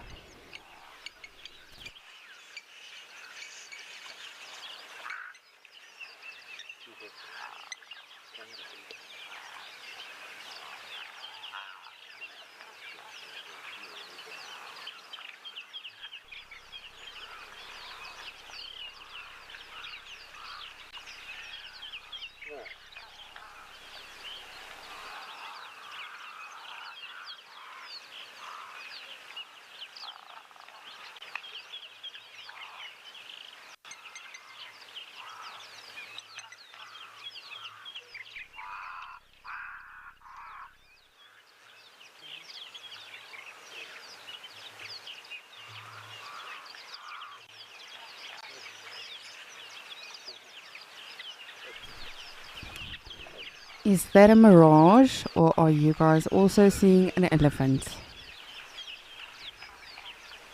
Don't want to say it too loud. I'm afraid it's going to hear us and run away. But we've got an elephant! Woohoo! Party at my house! Very cheeky and dominant elephants.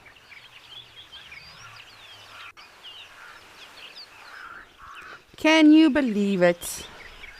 There are still elephants at Ukukuyo. Because I'm not going to lie to all of you good people. I was beginning to have my doubts. Was wondering somewhere some fence must have been dropped, or some road must have been opened, or somewhere they dropped breadcrumbs for the animals to follow out of this beautiful area. But luckily this elephant did not hear about that.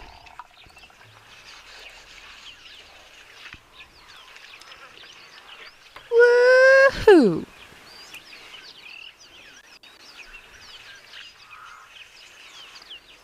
Hi, beautiful. We thank you for showing up here at Ukukuyo and coming to check out the water hole. Coming to say hi to us, of course, because we know that is why you're here. You're not here for the water. Oh, man, I'm so happy. It just really makes you realize that you should never take any sighting for granted. Because, again, a couple of weeks ago we saw this, I want to say almost daily and almost everywhere. At Djuma, at Ukukuyo, at Mashatu. But as I said back then as well, we should appreciate it, because as soon as it starts raining properly, the animals won't be restricted just to one area. And you can see he's got no hair on his tail. That's alright, it still does the job for flicking and swishing away the flies. Oh, I'm so happy.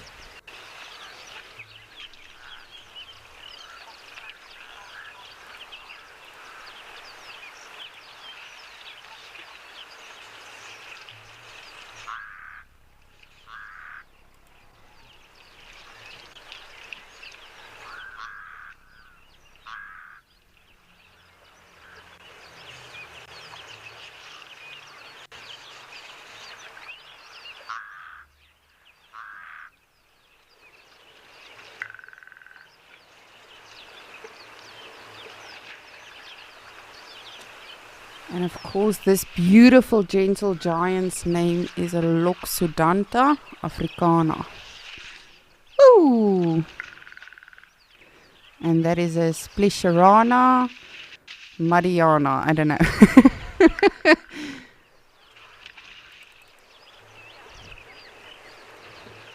Oh, I'm truly so happy right now. Even just one Ellie is completely fine. I'm super thrilled now. I don't know about all of you.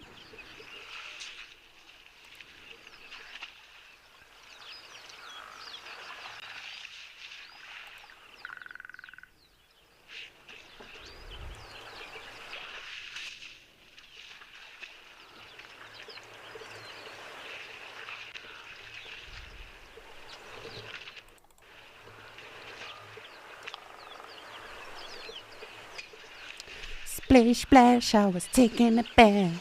I don't know the words, but sure. That song. I'm sure all of you catch my drift.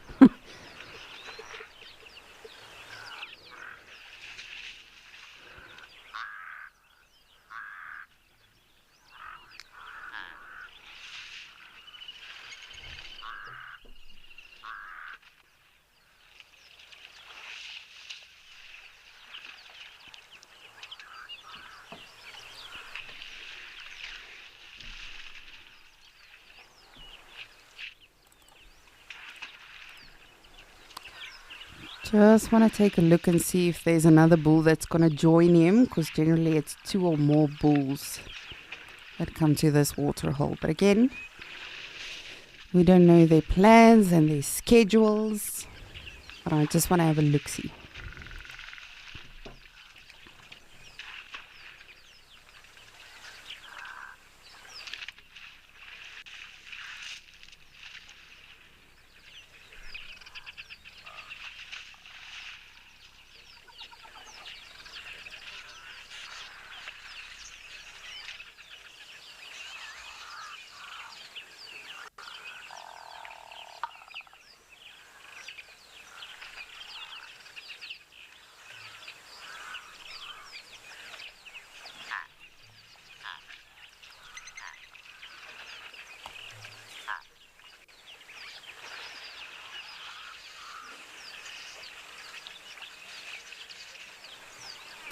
Imagine you had to drink the water you just had a bath in. Sus.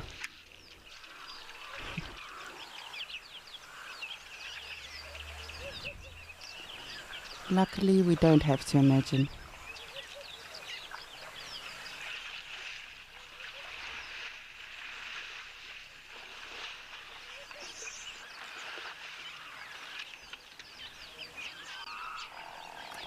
Charlotte, you would like to know if elephants are the only animals that dig for water. I'm just trying to make sure now. Yes, with regards to actually digging it up. Of course, you know, their trunks, their hooves do help them a lot, or their feet does help them a lot. But yes, they've got impeccable smell. Sorry, just give me a second just to keep up with this, Ellie.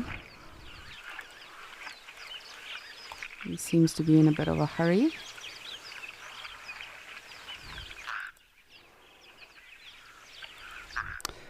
But yes, Charlotte, they will smell the water and then they will, you know, start digging it up with their feet, opening the soil, of course using their trunks as well. Jeez, where did he go? Speedy Gonzales. There you are, beautiful. Want to see now if he's going to chase away the springbok. Of course, we know elephants can be rather cheeky. But other times, you know, they're completely fine and calm and really don't mind the other animals. And it's not that they shoo them away. I think they just don't always realize how massive they are.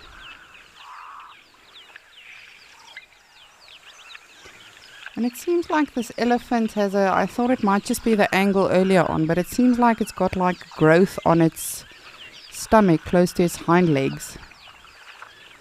Just gonna wait and see if it turns again.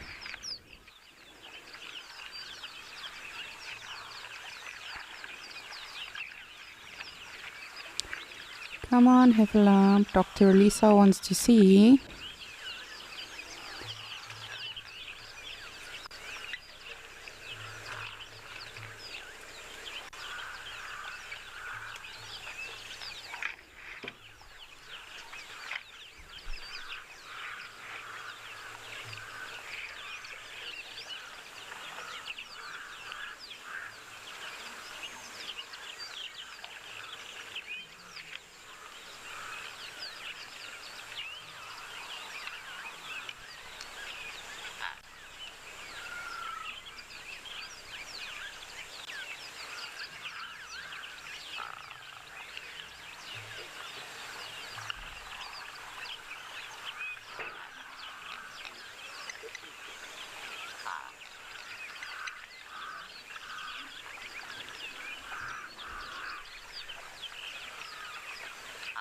Elephant, quickly just turn around again, because I'm not sure if I'm looking right now.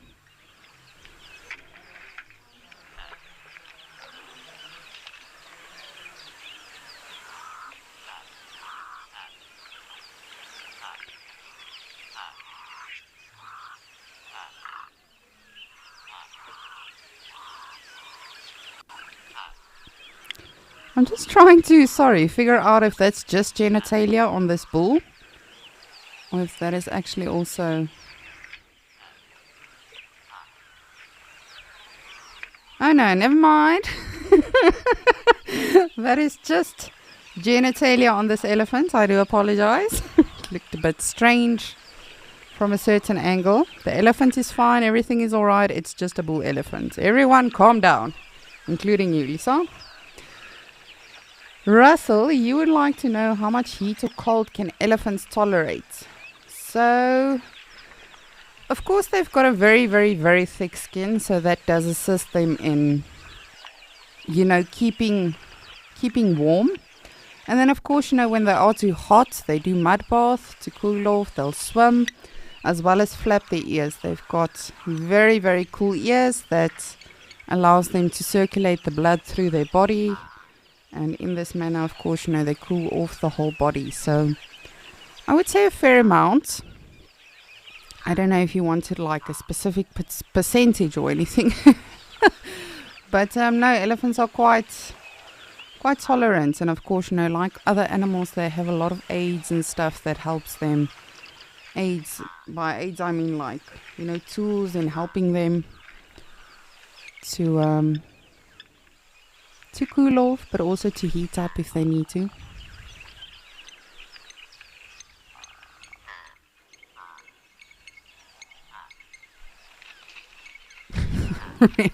I'm really stumped now with the fact that I thought that's, water or growth or something on the elephants.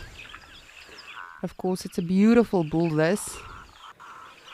Very old bull. Not very old, but I would guess at least 30 years max. At least.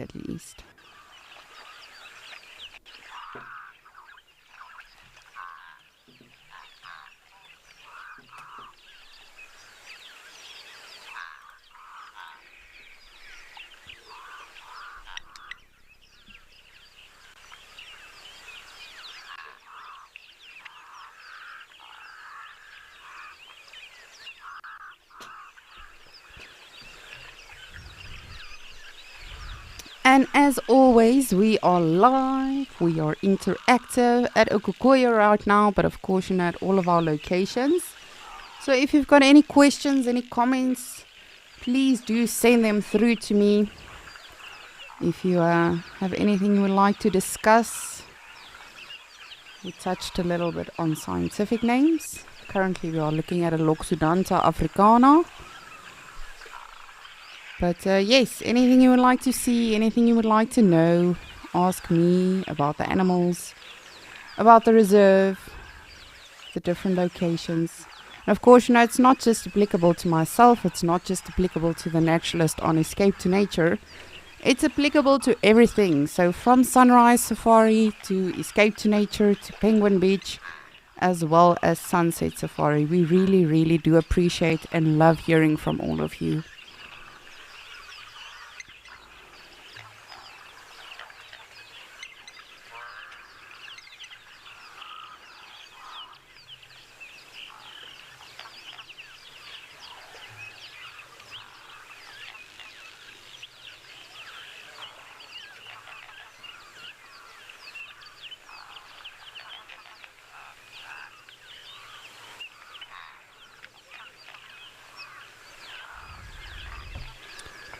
What are you doing, elephant? Are you going to drink some more water?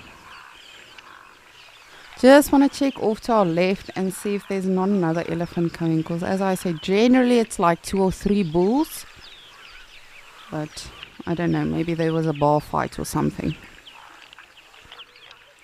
Well, you just have days where you want to be alone.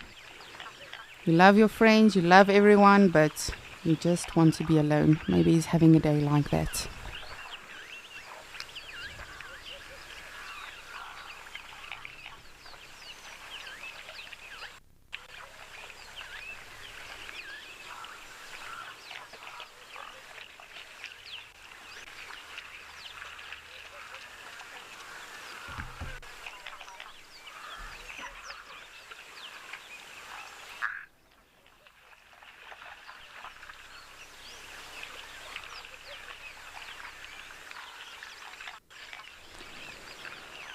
Gabriella, you would like to know how many muscles are in an elephant's body.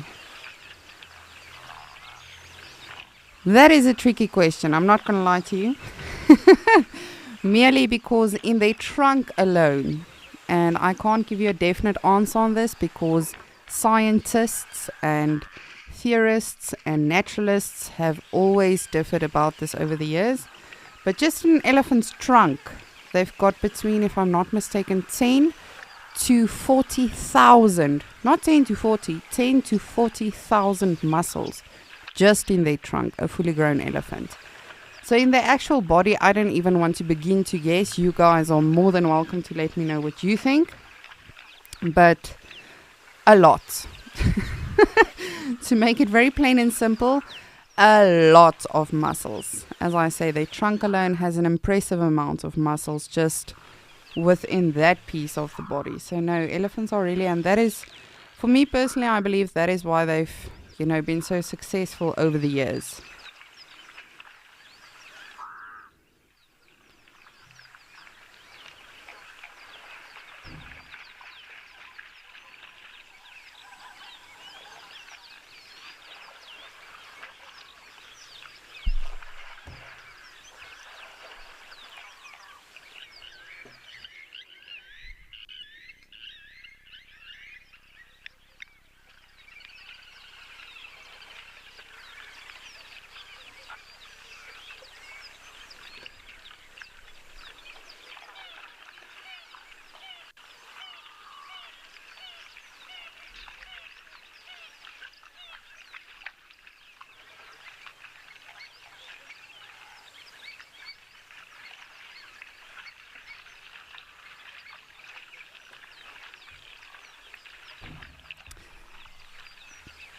And we've got a lot of zebras coming as well. We shall see what the elephant's reaction is to them. As I say, generally they don't mind at all.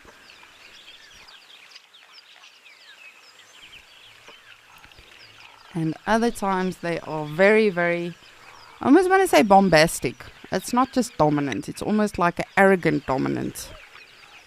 And they can sort of just move the animals out of the way.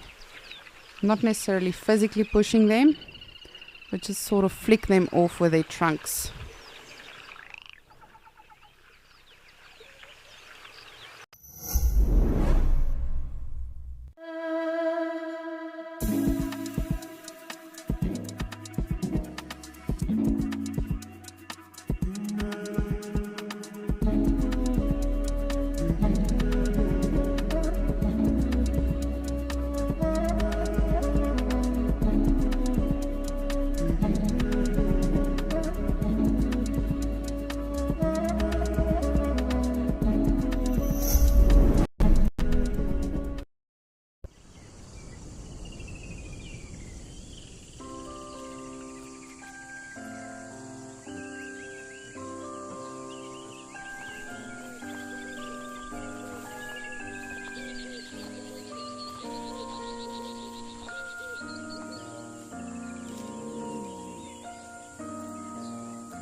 Again, just want to make sure nothing's coming from the left side. But it seems like this elephant bull is alone.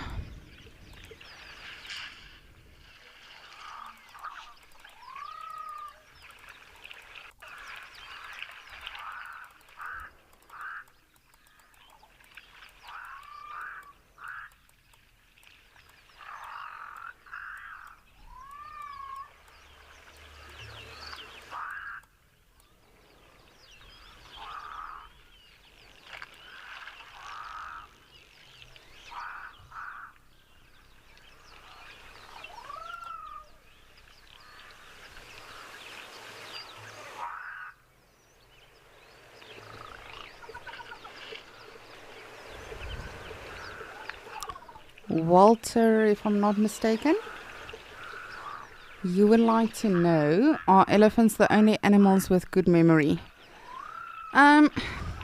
So for me, I don't believe that we can fully study this. Just like we can't fully, stand on a foot with regards to animal emotions, because I don't really believe that we can get into the functioning of their brains and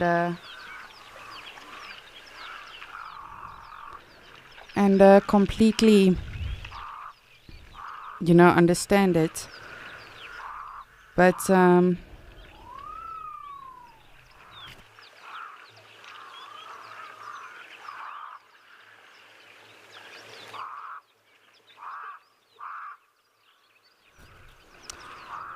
sorry about that. But yes, for me personally, I don't believe that we can fully understand the emotions and everything with regards to, animals and everything. So even with their memory, I don't think that we can fully fathom, how animals remember. Of course, we've learned and seen in a lot of elephant behavior over the years that, they do have good memory.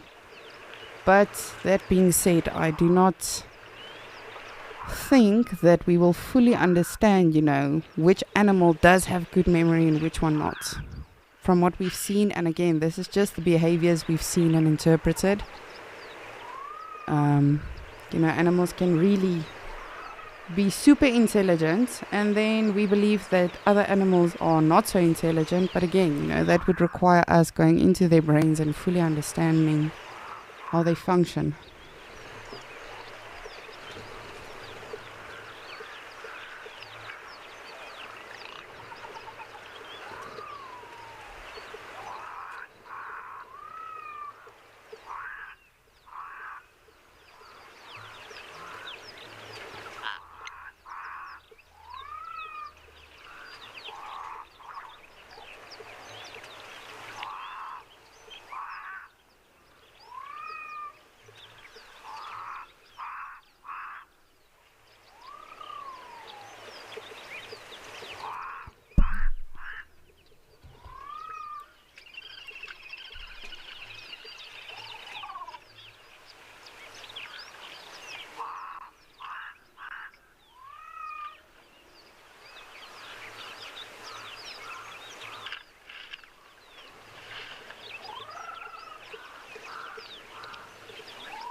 I really, really, really hope this elephant goes fully into the water. How cool would that be?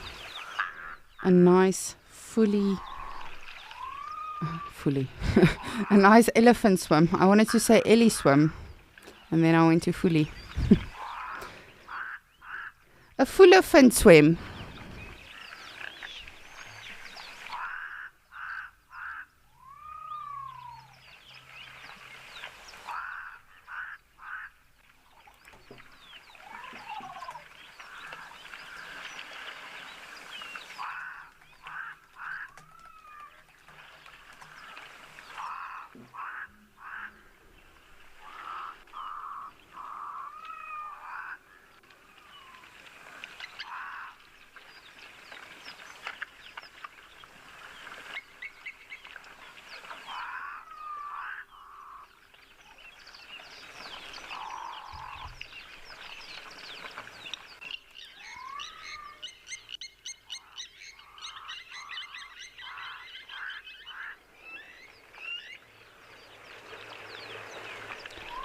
And of course, a dazzle of zebra.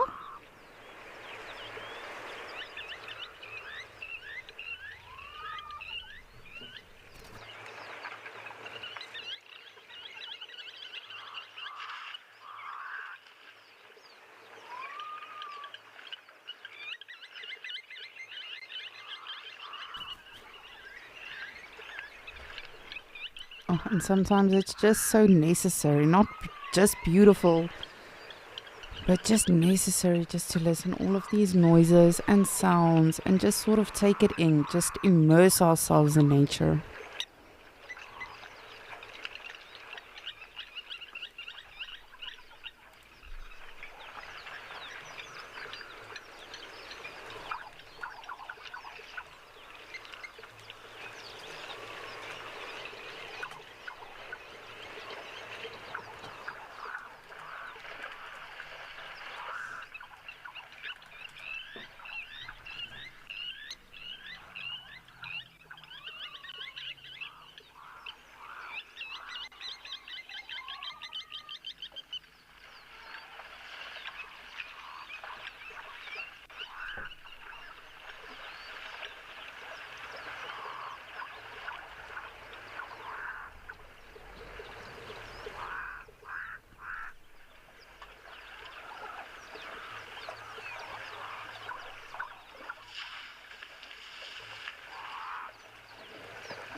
Oh, what a good scratch. Of course, as we spoke about, that trunk really is incredible. Super powerful and very agile. So if he does need to scratch himself or anything like that, they do have the trunk to do that with.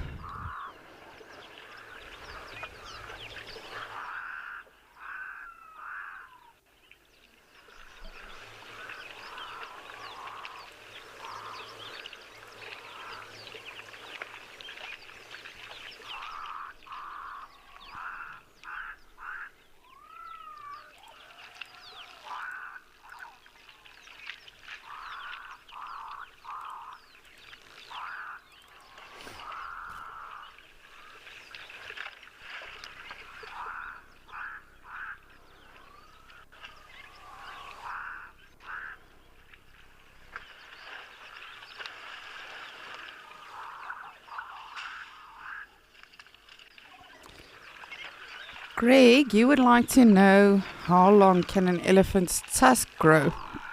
Grace, sorry. It really depends. Again, it's all based on their genes, DNA. You get a lot of tuskers. And to qualify as a tusker, if I'm not mistaken, it has to weigh up to 45 kilograms a tusk. If I'm not mistaken, I stand to be corrected.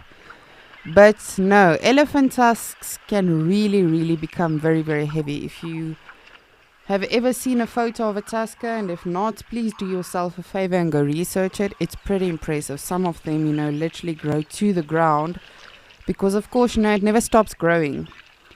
So their tusks, that grows individually. That is aside from their molars, their teeth that they have in their mouth.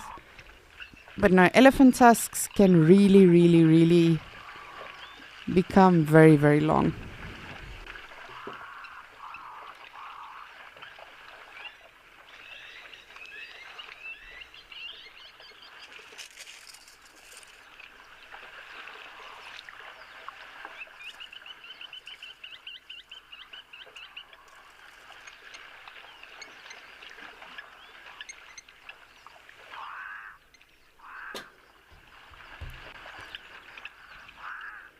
Just want to see what he's going to do. He seems he seems super chilled.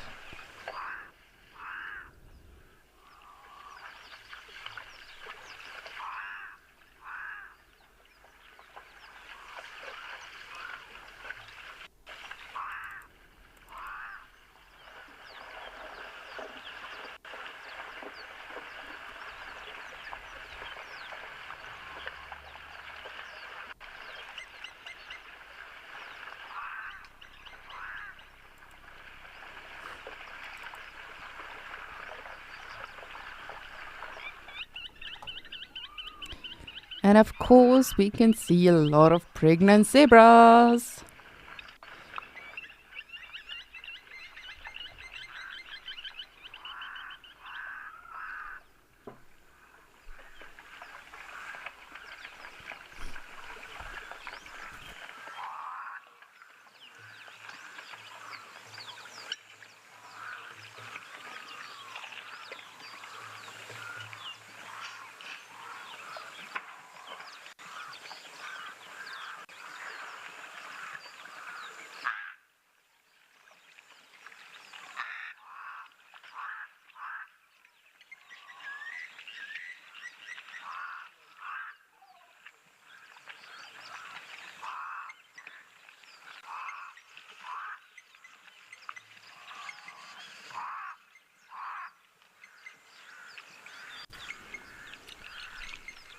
You can definitely see he's aware of his surroundings and the animals around him and everything, but he's just so relaxed.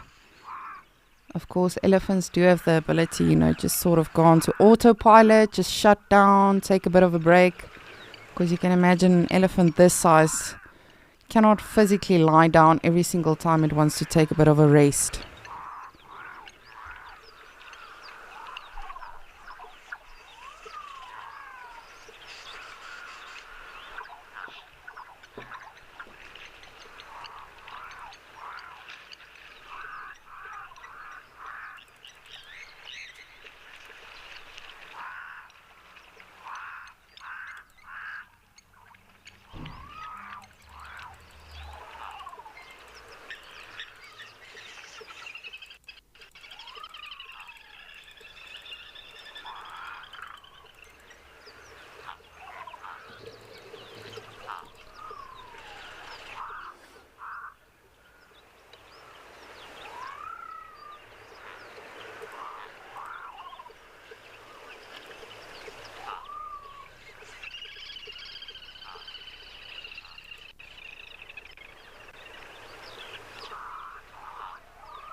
Oh, what is this birdie we have here in front? Sorry, just bear with me. We'll go back to our elephant just now.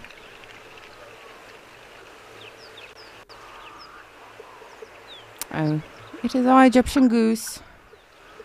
Got excited there for a moment and thought it may have been something we have not yet seen here at Ukukoyo.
He's probably going to chase away this Egyptian goose now.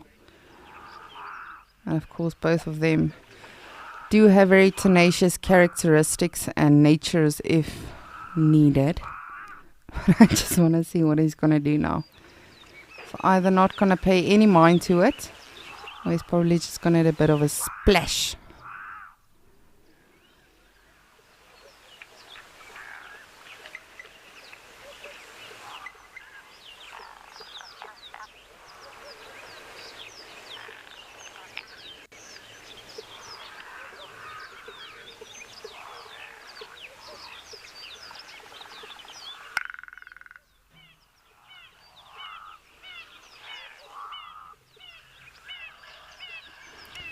Come on, goosey goose. Go closer. I want to see what's going to happen.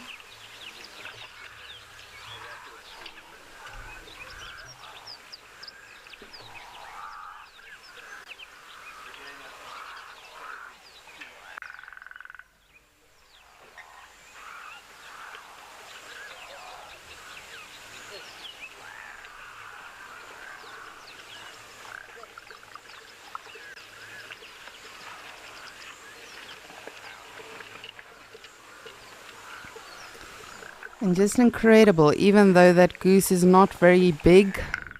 Of course, you know, the elephant can immediately feel the vibrations in the water as soon as that goose got in. And he sort of senses, you know, it's not dangerous, it's not going to be interesting interaction. It's a very brave goose. I don't know. Even though if I knew that elephant is not going to eat me or, you know, do anything, I don't know if I would go that close.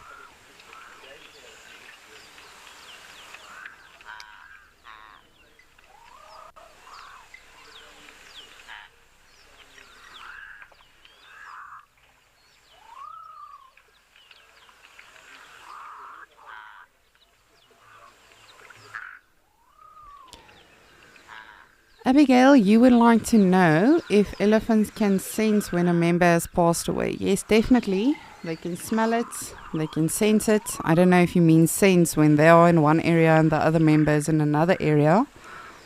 But yes, definitely. Definitely they can. As I've said, they're very emotional, very intelligent animals. And you know, people often avoid the topic of animals having emotions. But yes, no, definitely they can sense it. The other day there was a sighting of a baby elephant in Kruger that passed away. No one is sure how it passed away, if it had a disease, if it was deformed in some manner or anything like that. But the lions did get a hold of it eventually. And the elephants definitely stuck around, even though they were not able to completely, you know, go back the whole time because of the predators. Because they did have other calves in the group as well. But definitely, elephants, I definitely believe they go through these things. And again, this is human interpretation of animals. So there is never a completely right or wrong, specifically with questions like that. Because we all have our own experience, we all have our own interpretation of it. And at the end of the day, no human has ever been inside an elephant brain that's fully functioning while that elephant's still alive and everything. So we don't really know what's happening and, you know, what the chemical balances and reactions and everything in their brain is. So, but very fascinating though, if you think about it. Very, very fascinating. But for me personally, I do believe that elephants are very emotional animals, even other animals. But elephants specifically, this one elephant I used to work with that I mentioned before I went to the States, this elephant literally put his trunk around me and he probably stood like that for 5 minutes straight. He didn't do anything else, he just stood like that. And for me, you know, I think it can be coincidental or it can be anything. But I like to think that he did that because, you know, he sort of knew. He was saying goodbye, bon voyage, good luck with your travels. But again, you know, it could have just been coincidental. We don't know what's going on in their minds.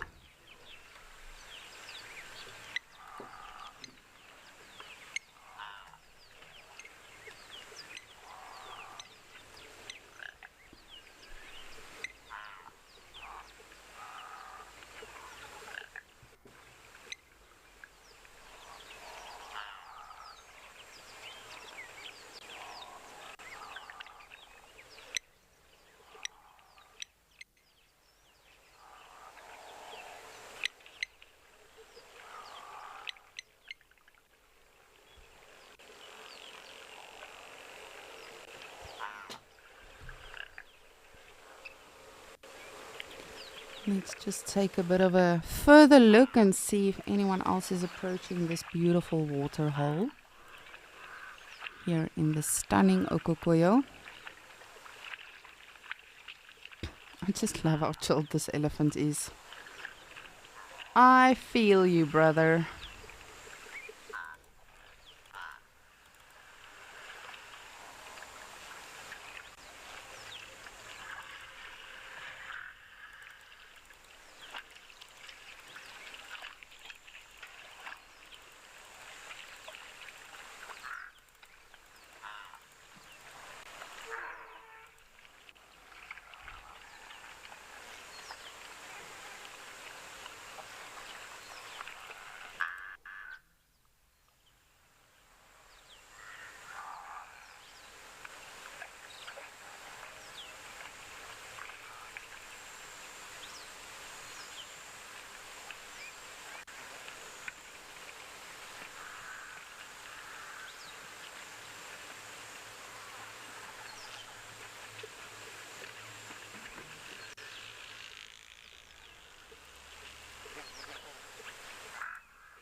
Just want to see what else is around.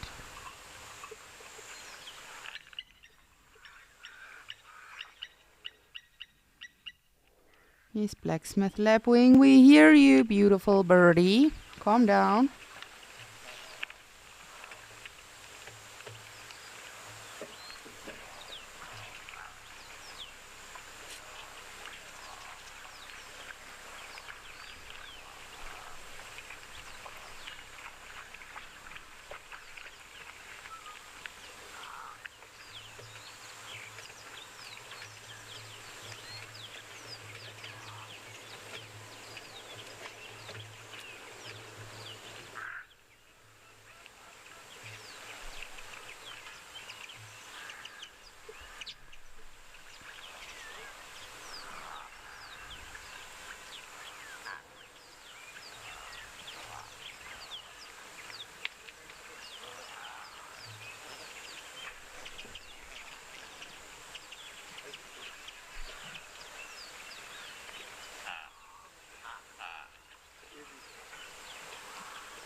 Is he moving off? Is he just cooling off a little bit more?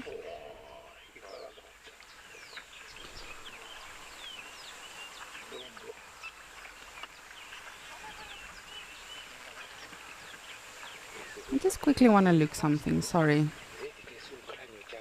Is this genitalia? I don't know, for me I know. It is just the penile sac. My apologies. It looked very strange. For a moment I second guessed it again, thinking there might be something wrong.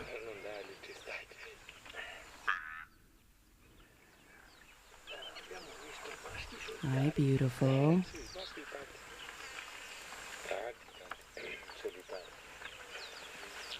You can actually see all of the hairs on the trunk itself. They're actually very, very sensitive animals when it comes to their skin, to their trunk. Of course, they've got very thick skin, so it does help with insulation against cold. It does help when they're walking through a bush with a lot of thorns and, a lot of challenges. But that being said, they can literally feel when something is perching on them, when something is touching them. As I mentioned earlier, that goose just getting into the water, that elephant definitely felt the vibrations of the water.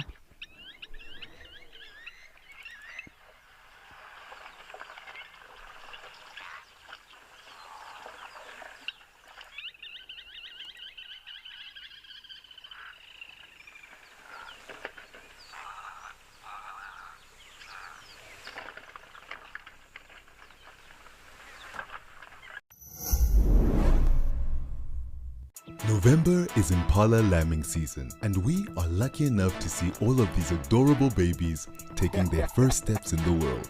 In celebration of these youngsters, we are hosting a fireside chat dedicated to all things cute and cuddly. Come and get your fluffy fix on the 13th of November after the Sunset Safari. Join Cedric and Ali for our most adorable fireside chat yet.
to do elephant. And again, you know, how amazing is it that we are just watching this elephant. He has no idea that we are here. No idea gossiping about him.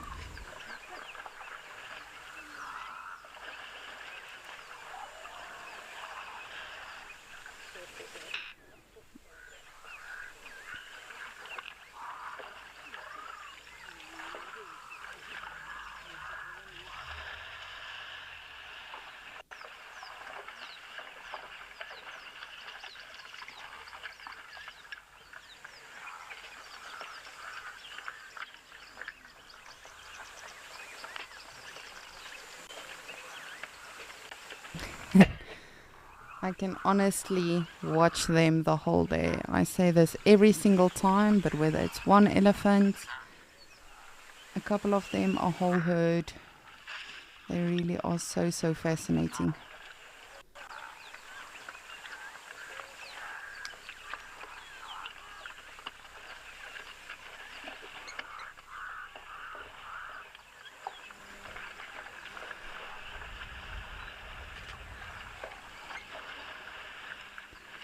Alice, you would like to know what elephants are afraid of. Again, I don't know. I mean, we can speculate as much as we want. And everyone's experience is going to be different. I have no idea what elephants are afraid of. Thunder, lightning. A lot of people say they're afraid of mice. You know, it depends on the circumstances. It depends on the elephants.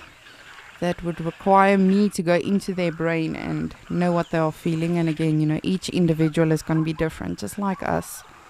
Some people are terrified of snakes. Some people love snakes.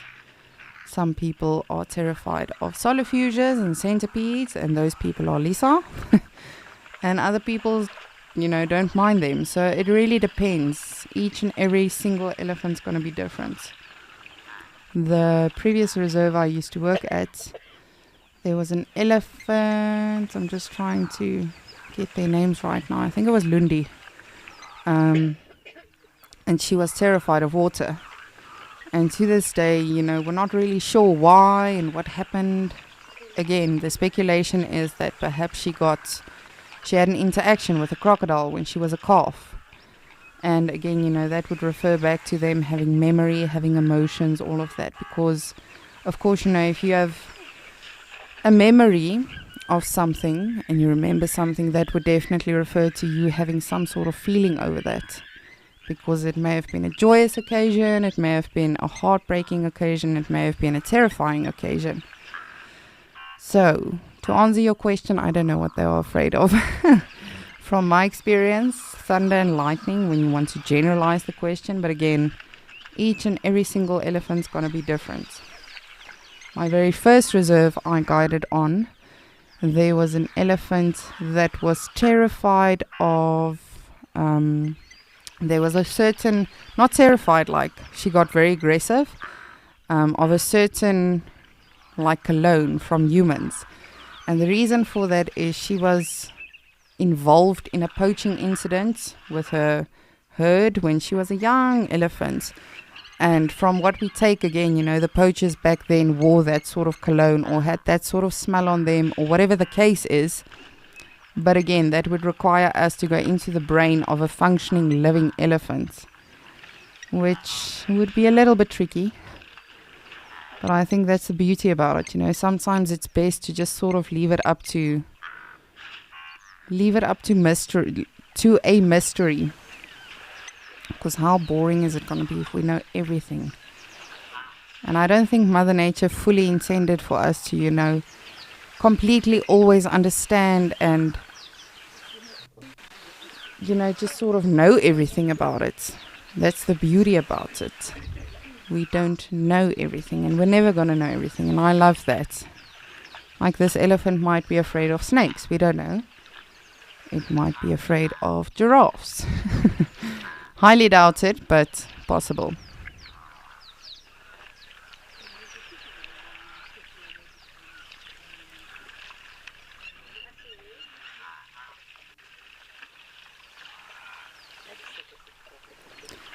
Barefoot, you would like to know if elephants get caught in veld fires. Yes, of course, they can. But that being said, it doesn't happen very often. Just like any animal, natural, what's the word I'm looking for? Elements. Natural elements of the earth is a very unpredictable and a very dangerous thing. Water, fire, specifically, I'm terrified of those two because it's very unpredictable and very powerful. So with veld fire specifically, if you go research the Kalahari recently had massive fires.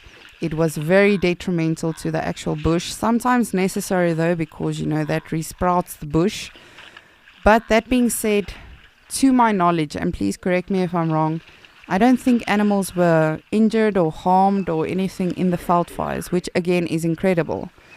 So elephants can definitely, get harmed or injured in those situations for the most part. Like I remember this was probably 3 years ago, please correct me if I'm wrong, but there were major fires in the Cape region in South Africa.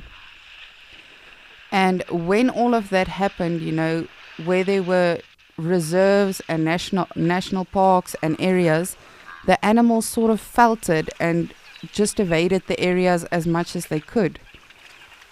Now that again begs the question, did they know it beforehand? Did they smell it beforehand? Just like, cows. People say cows will often sit down when they feel there's bad weather coming. So is it the same with the wild animals? How does it work? But yes, definitely, they can get injured. They can get, stuck in a veld fire. But for the most part, and again, this would be a personal opinion because this would be me saying that they are very emotional animals. They are tuned in with everything.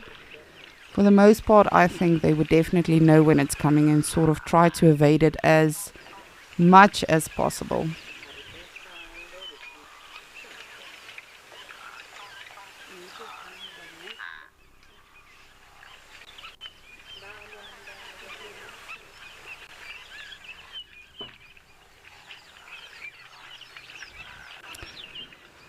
Hyena D, you would like to know, do elephants get struck by lightning often?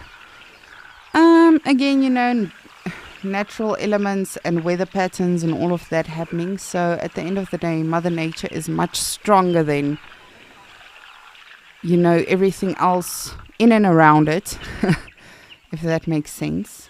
But again, something like an elephant, I feel, would definitely know if that happens. So of course it's possible, don't get me wrong, it's not impossible. Nothing is impossible when it comes to nature, absolutely nothing.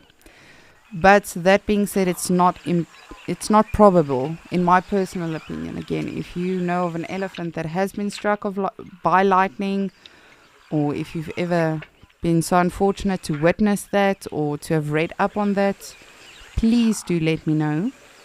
But to my knowledge, again, animals are very, very clever when it comes to weather. Just like, a couple of years ago when we had those massive fires in Australia.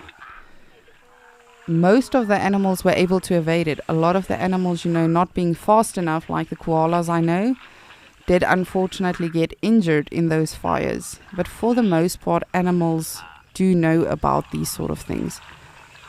Which is why often when it is overcast, it is miserable and all of that, animals will rather stay in the bush as opposed to being in an open area like this. Because obviously you're gonna, your chances of getting struck by lightning is much easier out here in a vast open area like this as opposed to being in the bush.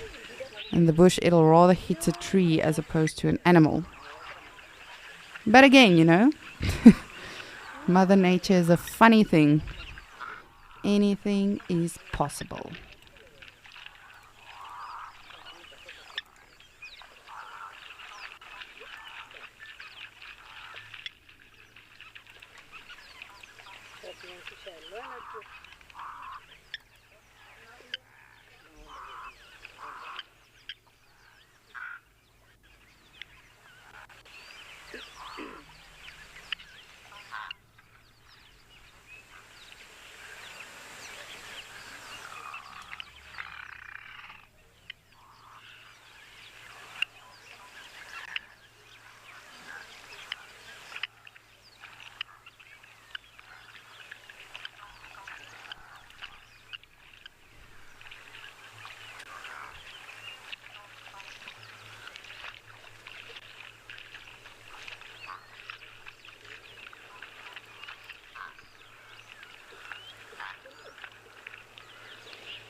No jackal or warthog hiding amongst the rocks today, from what I can see at least. If you spot something, do let me know.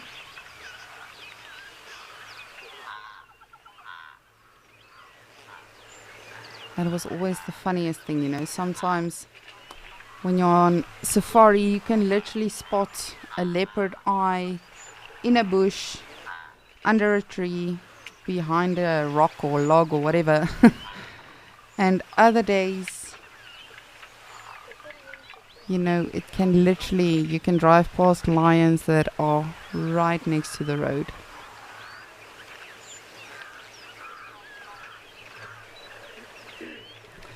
Great stuff. Well, I'm so happy we finally got to see our elephants. Hopefully tomorrow we'll be graced with more. But we are super thankful. Thank you, elephants. We really appreciate you. But in the meantime, I'm going to send you to Andrew so we can see what he is up to.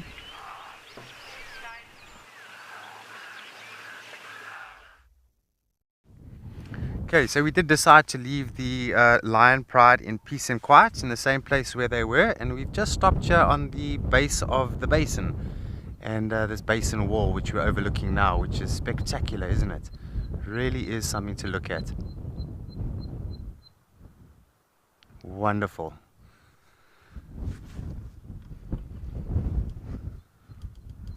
Okay, and I believe Lisa had a question about animals struck by lightning. So, as I recall, you know, a few times in my career, I have known animals to be struck by lightning.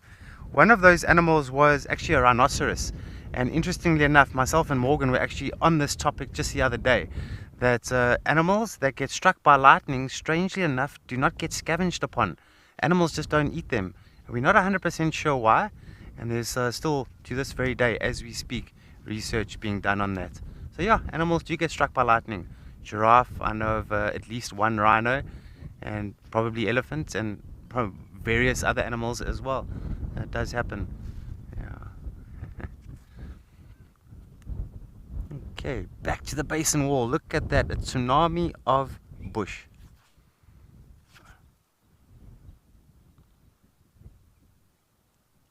Wonderful view this. Baboons, they love to go up there. We do see them there from time to time. And more or less where you're looking now is sort of the God's window area where we often stop and do the viewpoints as well and overlook the beautiful vastness of Amakhala. There's some beautiful aloes that are growing up that hill, and the aloes are actually getting quite large up there because simply the elephants can't reach them, and so the aloes grow very big there. But the rest of the reserve, I see the elephants have had a good old go at those aloes, and there's not many to be found in the areas of reach when it comes to elephants. Some awesome bird watching along here as well. We've seen some good raptors. For myself, I've seen plenty of jackal buzzards along here. I've also seen fish eagle, black-winged kite. What's that other one? A pale chanting goshawk a few times. Gabar goshawk. So definitely with the hills comes the thermals in the warm days, and you're going to get those raptors that are going to soar above those thermals.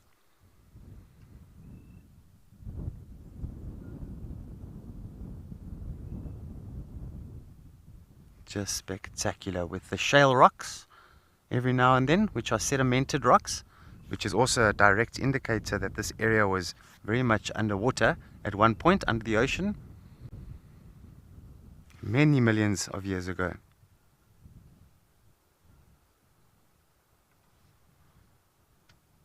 And it's always a good idea just to scan with binoculars, because the baboons, they do like these slopes, and they sit very still sometimes on those slopes, and unless you got binoculars you just might miss them.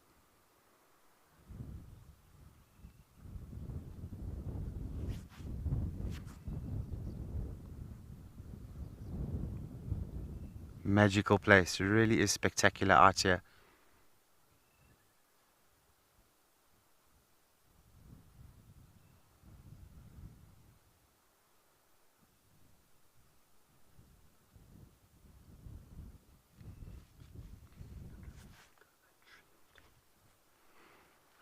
Okay, and there is a beautiful tree that's growing on the top of the ridge there. It's another white milkwood.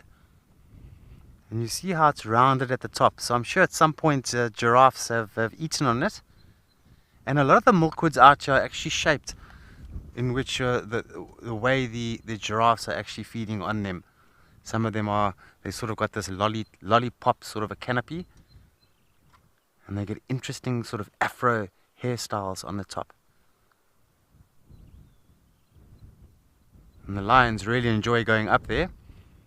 This is a beautiful sentry point for them. They can look out into the bush. From a far distance away, they're going to see all types of animals that are walking around in there.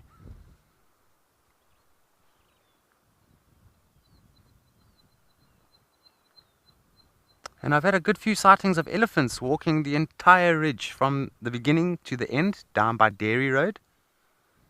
And that's quite a scene when you're down here looking up at the elephants. Very special.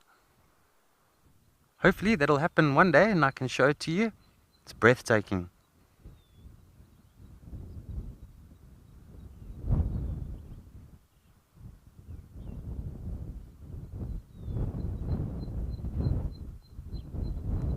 There's some good birding to be heard here as well. Barefoot.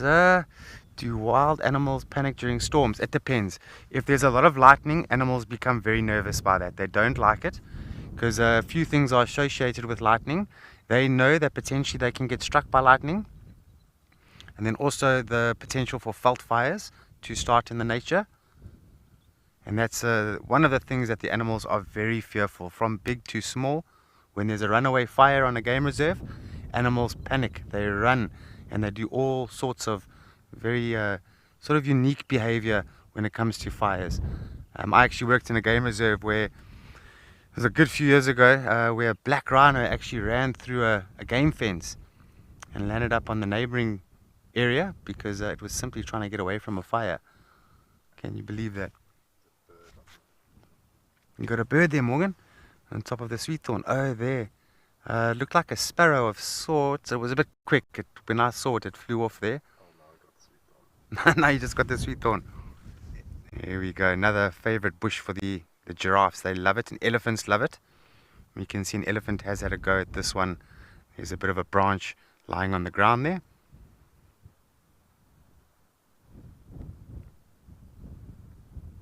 It's amazing how the sweet thorns actually supply nutrients to the surrounding soils around them. And they hold the soils together, and that helps with erosion.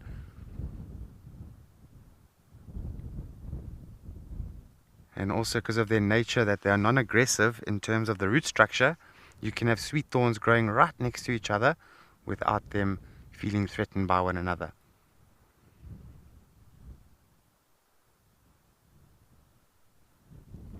You can see those brilliant white thorns, very visible. The tree wants the browser to see the thorns, that yes, I am protecting myself. The browser might come here, and it slows the browser down. It doesn't stop it, just slows the browser down.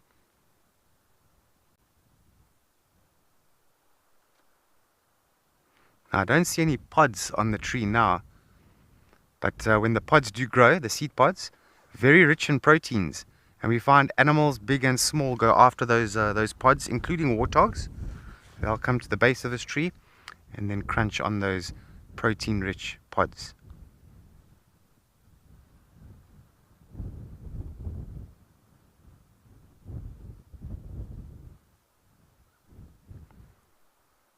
It's just quite a nice scene of the wind blowing and the branches just swaying from side to side like that.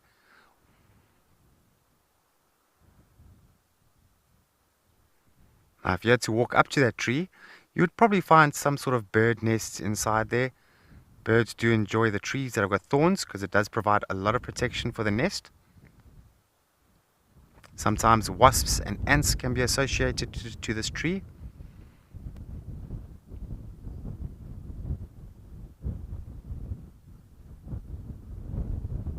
Sweet thorn, Vachellia carew.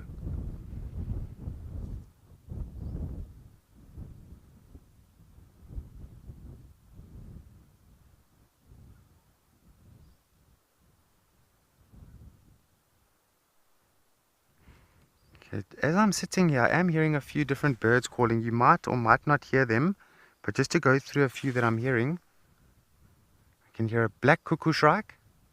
Sounds like an insect almost.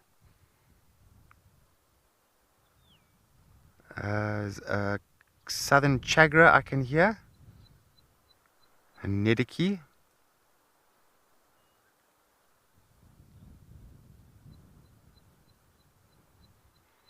There's also a dark-capped bulbul. And that sounds about all of them. But yeah, I'm going to send you off to Lisa in the meantime at Ukukuyo in Namibia.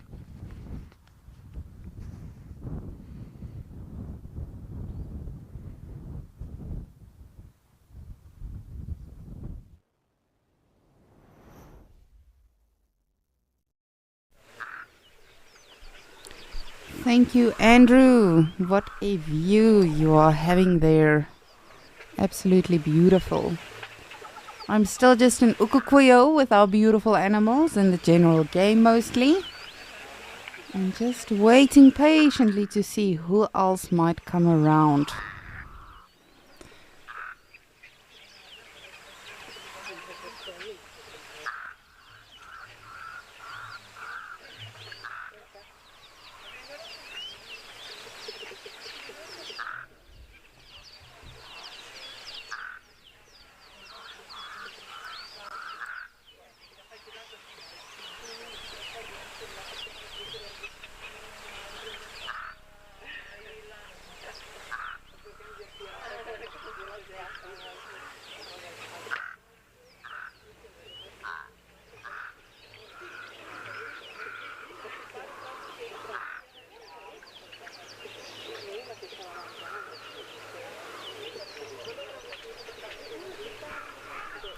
Come on, zebras, it's very hot. You need water, you need to hydrate. And then one of you need to show us your baby. I'm very adamant on this happening. Very, very adamant. And don't worry, we are keeping a close eye on the Djuma Dam cam as well with the help of zoomies to see when our first zebra baby is going to be there. Well, of course, first baby anything.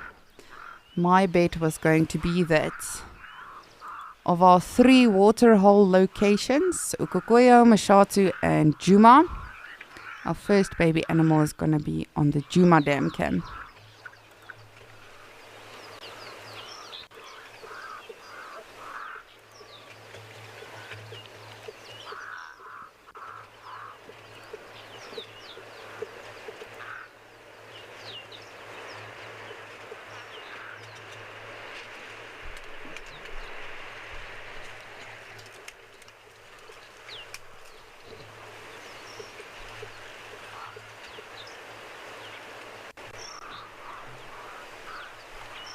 You see, they all immediately get on that game path and then follow that to the water.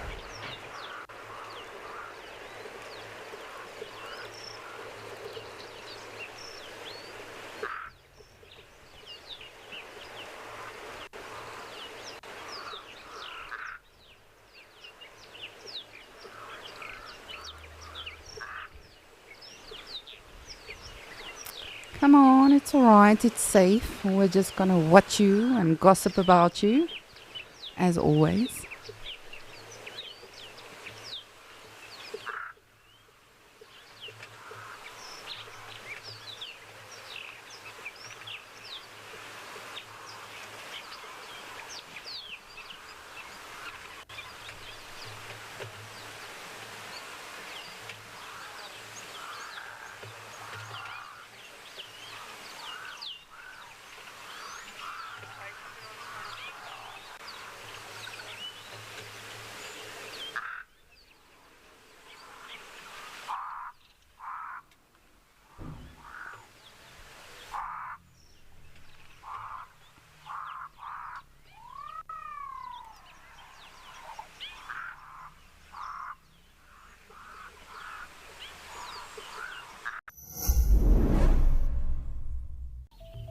And just look at that. This must be the smallest baby black-backed jackal I have seen in the wild. Look how full the belly is. Just look at those large ears turning in all directions. Beautiful late afternoon sun on it, the hole right next to it. Join us as we learn all about the wild babies, how they adapt and grow, and what it takes to survive in the wild.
So unfortunately, no rhino yet today in Okukoyo.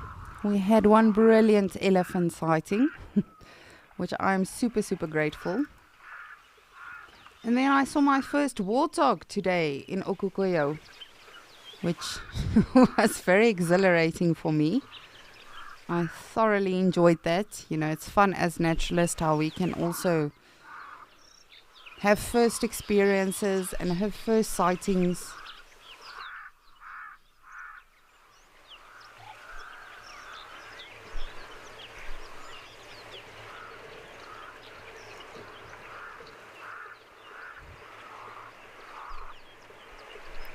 Gina, you are saying what a great day at Okukoyo. Thank you so much for joining us. It really has been a beautiful day. Of course, Rolf also, you know, as always, shared some of his very interesting knowledge with us. Andrew had the beautiful lions, which really was a spectacular scene. That lion with its poofy mane really looks like you can go for some other shampoo and conditioner advertisement. And then, of course, all of our beautiful animals in Okukoyo and our sacred ibis we had in Mashatu. And yes, I'm really hoping and holding thumbs for Djuma to get a bit busier at the waterhole. But as always, you know, we can't be picky. We've had some brilliant sightings today. And hoping we will see lots more tomorrow on Escape to Nature. And of course this afternoon on Sunset Safari. Always crossing our fingers.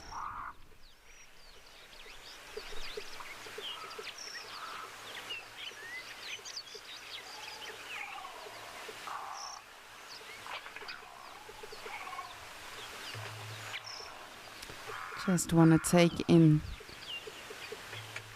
this beautiful scene, you know, just for the last bit, and just enjoy the zebras and the peace and serenity and everything that surrounds all of these beautiful creatures.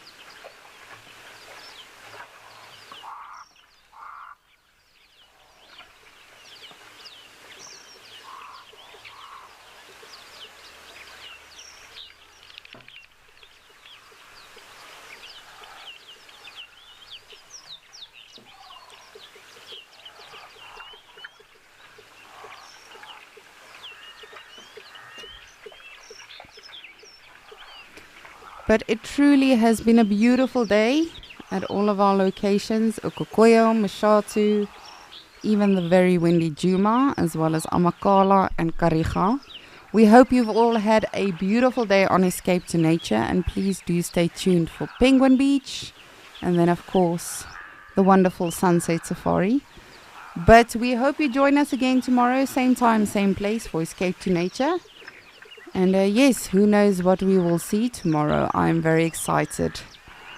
But from myself, Lisa, your crazy naturalist, and then of course Andrew, all the way in Amakala, as well as Rolf in Kariga. Thank you so much for joining us today on Escape to Nature. And we really hope to see you again tomorrow.